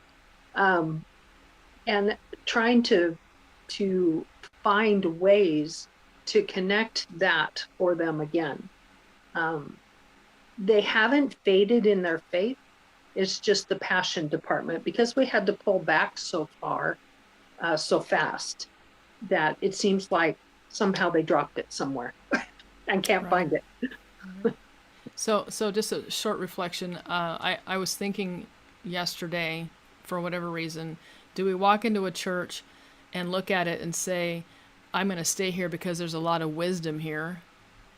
Or am I going to say, I can't stay here because they're all gray-haired people? But if we saw people who are older with this immense amount of wisdom, immense amount of journey and experience, that we would be more tending towards staying where the elderly people are. So any quick responses to anybody? I mean, I kind of jumped in on Phil's, about the intergenerational thing, but about Amy or Chad, did you guys have anything that you wanted to share about each other's comments? And if not, that's okay. I need to connect with Chad too, because what he said about kids, young families coming in, and then they needed something for their kids so they weren't going to be back. That is exactly where we are. And so I might be calling you, Chad. Please do. In a previous summit, that was one of the topics that Elaine allowed me to share just some of our journey on, and the importance for us from the very beginning. 4 important things. Connecting generations in authentic community is the first 2 lines of our 4-place vision statement. And so that whole connecting generations in authentic community becomes what we program for, how we take mission trips, how we do ministry together. I mean, all of those things. And it's a long time thing. But, I'm finding today, there's such a greater appreciation. I mean, just in the visitors maybe we've had in the last month or two who've become part of the congregation, that's what's drawing people. They've been to generation specific places, and they don't feel like, they went because of their kids or they went because of their grandkids. And I'm seeing a shift, at least in the people I'm talking to, of people who are hungry for that multiple generation experience. And I think if we can tap into that, because I think the church has done a marvelous job of being generational. And I think people are looking now for that and finding they couldn't find it in that generational. And I think it's an open door in the future for us. And I think nobody does that better than the small church, actually, because that's the church that models family, I think, better than any other size church. Well, and I had something in the back of my mind that might be the Holy Spirit, I don't know. Something about everybody loves to go to grandma's house. You get cookies there, you get tradition there, you get stories there. And I'm thinking, those things that appeal to young families about going to grandma's house might be what you can tap into as a point to leverage in a small church. Yeah. And again, that I don't know. like we were talking with Pastor Rob, that divine imagination, as you sit back with Yes. God and say, okay, how can we use our unique context to minister to our community? So that's really great. Yeah. All right, you guys ready to move on? Yep. Okay. Question number 4. This is a fun one. How do you handle a parishioner or board member who consistently creates dissension? And the question actually was put in, how to deal with crabby board members. Okay, so I'm known for being pretty tenacious, is a good word for me. I had one person that was just incredibly defensive and would lash out at me, and was actually a leader, my worship leader actually, and a board member. And we had several sit downs, and it actually took us almost 2 years to come to common ground. We had several sit downs, and we agreed to seek first the kingdom of God and his righteousness, and then everything will find its proper place. And God kept tapping me on the shoulder with 2 Timothy 2:25, gently instructing those who oppose your message. So there were a lot of assumptions at work. And so it took us a long time to clarify what was assumption, what was fact, what was the intent. And each time we sat down, we had to agree we would be looking at the cross and seeking first Jesus. Because as we moved closer to Jesus as individuals, we would move closer to each other. And I firmly believe that if anybody with any situation is able to do that, it works. It may take 2 years, but it works. And it did. And I'm so happy that we tenaciously held on and pushed through it, because now we still have a rub from time to time. I think it's just personality, but now we know how to work through it. Nice. Say, okay, here we are again. Let's work this through. Can you read those 3 things again? You said intention, something. Well, to seek first the kingdom of God and his righteousness, and 2 Timothy 2:25, I had to be gentle about the way I was instructing, because we needed to intentionally focus on the cross and on Jesus and seek him first. Right. And as individuals, as we intentionally move toward Jesus, we wind up moving closer together, and we stand on the same ground at some point. Okay, maybe it was just something that you thought of on the fly, so I'll have to go back and watch the replay. Sorry. That's okay, but that's okay. That's okay. All right, who's next? Everybody's so eager. Good thing I gave you guys these questions ahead of time. It'd be torture. Well, I'll jump in. Well, I think, one, I would make there's a distinction between crabby and dissension, because I think there are some people that are just, that is their God-given personality. And that's just how that works. But, a couple ways that I have looked at this in the past, and let me back up. I think this is best worked on before you ever have a problem.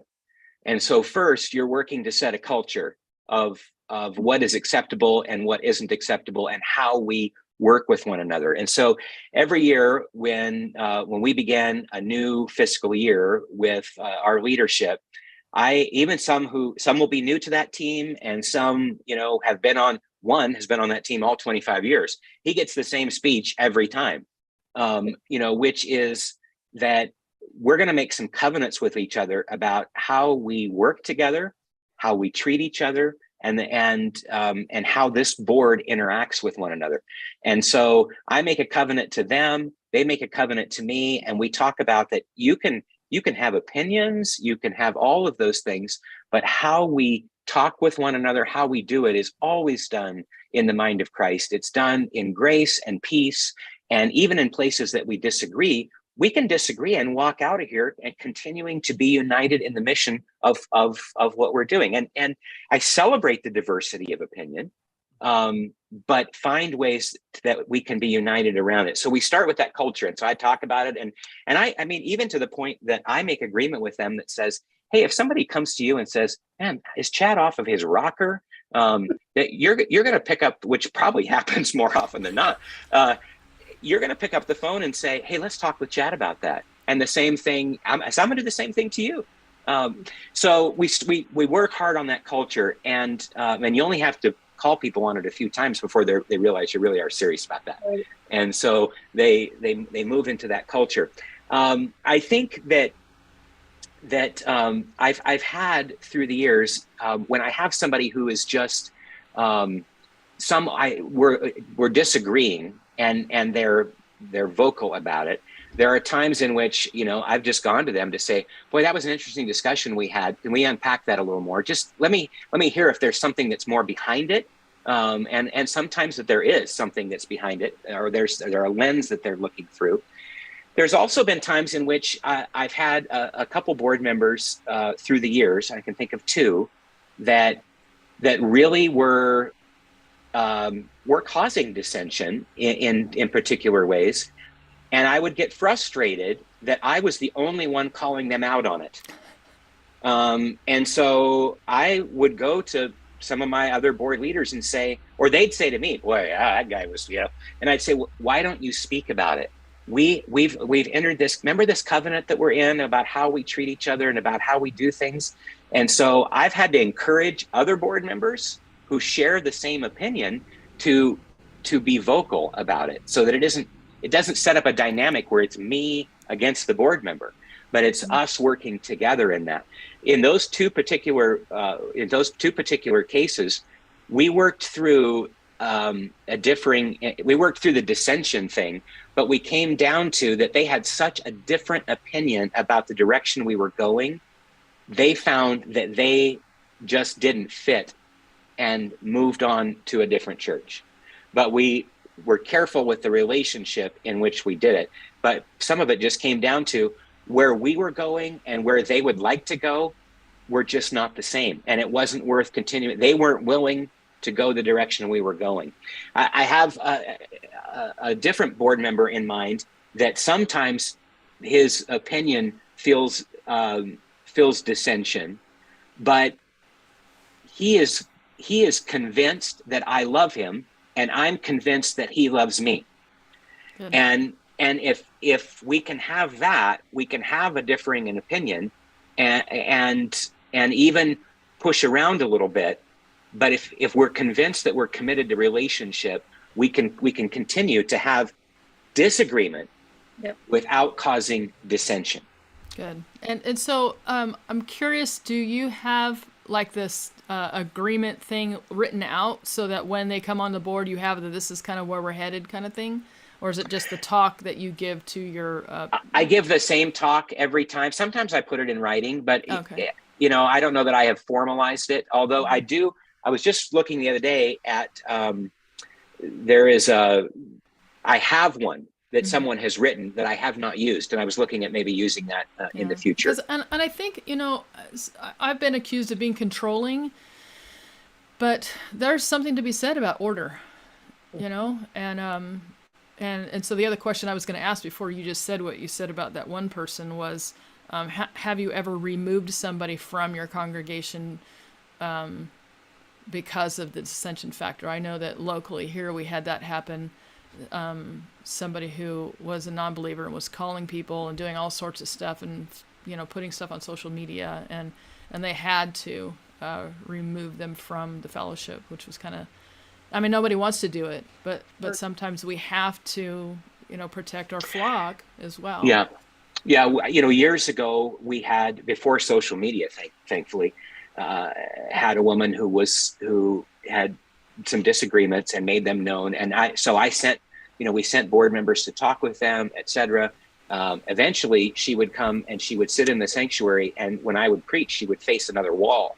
Oh my goodness. And she actually did that for a number of years until she came and apologized for it. But we did not remove, but we didn't allow her to participate in some leadership and those kind of things.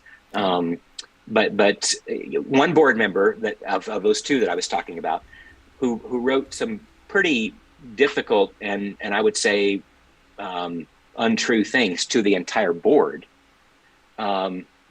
I wrestled with that a lot. How do I deal with this? But I had to write back to the entire board, since it was done in front of the entire board, and hold them accountable to that, and then ask them, maybe this isn't the place for you. And they self-selected to be out. But again, in 25 years, that's once. Well, and I did, and so Pastor Philip, I want you to be able to answer the question as well. But I did want to say that recently somebody had a similar situation where they made an open letter to the entire congregation, so they knew this was the situation and this is how it was going to be handled, and the person actually kind of mellowed out, because they realized there was a community that was being impacted. So Philip, the question is, how do you handle a parishioner or board member who consistently creates dissension? I know for us, what we've had to do is we obviously take it to the Lord in prayer first, because any situation that you don't bathe in prayer, I just think it can go sideways very quickly. And so leaning upon the Lord's wisdom in those situations is extremely critical and important. Practically speaking, I usually will talk to those individuals one-on-one, because I don't want there to be any sort of miscommunication, because oftentimes the things that we say or we don't say can be miscommunicated and misconstrued. And so then that makes situations even worse. And so usually we'll sit down and we talk things through. And I think the thing that's always been impressed upon me is that no matter what they've done or what they've said, to the best of our ability, I feel like I always want to have that person leave with a good name. And so I try to work through those situations and in dealing with the problems and in dealing with understanding it, because a lot of the times, if they're upset with something or someone, there's an unpacking to it. And so it's very important to be able to listen and to see where some of the roots of those situations are. For example, if the worship leader thinks that they're not loud enough, and so-and-so is much louder than they, well, we have to figure out, well, why do you think that? Let's go through the practical. On the soundboard, you're up here, they're here, but I think you also have to go through, okay, well, what is that really? And it could be, well, I had a situation with this person before. Okay, so now let's unpack that, and let's begin to work through that. At least for us here, that's how we've had to try to deal with those things, because again, situations can just go bad very quickly. But I really do think that just communication is the most important tool in that. That's true. And what I'm hearing from everybody is that there's a need to understand the person and why they're doing what they're doing, because you won't ever really come to resolution until that's understood. So thank you. All right. So I have two questions just in case we had time. I have 3 more questions, but and I really want to get to the last one because it's just kind of fun. But so I know I didn't give these to you guys ahead of time, but what is one way you work smarter and not harder? What is one way you work smarter and not harder? And if you can just pop off something real short, that'd be great. First thing I do is sit down with my calendar for the week and plan out my week, and intentionally leave spaces for flexibility, because things always happen. Good. So planning always comes first with the end goal in mind. Awesome. Plan ahead. Yes. I don't know that anyone's ever accused me of being smart, so I'm wrestling with that a little bit. But I think one is to recognize that while I do have to understand my context, I don't have to reinvent the wheel. And talking with colleagues and interfacing and working together, sometimes spending time in that communication can think no, I could be doing something else, but I learn things from people. I learn things taking time to be a part of those that are tuning in today. You're giving a chunk of time, but that is ways that will help you be smarter in the work that you're doing. And so I think the collaborative effort of other ministers of the gospel is helpful. Good. Awesome. I would agree. Pastor Philip. I know for me, what I've been doing lately to, I think, maximize my time, I'll just write every single thing that I'm doing for this week. And I look at my calendar I write it all down, and then I begin to designate, like Monday, this is what I'm doing, Tuesday, Wednesday, Thursday. And then I just basically go through and say, well, where can I get help out? Or is there something that I can delegate? Or, and there's important tools with all of that because, I think that we all have, as pastors, so many different hats and jobs to handle. It's good to be able to bring other people into that as well and to just see where the Lord leads with that. Absolutely. Yeah. And that's one of the things that I've had to learn to do is have specific days that I do specific things. And so people will say, hey, can we do this on this day? And I'll look at my calendar and say, no, I only do that Monday, Tuesday, Wednesday. So it'll have to wait till the next week. And that was really hard for me to do, to say, no, it'll have to wait. Obviously, if it's something, urgent, that would not come into play. But being able to have that self-care enough to have a boundary to be able to say, I only do these types of events. And I actually got that from Bob Goff. So I got to have Bob Goff as my mentor for a short period of time. And that's what he does. And he says, today we only think about this, and this day we only think about this. And it frees up your mind to say, oh, I get to worry about that tomorrow. And that was super, super helpful. Okay. Can I tag on to just something we all three said? I have found that in small churches, you don't always have volunteers that you can delegate to, but to give myself permission to say, it's okay if that's not done. If that particular event does not happen, maybe God will prompt somebody as they sense the absence of it to step up and lead it. So just permission to let things not happen. True. And I think that's an important realization that if it's important to them, they'll step up and do it. If it's not important to them, then they won't. And that will kind of help you gauge really what the value is, because you'd hear grumbling if it wasn't happening. So. Yep. All right. Yes. Okay, having specific days, specific things. Yeah, so pray, go to the individual. That's kind of what we talked about earlier. Lots of prayer. Awesome. Okay, next question. How do you handle having multiple expectations from so many different people? So this is just like you have all these people, and how do you work through that?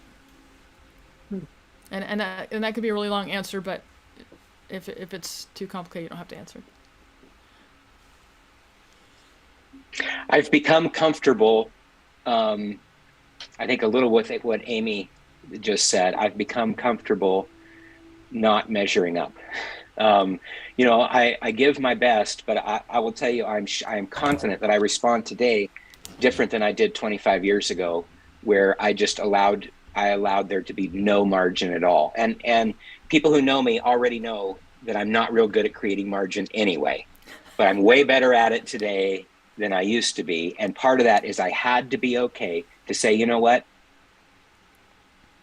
I am really sorry that I can't return that phone call, but I'm just not going to do it.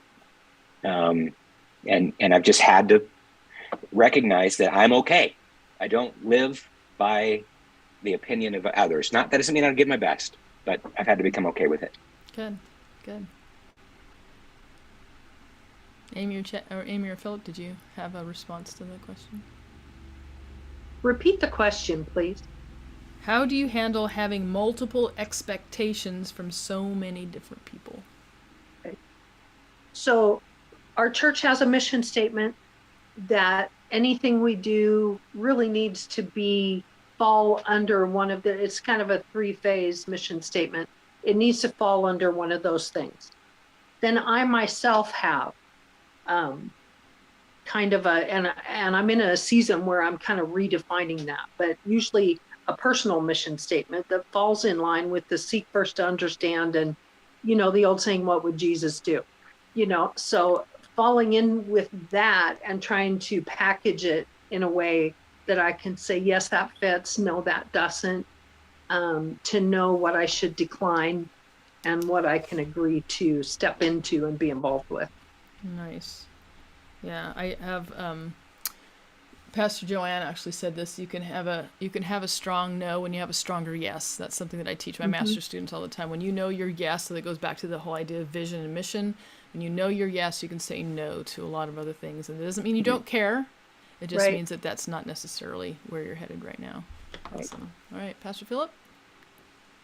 I think you have to understand giftings and leanings. So when you understand what you're gifted at, it's easier to excel in certain things. But then when you have to understand the things that you have to lean upon, whether you're leaning in faith in the Lord, you're leaning on maybe a word from someone in your church on how to do something.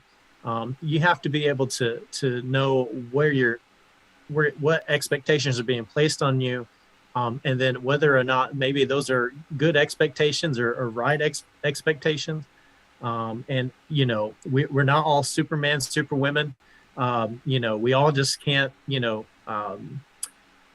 have be impervious to bullets per se. And so I think it's just understanding giftings and leanings, and that really does go a long way in the expectation. And at the end of the day, the most important thing is to understand that you're a child of God, and that you are called into this ministry, and you are the one that the Lord has picked in this time, in this season. And so that is the only expectations at the end of the day you really need to lean into and understand. And so that's been helpful for me, and just in moving forward. And there's a lot of truth to that, just really understanding yourself well enough to be able to say that you might be able to do that, but you're not going to do it as well as somebody who's gifted in that area. Yeah. And giving yourself that grace again as well. All right, last question, and this is just to be fun, okay? If you yourself, were a Disneyland attraction, Oh my. which one would you be and why? If you were a Disneyland attraction, which one would you be and why? Okay, we got 3 minutes. Come on. Here, I'll Okay, answer. I think somehow we would be Shrek and all his characters. Just because it seems like the more misfit you can be, the more you gravitate toward the community of the church. Okay, And good. we find our friendships and our relationships between a donkey and an ogre, and it just works. Okay. You just figure it out. That's good. I don't know if I can top the donkey and ogre comments. I mean, that's pretty good. I haven't been to Disneyland in probably close to 20 years, so I don't know that I'm familiar with all the attractions. But I remember there is one that is the outdoor train. It's like a roller coaster, but you're on the train, and you come around the scene, and there's another scene, and there's another scene. I feel like my life, I am probably pretty fast paced. I probably will surprise you.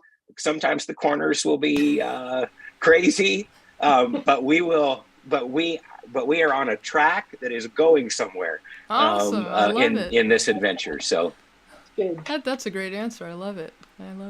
All right, Philip. I think I'd definitely be Space Mountain, because I feel like I'm always weird and in space or something like that. But I'm going to do it all for the glory of God, and we're all going up that way. And so, yeah, I would just feel more aligned with Space Mountain than anything. So Awesome. Well, thank you everybody for hopping in and chatting today, and just being open and authentic, so that people can know that they're not alone, right? With their struggles, with their wins, with their people that they have to deal with. And may we all get a chance to go to Disneyland this year. So thank you so much. Thank you. Thank you, Pastor Elaine. Thank you. Welcome. Yeah, blessings to all of you. Thank you.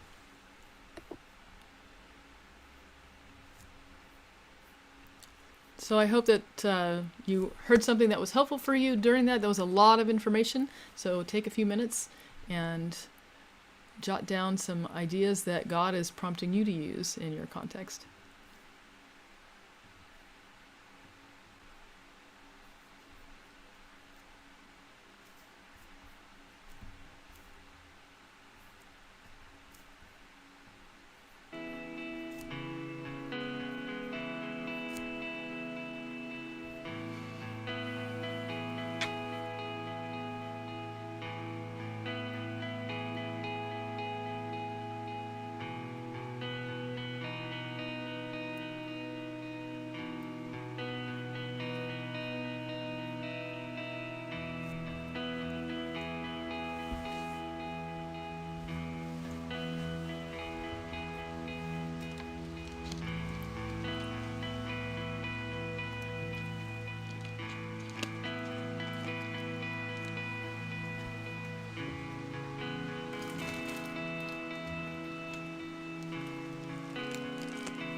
There we go. Hey, you can hear me now.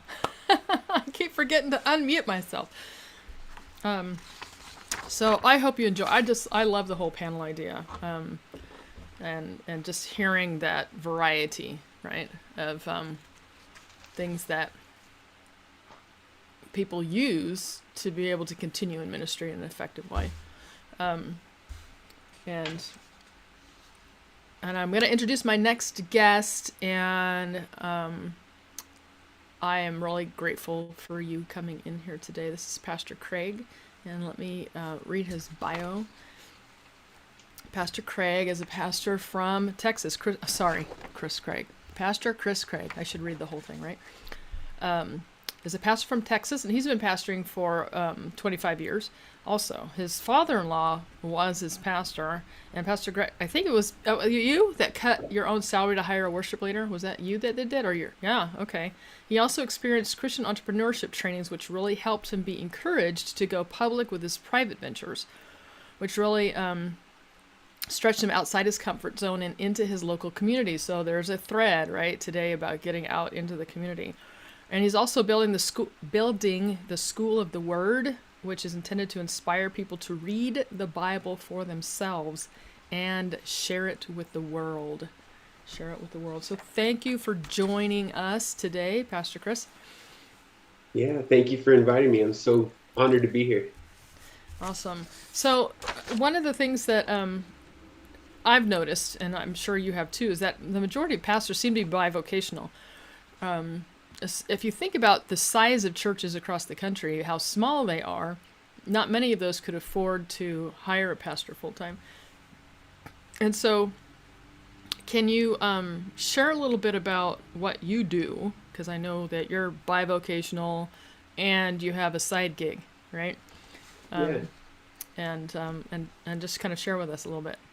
Yeah, sure. So I think you're definitely right. I was looking at just some statistics of it. I mean, if you look it up, I think somewhere between 50 to 75% of pastors would be bivocational. And then I think that doesn't even account for all the, auxiliary ministries that would be provided by people who are probably not compensated. It's probably volunteer position, or, if compensated, would be a minimal compensation, to them. So I think that the numbers are probably really high.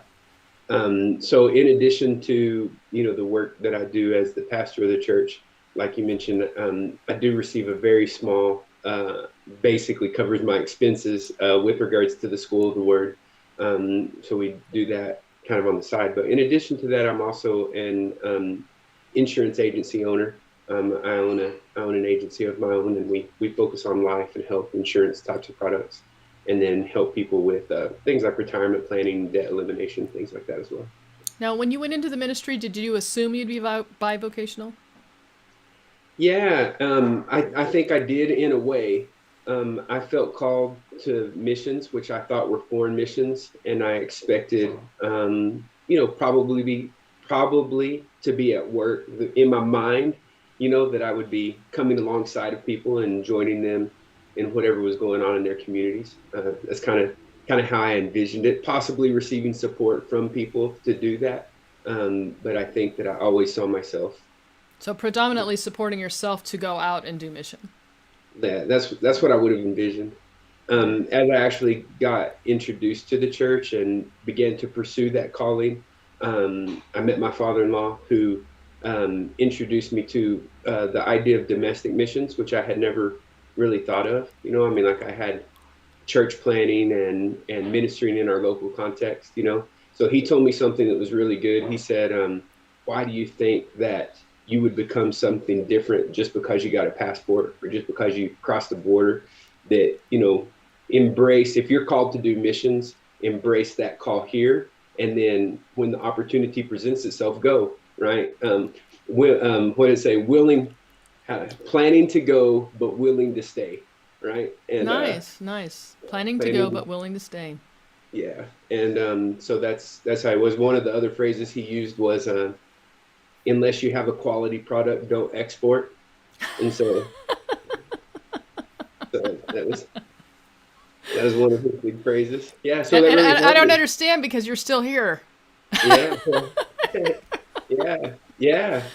Well, Oh part of that goodness. was he helped me to envision the need for domestic missions, and that obviously most of us don't live in communities that would have, greater than 20% of the population that would be, attending church on a Sunday. So there's a great need right here in the United States for people to be on mission, and so he helped me to conceptualize that, to see the fields are white for harvest right here. That's awesome. That's awesome. Well, I'm glad you stuck around because otherwise I wouldn't know you, right? Yeah. Yeah. So, talk to me a little bit about how you separate your duties for the church and work duties. How do you keep them separate? Well, honestly, I think it's natural, maybe in our culture, at least the religious culture that I've been around predominantly, it's natural to separate them. And so I've tried to consolidate them, right? It's like I see myself, sometimes I call myself a reverse engineer, right? Talking backwards. I know I think differently than a lot of people, but it seems to me like many times people are comfortable with the idea of a separation between clergy and laity. But to me, I would kind of like to bring those concepts closer together, that whatever we put our hands to do, do as all your might or as unto the Lord. And so seeing my occupation, as an insurance agent equally as holy to my vocation as a pastor, right? So I think that I try to see it more along the lines of, I want to bring those things together, that I'm not any less clergy whenever I'm serving the families that I work with in the insurance agency than I am, any more laity whenever I'm in the pulpit. I'm just a saint, and we all serve, in different ways, Yeah, and I think that goes back to that whole concept of authenticity, right? That we are who we are in all spectrums of life. I think what I was kind of aiming down to is, how do you help your, if you do, you may not do this, help your parishioners know that when you're at work, you're not going to necessarily be available for them. Mm-hmm. Yeah, it's a struggle. Maybe sometimes, I think sometimes there's expectations along those lines. But I have not personally encountered that a lot. Generally, I think that what I've experienced, and I've served, not exclusively in a bivocational capacity. There were times whenever I was pastoring a very large congregation where it wasn't possible to, be bivocational. But most of the time, in my experience, I've been part of a church plant or a small church, and so was bivocational. And I've never personally felt that conflict, except occasionally, in the event of like a wedding or funeral that might come up, but very, very rarely, have I personally ever felt the conflict there. And so your perception of bivocationalism is really being pretty much, and I might not be saying this correctly, but kind of like the lay people, right? They have jobs, they do their thing. You have a job, you do their thing. And you all come together on a Sunday or for different events, but you're trying to get the priesthood of believers really activated, so there's less of a separation between you and them. Is that kind of, sort of? Kind of, yeah. I mean, to me, like, one of the things that seems odd whenever I look at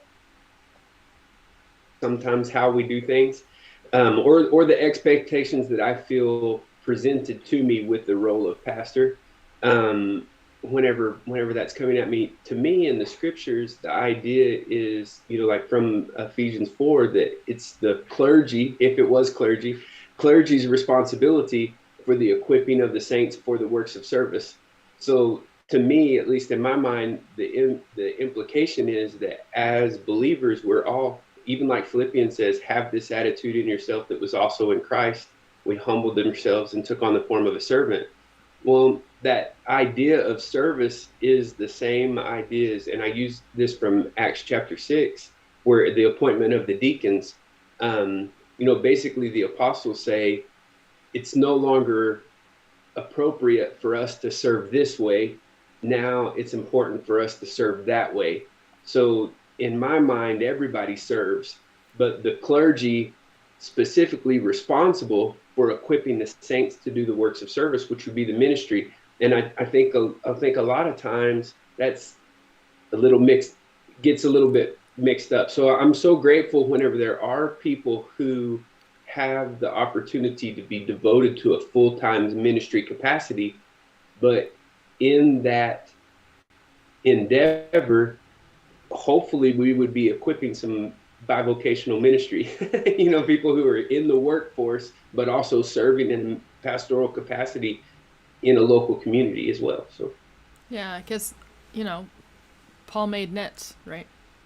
Yeah. Tents. Sorry, tents. Yeah. And I mean, that's really pretty interesting. I mean, like, how far do we have to go to see? Because see, it's almost as if when we have this concept of bivocational effectiveness, it's almost as if in the back of the mind, we're saying that that's not success, right? But if we actually look at the biblical narrative, it doesn't, like, how far do we have to go to find bivocational ministry? So we can just say really quickly, like, what else did Jesus do? Right? Like, he's a carpenter, right? Okay, how about this? The 4 Gospels, right? Well, Matthew was a tax collector. We're uncertain about Mark. Luke was a physician, and John was a fisherman. So at least 3 out of 4 of the gospel writers had another vocation. They weren't just clergy. They weren't scribes, right? They were bivocational. And then you could include Paul, right, who's going to author a significant portion of the New Testament, bivocational, like you just mentioned, tent maker. And then what about Peter, right? Founder, apostle of the church, also a fisherman. And so I don't think we have to go too far to find a biblical precedence that it's not failure for a person to be bivocational. Right, and I really love that. I hope somebody can put that in the chat, that it's not failure to be bivocational. So that I think to get rid of the striving that I should not be bivocational. I think for me personally, coming to the realization that my calling is not a career. Yeah. That was really just an abrupt understanding that I had, that just because I'm called doesn't mean it's going to be my career. And for whatever reason, I simply had this philosophy that, I'm going to be in the ministry and I'm going to be full time and it's going to be my career. But I didn't think that out. It was just kind of this thing that I had subconsciously absorbed, that if I go into ministry, this is going to be my career. And it was actually, one of the things that I've really struggled with that personally, and trying to balance. One of the difficulties is being ambitious. I've never personally felt comfortable, asking for additional compensation whenever it comes to my salary being provided through the charity of the congregation. And I'm not opposed to people being compensated. I hope that every pastor out there gets a raise this week. I mean, I think it'd be great. I don't mind someone being compensated for the work they do as a pastor, but I never personally felt right being ambitious monetarily in the ministry.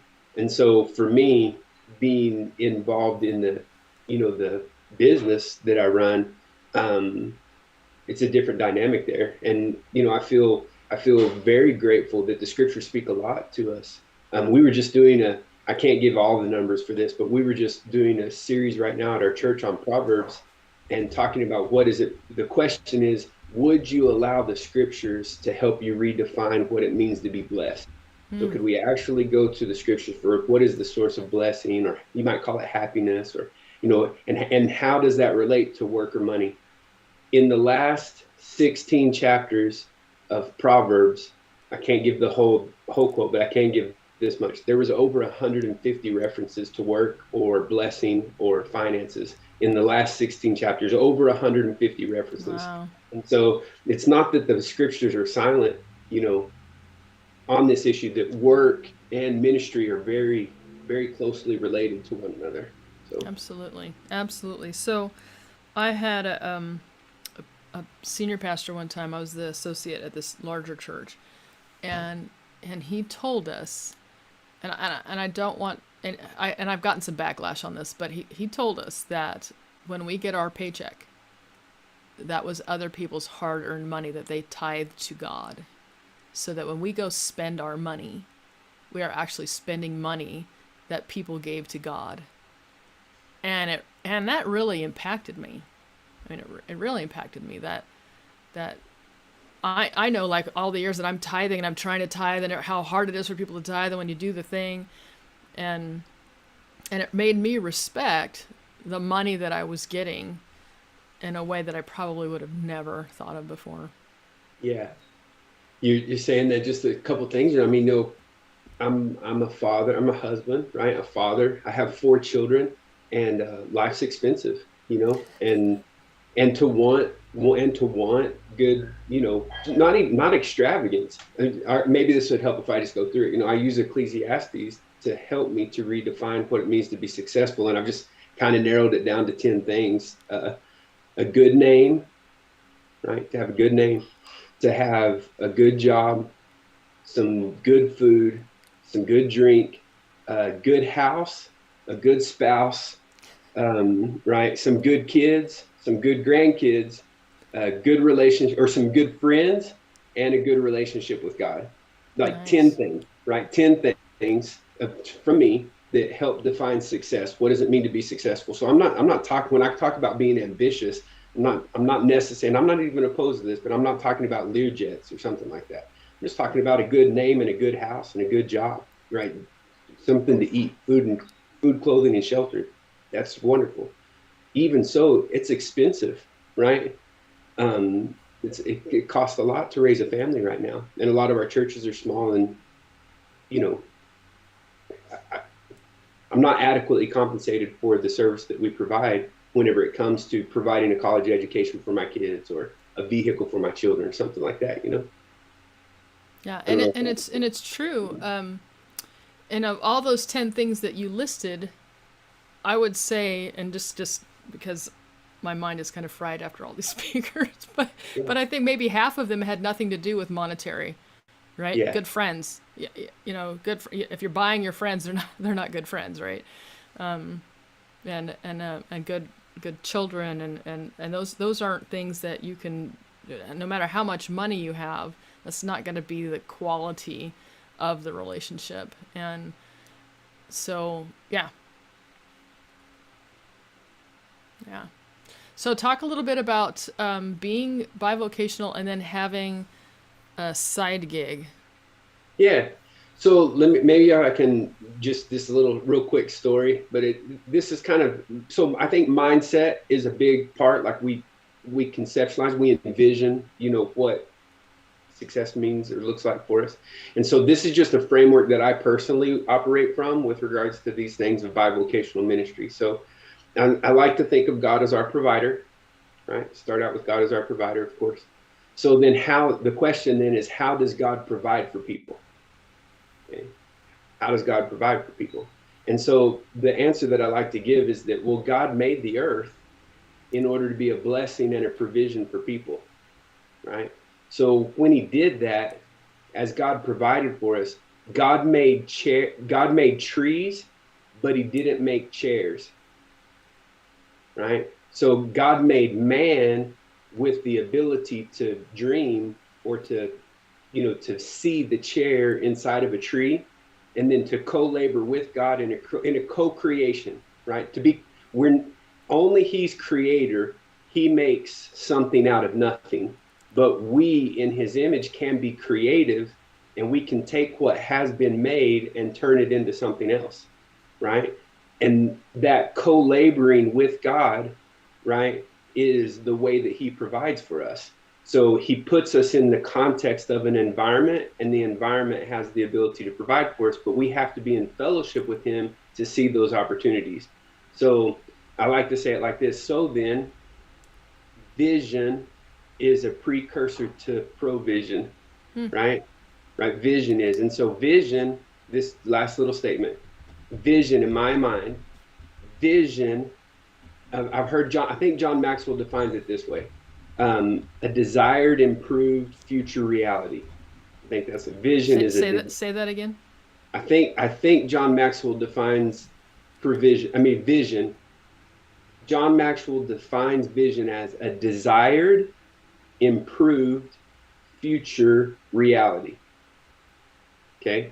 So now then I just rework that to say, then to me, if I were to rephrase that in this context, it would be this. So vision is an invitation. Uh-oh. Did we lose him?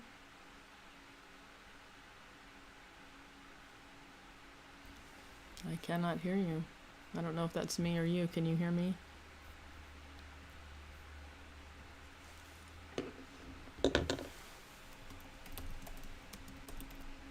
I think we lost him. An invitation to an improved future. Something like that. I'm so sorry, Pastor Craig. But I think we lost him. Yep. Maybe he'll hop back in just a second. Yay, I'm glad you can hear me. I am alive and well. Yes. So, yeah, Pastor Craig is also I met him through a Christian entrepreneurial program, and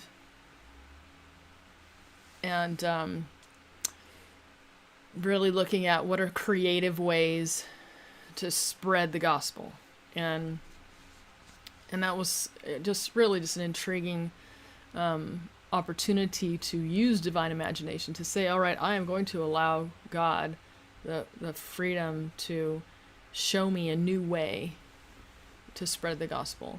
And there's a philosophy where they say you work to fund to work to fund the mission. So you work to the place where you can then fund the mission, and that you're not depending on other people to fund the mission for you. And I hope that you do remember that being bivocational is not a bad thing. It's not something to avoid or be embarrassed of or be ashamed of. And again, I could probably look up the statistic to see what is the norm. You know, how many of our pastors in the United States are bivocational, and see that as an extension of your ministry. That as you model that for your parishioners, right, that we can say, if I work this much during the week and then I'm serving on the weekend, we can say, okay, how dedicated are you to doing some of the extra things on top of your job? And it shows your parishioners that there is amount of dedication of time, effort, energy, funds that go into the ministry above and beyond your day job, and being able to see that it's not just the pastor's job to work overboard. Yes. So I'm sorry, I was hoping he'd hop back in here. But what I do know about his side gig is that he does these little studies inside Zoom rooms and expounds on the message of a certain aspect of Scripture, and then has them go and share that with somebody. So he's in practical, real-life terms, teaching people how to read their Bible, understand it, and then go and share it with somebody, and then they report back. And so, thanks, Pastor Chris, for hopping in here, and hopefully we will catch up with him again later. So take a moment and jot down anything that God has shown to you or revealed to you about what he would like you to do in your context to make it personal for you. Let's see if I can do this.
Sorry, Elaine.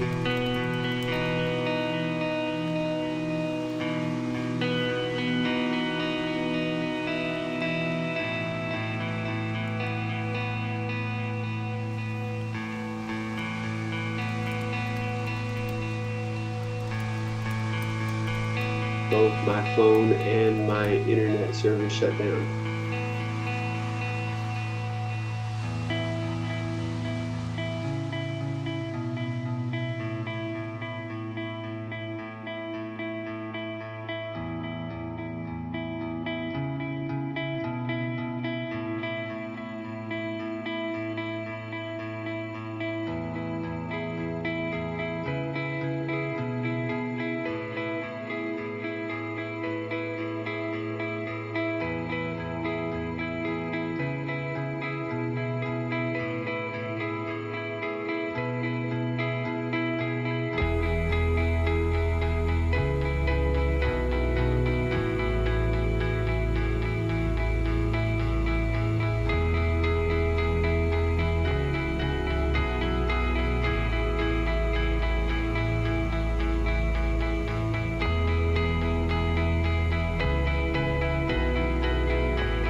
Hey, I remembered to unmute myself. Okay, so Pastor Craig hopped back in and said, vision is an invitation from God to participate with him in his redemptive plan for the world. If we can see a way to make the world a better place, that is vision. Co-laboring with him is how we add value to this world. Vision leads to provision. Thank you for that, Pastor Chris. All right, I'm going to introduce our next speaker. And I want to reintroduce to you someone who you've already seen today. And this is Pastor John Adams.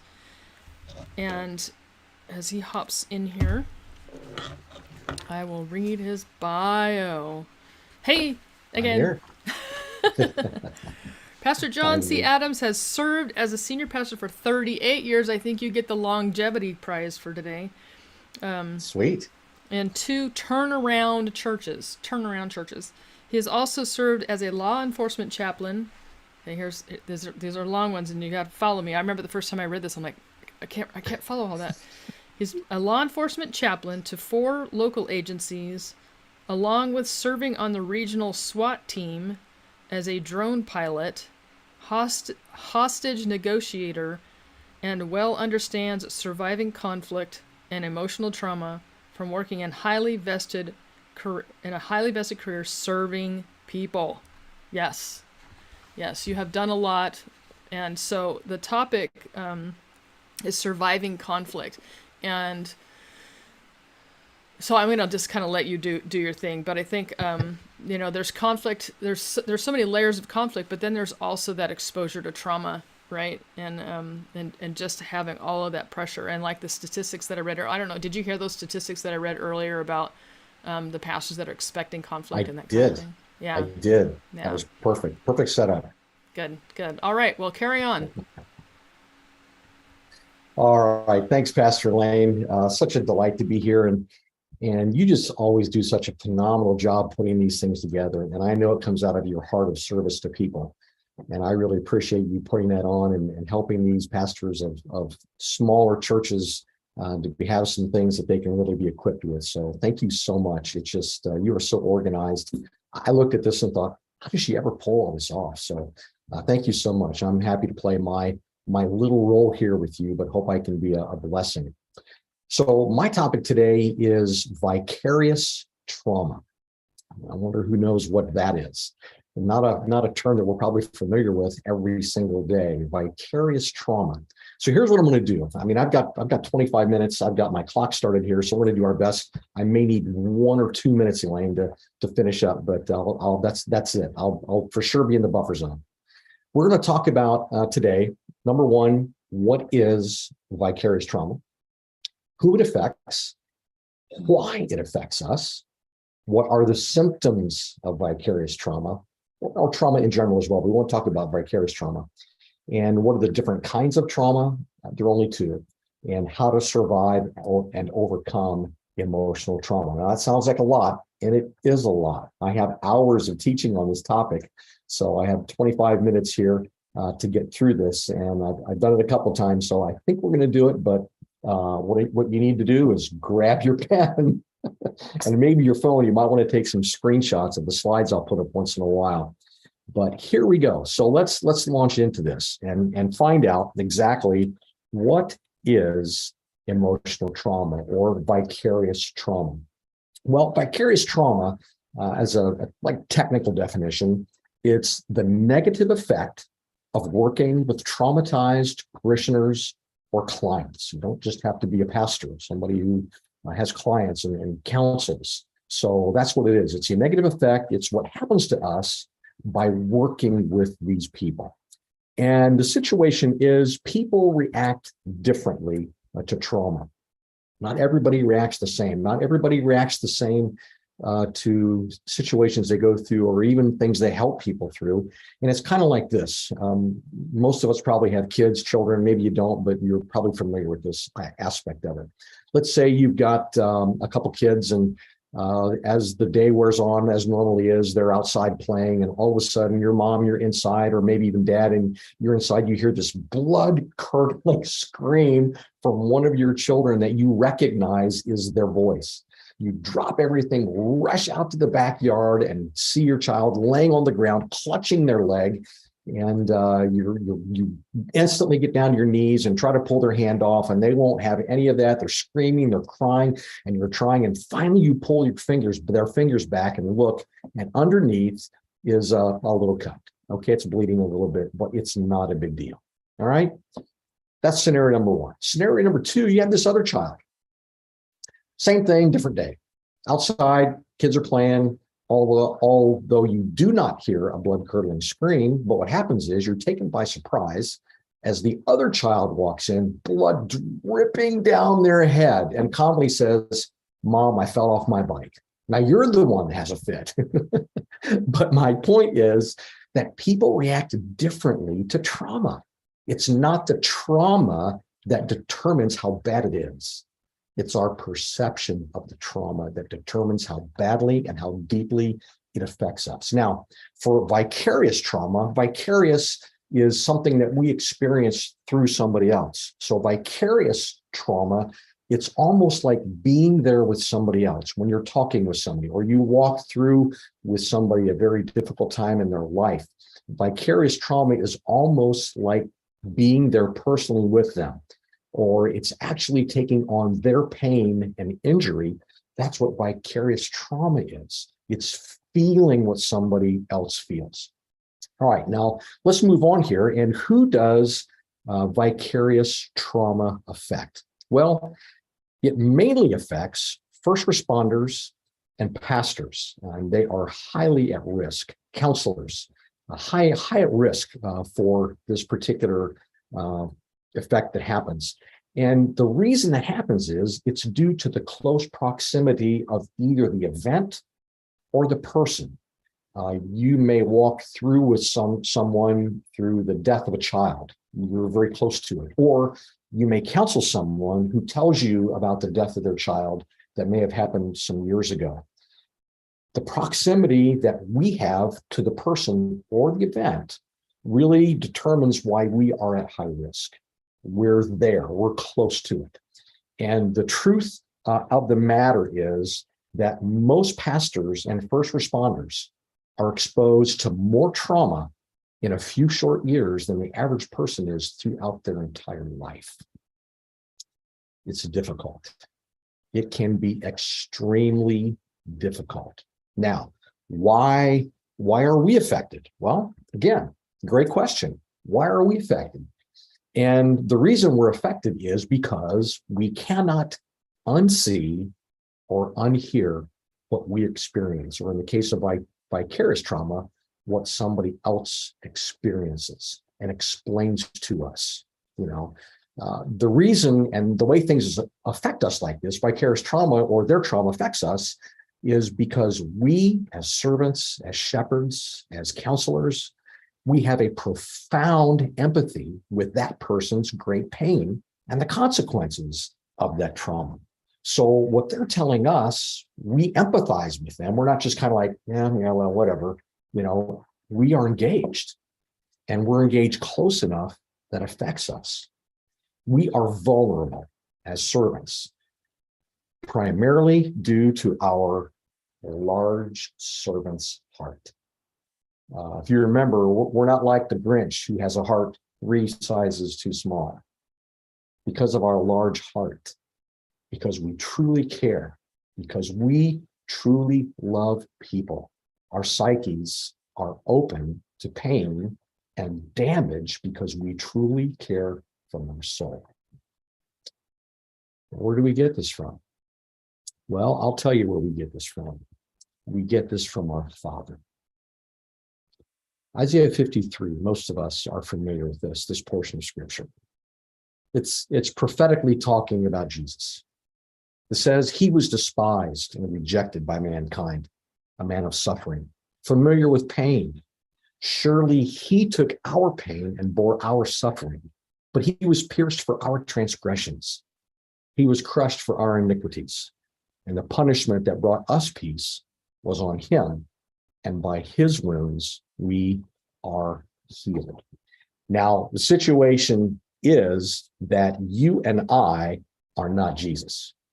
We are not taking people's pain away from them on us, but because we care, because we love them, because we want to do our best to see them healed, we are affected by their pain. We have to be careful that we don't somehow think that we're Jesus to them. We're not, and we never can be. We need to lead them to him, and he can heal them. He can heal their wound. But we care so much and we care so deeply that it affects us. All right, let's continue to move on here. What are some of the symptoms of vicarious trauma, or really just trauma in general, or I will call vocational trauma? So you got 2 types of VTs here, vocational trauma and vicarious trauma. And one of the things that happens to us is we have a profound worldview change that really can be permanently altered by the interaction, and here's the key, of empathetic bonding with a parishioner or somebody else. We truly, truly care. They hurt, we hurt with them. The scripture says when one cries, we cry with them. When they rejoice, we rejoice with them. They mourn, that's what we do. Well, as pastors and servants, we get so involved with their lives that this empathetic bonding affects us. Okay, it's powerful. So this can produce changes in a pastor's viewpoint. And here's some of the changes that takes place. It can change our sense of spirituality, our worldview, and even our self-identity. It will turn us, if we're not careful, If we don't know how to handle it, it will turn us into another person. We will not be the same person years and years into the ministry that we were when we started. I'm not talking about normal maturity. I'm talking about negative things that happen. If we don't know how to handle vicarious trauma, vocational trauma, it will change us drastically. What are some of the specific things that happen? Some of the specific symptoms. Well, I've got a list here and I don't have time to unpack them all, but hopefully you'll understand what I'm talking about. One of the things that happen is social withdrawal. Pastors, it's important that they interface with their people. Well, you get enough vicarious trauma and things that happen you're exposed to, and you start to back off. You start to build a wall because you want to try, unconsciously, you try to stop the pain. You try to put a barrier up. Maybe you're too busy to counsel. Maybe you retreat to your office right away after service, but you start to socially withdraw. Also, there are mood swings up and down. Your family may begin to notice those. Aggression is a number one of those. You begin to lose your temper when you didn't do that before. You seem on edge. A greater sensitivity to violence. Things begin to bother you that really didn't bother you before. There are physical symptoms. Sleep difficulty is one of the main ones. You can't get to sleep at night. And if you go through the a survey that I have, that's one of the questions in there. How long does it take you to go to sleep? Do you have problems falling asleep? Or do you just continue to play the loop of an event over and over in your mind that robs you of your sleep? Sometimes intrusive imagery. You could have an image in your mind that somebody else tells you about, a terrible image, something that they went through, a trauma, and they could explain that to you in great detail, and that gets imprinted on your brain, and you may even play it back the way you perceive it. Intrusive imagery. You may develop a difficulty with core beliefs that you didn't have before. They may affect your relationships. How might that happen? Well, they could affect your sense of security. They could affect your sense of trust. They can affect your sense of esteem, your personal esteem. They can affect the way you handle intimacy and control. All of these are symptoms of vicarious trauma or just trauma, vocational trauma that specifically comes from a career in the ministry. Making sure I'm trying my best to watch my time here. All right, so what are the different types of trauma? Well, first of all, let me tell you this. Trauma, psychologists tell us, is cumulative. In other words, what happens is we have an emotional tank. And the more trauma that happens to us, and if we don't know how to handle it, that tank gets fuller and fuller and fuller and fuller. And finally, that tank can get so full, it really kind of obscures who we are and starts to overflow. And when that emotional tank gets full and starts to overflow, that's when bad things happen. That's when poor choices are made. That's when things that we see pastors do that we never thought that they would do, or maybe even ourselves. We may catch ourselves thinking things that we never thought before. And I'm not just talking about sinful things. I'm talking about things like maybe even doubting God because of trauma, because of pain, because of things that happen to us. So the two basic kinds of trauma that you can see here, there's personal trauma. Obviously, those are things that happen to us. And then there is vicarious trauma. Those are things that happen to somebody else. And the situation is that as pastors, the range of the effects of vicarious or vocational trauma upon us as the results of ministering to others is really a combination. It's a combination of these two types of trauma. We have trauma that we have from our ministerial career. As a result of our ministerial career, things happening to us, a betrayal, getting thrown under the bus in a board meeting, losing somebody, people leaving or whatever. That's trauma that happens from my ministerial career, or counseling somebody. And then I have trauma that I bring in to my career that may have just been beforehand. My past, I bring those things in. Research has borne out and tells us that vicarious trauma, or even just vocational trauma, is more prominent in those with a prior history of trauma or adversity. Real quickly, personally, I've had 3 dads, all right? I don't have my real father's name. Those can leave some serious wounds, especially for a young boy whose father bails out on him, whose stepfather bails out. you can imagine the wounds there. So for me in the ministry, the worst thing that could happen to me is somebody leave the church, because it felt like I was being abandoned. Now, they weren't doing that, but you can understand what I'm saying here. So it's the trauma that I bring into my career, plus the trauma that happens as a result of my career. Now, here's my experience. I have also found out that many people who enter a first responder or counseling career do so out of deep pain and personal trauma. And they have a desire to help others and possibly protect them from having the trauma that they went through. That's not a bad thing. That's a good thing. But that strength can also be a weakness if we are not careful. All right. So how do we overcome? Well, how do we overcome vicarious trauma? How do we survive? Well, what's the problem? Well, number one, the problem is no one taught you about vocational or vicarious trauma in its absolute, say it with me, absolute, absolute inevitability. I absolutely guarantee you 100%, if you're in the ministry, you are going to experience either vicarious or vocational trauma. It's a given. It's not if, it's when. It will happen. And that's really important to understand. So that's a problem. I don't know anybody I've ever talked to in the ministry. And I've talked to a lot of people, especially putting this material together. I've not had one single pastor tell me that they took a class in seminary on vicarious trauma or vocational trauma, or tell them they need to be prepared, getting thrown under the bus in a board meeting or betrayal or whatever, or they're going to have people turn on them, or people they spent the most time with trying to help turned on them and attacked them. I've never heard anybody say I was prepared for that. It's the opposite. They weren't prepared, and that is what even makes it more traumatic. You weren't prepared. And that's really a technical definition of trauma. Again, I said it's not the size of the trauma, it's the size of the perception and the shock and how we were not prepared for it. That's what determines how much we get affected by trauma. Okay, so how do we overcome? Well, number one, no one taught you about vocational trauma and its inevitability. And secondly, the average pastoral tenure in the United States of America, according to Lifeway research, is about 4 to 6 years before changing churches. It's better than it used to be. It used to be only 3 years, but it's still 4 to 6 years.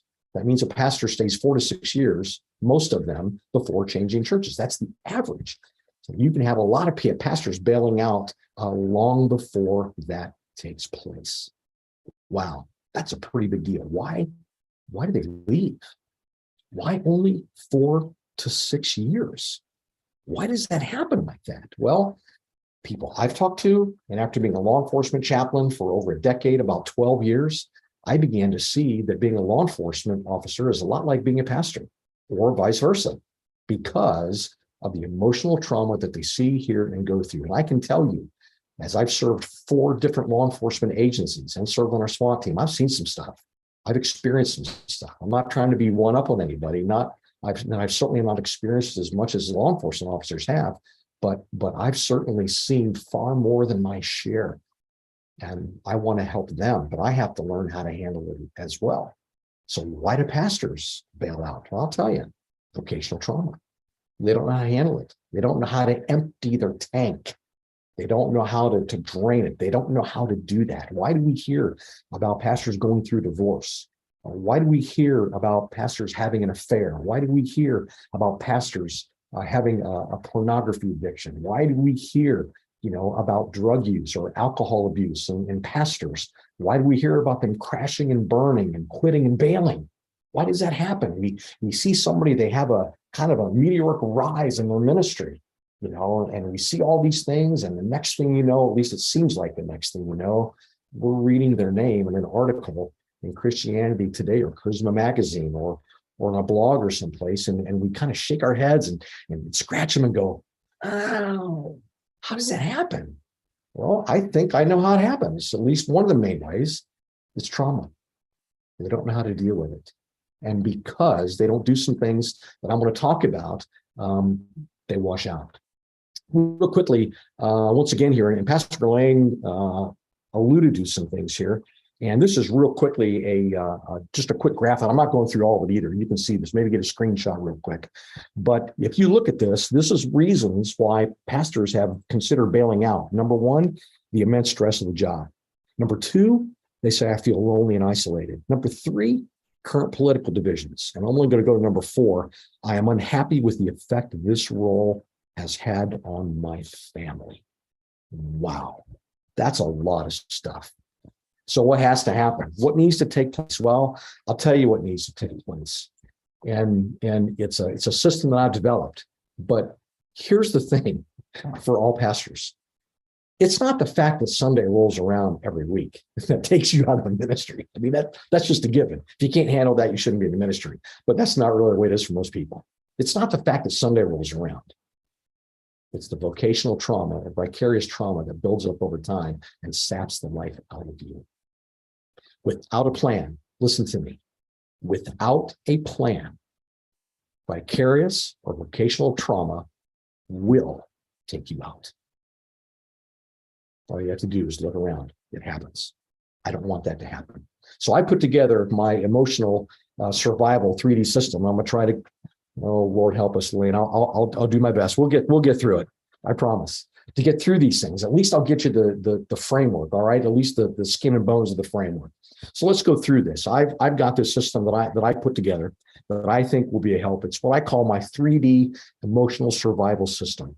Disconnect, distract, de-stress, and then the bonus D is dismount. So I'm going to go through an outline here for that. And I'm sorry, somebody's trying to call me, and we're just going to let that go on. I had that, my phone is on silent, but nevertheless, we'll go through these. All right. So number one, and let's get out of this one here.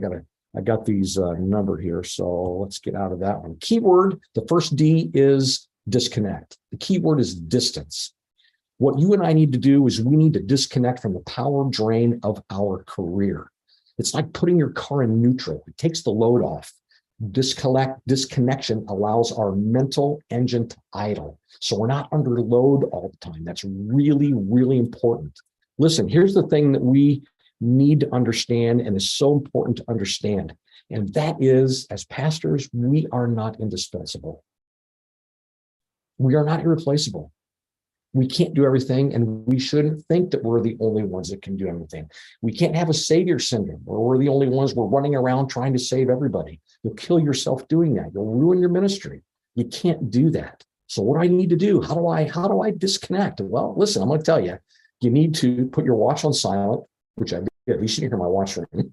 You need to put your watch on silent. You need to put your phone on silent, and you need to sign out of Facebook, Instagram, Twitter, whatever else you're doing for a period of time and not check your email. I know some of you are probably twitching already. I don't know if I can do that.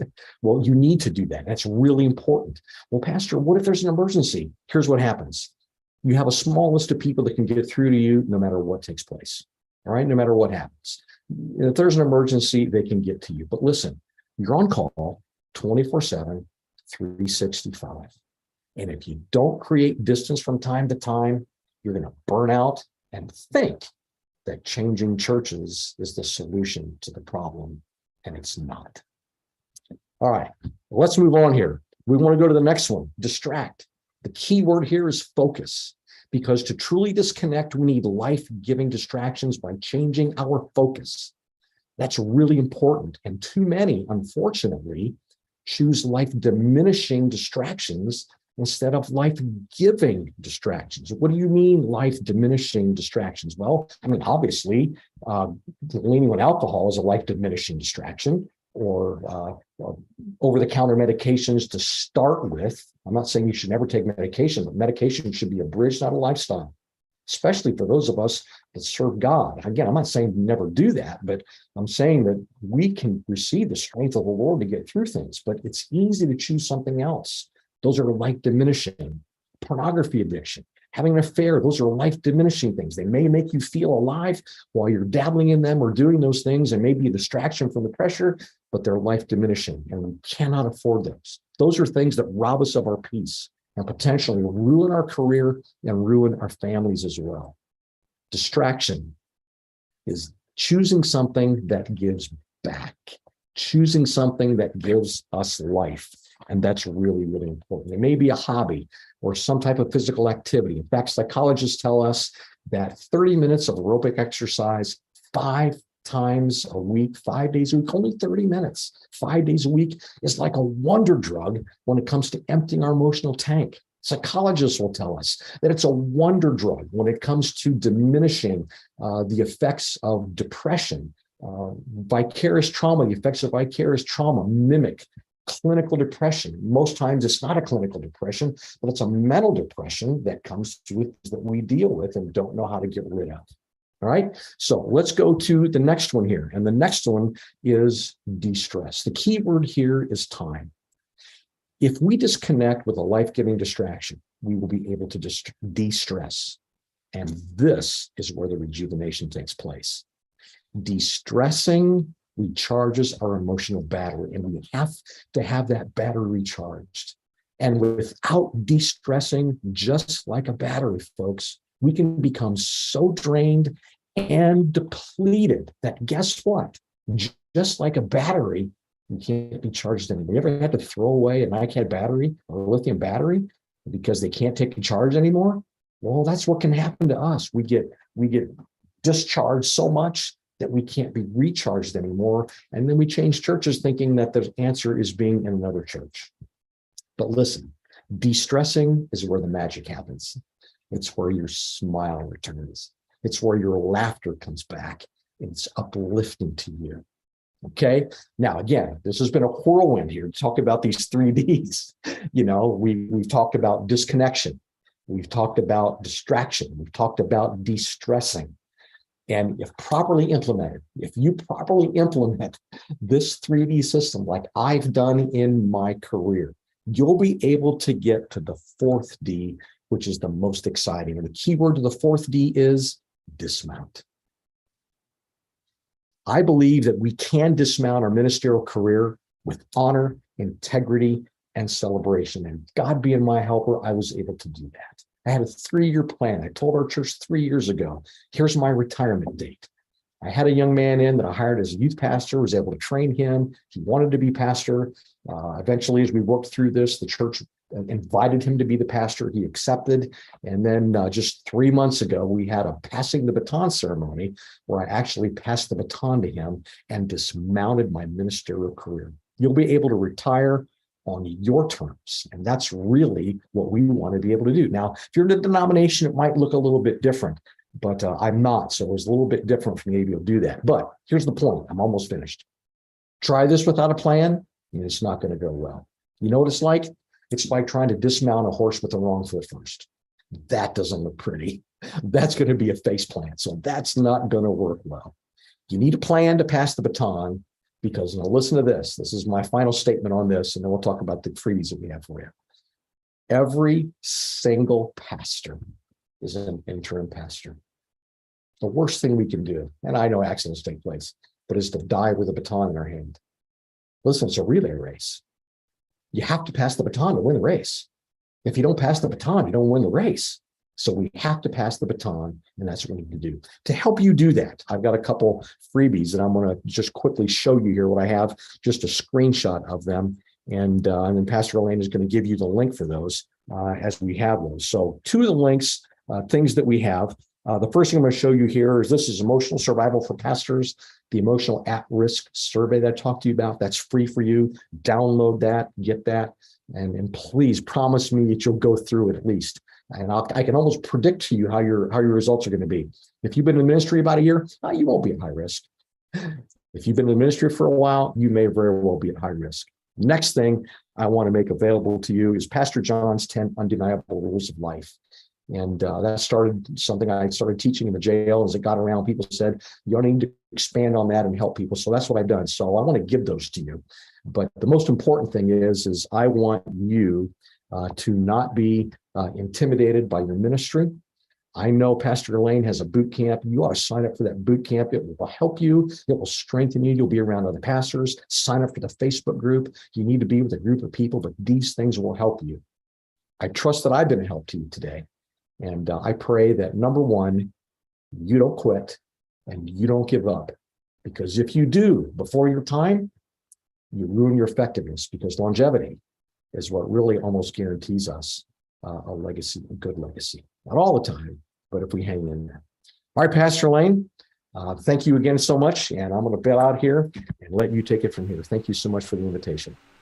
Thank you so much, Pastor John. I know you have just gobs and gobs of information, but we thank you for what you shared. I did put the link in the chat so that you can download his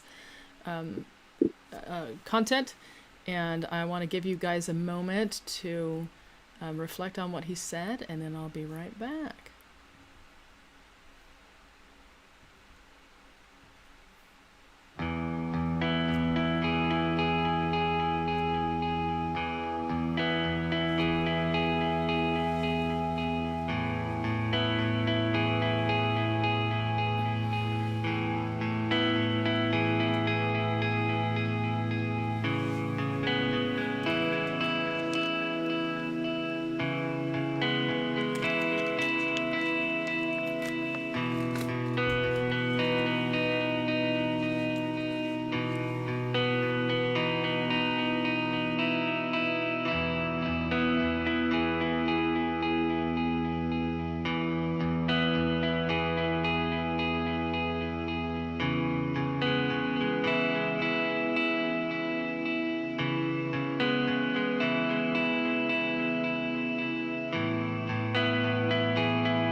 Well, I hope that you all have enjoyed the speakers so far, and I love what you guys are putting in the chat and what Ruth had said. Read the handouts, and she's been struggling with this issue. And I think it's fantastic that we've been able to provide for you today content that's truly applicable to your context. And again, using that divine imagination and allowing God to show you how to use some of these things in your specific, unique context. And again, your uniqueness matters. You matter. And I think Pastor John was going to hop on here with me, but I don't know. So, here I am. Yeah, there he is. Oh, yeah. Oh. Yeah. So, yeah. So, I'm really thankful that Pastor John was willing to take the place of Diana, which I know is that, and we've had a lot of people, a lot of the speakers had gone through a lot of things that were undisclosed. And so I had put that prayer request out there because we've had pastors that just through the course of planning of this had undergone and are still continuing to undergo some major stressors in their personal life and in their ministries. And so I'm grateful that they were still willing to show up and participate. And Diana just happened to move and change jobs and move across the country after we had slated all of this. And so I was super grateful that Pastor John was willing to come in. But nobody can replace Diana. Well, it's true. It's true. I mean, she did it. She was. I mean, when I watched her that first time, I was like, wow. Yeah. That's what I thought. Well, Yeah. I can't top this. Oh my goodness. So, I want to thank you all. Let's see if we have any. And so I did say that I was going to give you guys, stay on bonus, right, for hanging in there. And I needed to let you know, those of you who are in the Church of the Nazarene, I got a notification that there is CEU credits available for participating and watching this. And if you just message me, I'll give you the code for that. So that's another bonus. And what I'm sending over to you in the chat right now is a PDF that has my trademark talk outline. So I went over that really fast. It'll just give you something to look at and read and kind of break stuff down. And Pastor John, you went through the same speaking training that I did, right? Yes, absolutely. Yeah. And so you can tell, I can tell, I don't know if you guys can tell that Pastor John is very clear about the steps and where he's going and where he's ending up. And that's the benefit of really being able to track with somebody and getting their message. And so what I've done with this particular trademark talk is I thought, what are the most basic things that we need to have in order to get somebody to receive our message? And that's where those 5 points came from. And I put an example in there. And then the 6 questions to cure imposter syndrome that I didn't get to because we were behind this morning. That's also in that handout that I just put in the chat as well. So boot camp, October 3rd to 7th. October 3rd, so a week from today, and then that whole week is boot camp. It's free. And I'm going to send out an email to everybody who everybody who registered. So if you registered, you're going to get the email.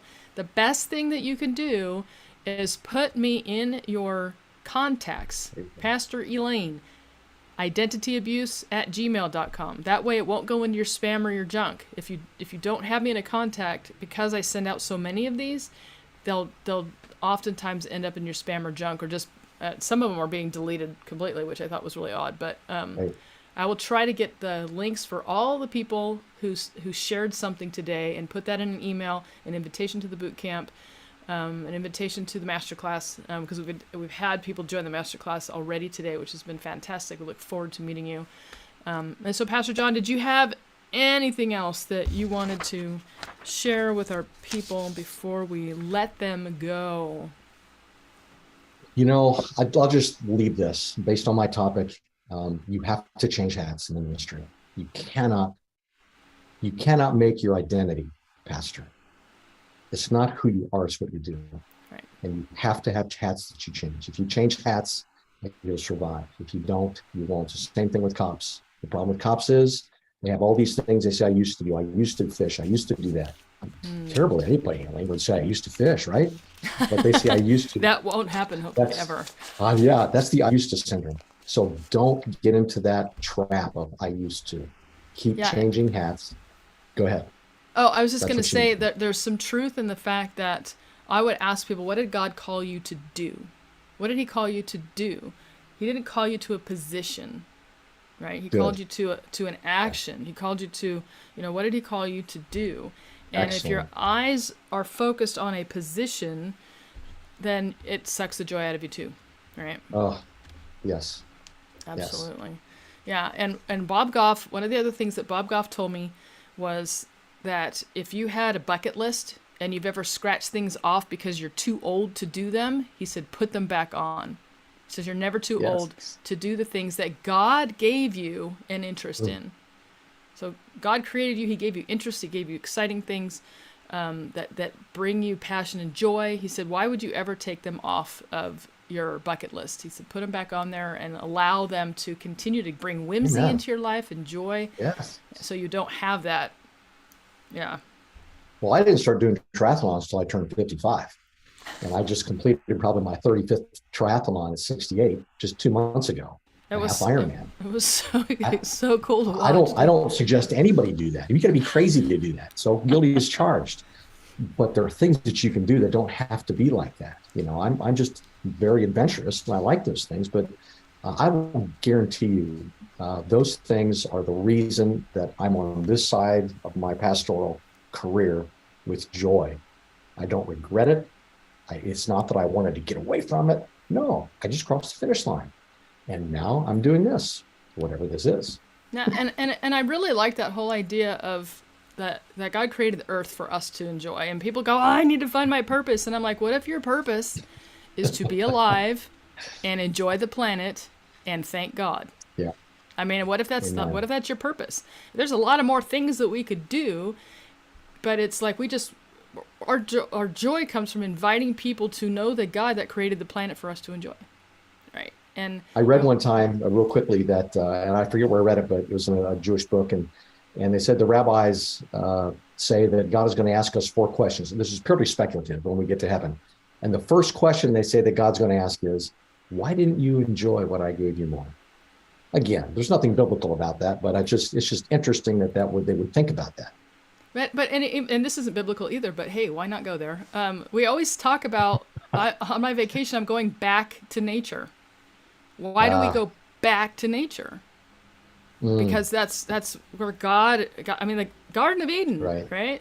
And he says, here, I have all of this for you. And we get so bound up in so many things and the comparison thing of, my church, my this and my that should be all these things. And it's like, what if we just, like a lot of people said today, loved on our neighbors and found out how we can invest in their lives in a way that they see the hands and feet of Jesus and they're drawn to the Father simply by that. So true. Yeah. Amen. Yeah. So Joanne says, another fire hose of information. I'll be watching this more than once. Thank you for this, Elaine and Dave. Inspiration by Marcia. Thank you. That's Pastor Marcia, Pastor Joanne, Pastor Danica, Pastor Nancy says, thank you much for all of this. And they just go on and on and on. So I'm glad that it went well. And I hope that you have seen through all of the faces that came on today that we're all simply trying to say yes to God and do so in a well way, to love God well, to say yes well.